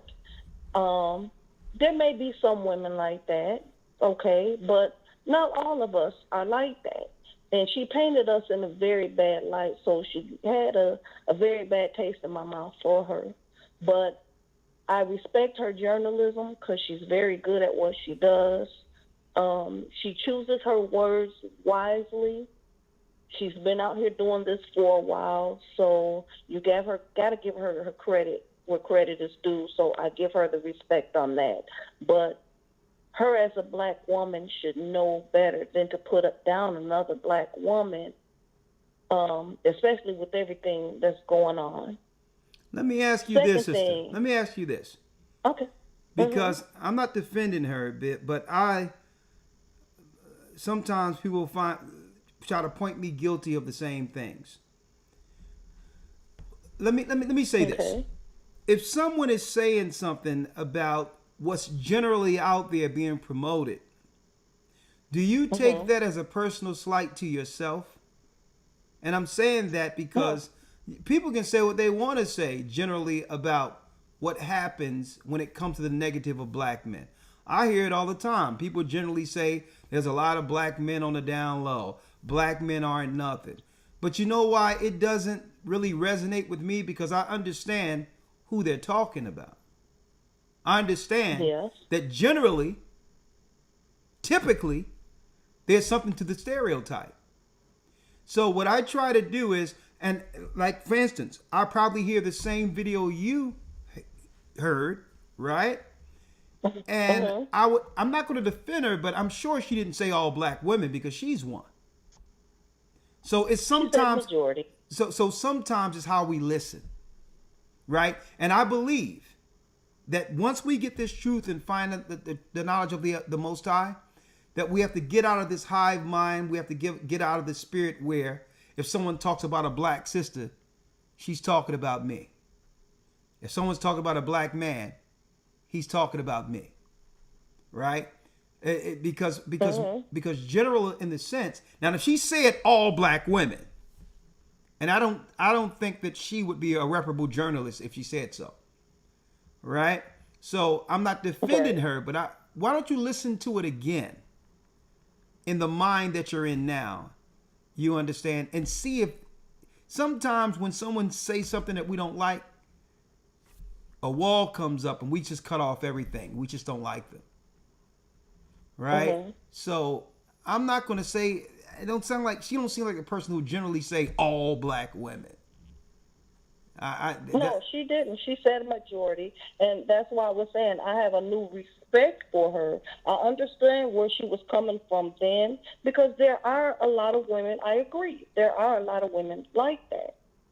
But it's just the way she went on about it. But let me tell you what I can give sisters credit for now.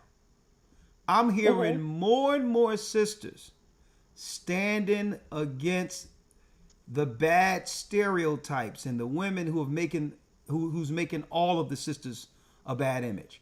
I'm starting to see, like for years I was saying, yeah, I understand what people are saying, sisters, but more sisters need to stand up and speak.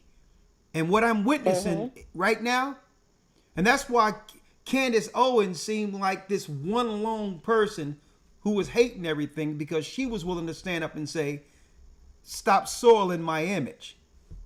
Okay? Regardless of what people say, she is a black woman, right? So if anyone can point out who's destroying her image, she can. Right? So it's impossible for her to talk down on black women when she shares black women's image. That's counterproductive. So what I'm saying is listen to it again, and because I don't think that was her intentions. After listening to her, she's more tactful than that. And what I'm saying is, what we have to break out of is when we hear something, we relate ourselves to that particular image that we know is wrong. If I know I'm not doing it, a person can say what they want to say. If I know it's not me, it doesn't apply to me. Right? So listen to it again. That's why I said today I have a new respect for her.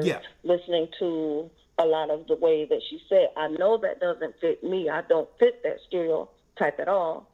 But she defends a lot of black women because of the stereotype the good women have been getting. So I commend her for that. Yeah. But the other thing that but sister, you have to realize how the majority of imaging that, and I believe it's intentional, is really dogging our sisters, and the fact that we have many sisters who will volunteer themselves for a few coins to destroy what their grandmothers and great grandmothers and big mamas fought to instill in us their children. There were some good black women who would instill honor, respect, throughout the generations. Out the door for that dollar. And to see the sexy reds, and on and on and on. And when I seen those little girls in front of, with a microphone, 3 and 4 years old, singing Sexy Red with their mother filming it, I mean, it like to man, it broke my heart. And so what I'm I saying can't is, even tell you a Sexy Red song. I don't listen to that. I ain't talking. See, that's the whole thing, sister. You know when to exclude yourself, but then you exclude yourself from what you don't hear. But then when the rhetoric is, but when the attack is coming against something that's destroying our people, you include yourself in the hive. Right? You have to understand. She was saying something because now those same women that you probably felt she was attacking has led to their daughters dancing with poom poom shorts on at the age of 5 and 6 with Sexy Red. And which is making attack against the good women. Yeah. The godly women. Sister, Yeah. It's an attack against us. Sister, that's an inadvertent attack against you. It's your image. And guess what? The synagogue of Satan understand this. There's an underbelly. There's an underbelly or a negative within all society, right? But you don't see them. You don't see them promoting their sisters from the trailer park on crystal meth and giving them a record deal to portray them before the world. See the difference? There's an underbelly of negative that's going to get judged amongst all races of people. But for some reason, they're not going to the trailer park where it's Jewish people and white women living in the trailer park, and you don't see them taking them off of poles and making them the image of debauchery. See? Yeah, they keep them hidden. Because they understand when the people see the underbelly, they're not going to be looking at those girls. What they understand is when people see these girls acting out, that those on the outside are seeing their daughters. That's why they don't do it. You understand? So and we're going to talk about that in the academy, the power of the hive mind. And it's like no longer will we defend wickedness or evil because it looks like us. No. It's a hive mind. That's a spell in of itself. And some people think, well, if you speak of black women, you're speaking of all of us. No. That ain't the case. Yeah. And so we have to stick a fork in that one, Annie B. All right? Okay. We have to separate ourselves. The second part I wanted to say was about Governor Walz. I'm in Minnesota. He's the governor here. Okay. He does nothing for the people of color. He does for color, but not it's the other color, not our color. He's behind the immigration. The color list. He's behind the immigration and the Zionist agenda that's undermining our people in that state. He's not for us. He's for immigration. He takes away from the black communities here. He puts them into the communities where they put immigrants because that's where the money is, and it's coming back to him. Yeah. And they give money to, just like everybody else, of people of non-color. With the stimulus checks, when they were giving those checks out, all of him, his family, and the friends, and all of that and so forth, all of them got money, new cars, new houses. But a lot of people of color got nothing in the communities. Well, that's hey, is that the perfect VP for Kamala? Two birds of a feather flock together. What would you expect? Nothing less than that. And I'll tell you this, but really, he's the one that'll be in power. Okay. Yeah. Well, she's just a face. She's just a face out there, so they can say, "Oh, we had a black president, a female president." Yeah. She's not black. No. She may be a woman, maybe the first woman president, but she's not black. No. And she told everybody she's not black. She's Indian. She's not like us. Have a great night, sister, because I have to get some rest. All right. Thank you for taking the call, and I appreciate you so much. God bless you. Thank you, sister. And keep up the good work. I am in the academy, and I can't wait. Well, thank you, sister. Till I'll this see you Sunday. this Friday and this coming Sunday. Hebrew and Bible Academy, Tracing the Serpent Seed. And keep in mind, thank you, Elder Amar, Elder Dell, Elder Yarack, all the elders, deacons, all the brothers and sisters coming up in the Gathering of Christ Church throughout the four corners of the earth. Thank you for your presence and your support for this church. You can support us right here. And again, this concludes our broadcast for this evening. Okay. Thank you for using Blog Talk Radio. Goodbye. When the Israelites can no longer be hid. That's right, brothers and sisters. We're the children of Israel. And yes, we're back. Have a good night. Thank you, Elder Lawyer. Yes, sir. The Shalom. Arabs and Africans told us to gather our wives and children, then sold us. Higher gather us. Whoa, whoa, whoa. Let's go. Have a good night.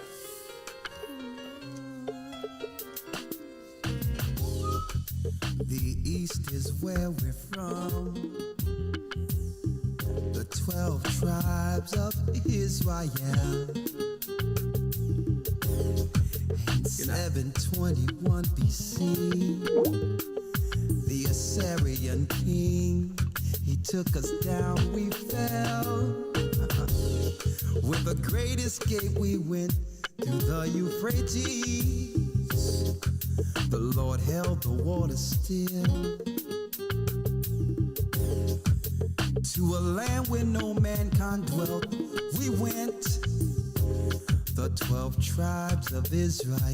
That's who we be, Manasseh, the Cubans, Ephraim from Puerto Rico, Naphtali from the Isles of Hawaii.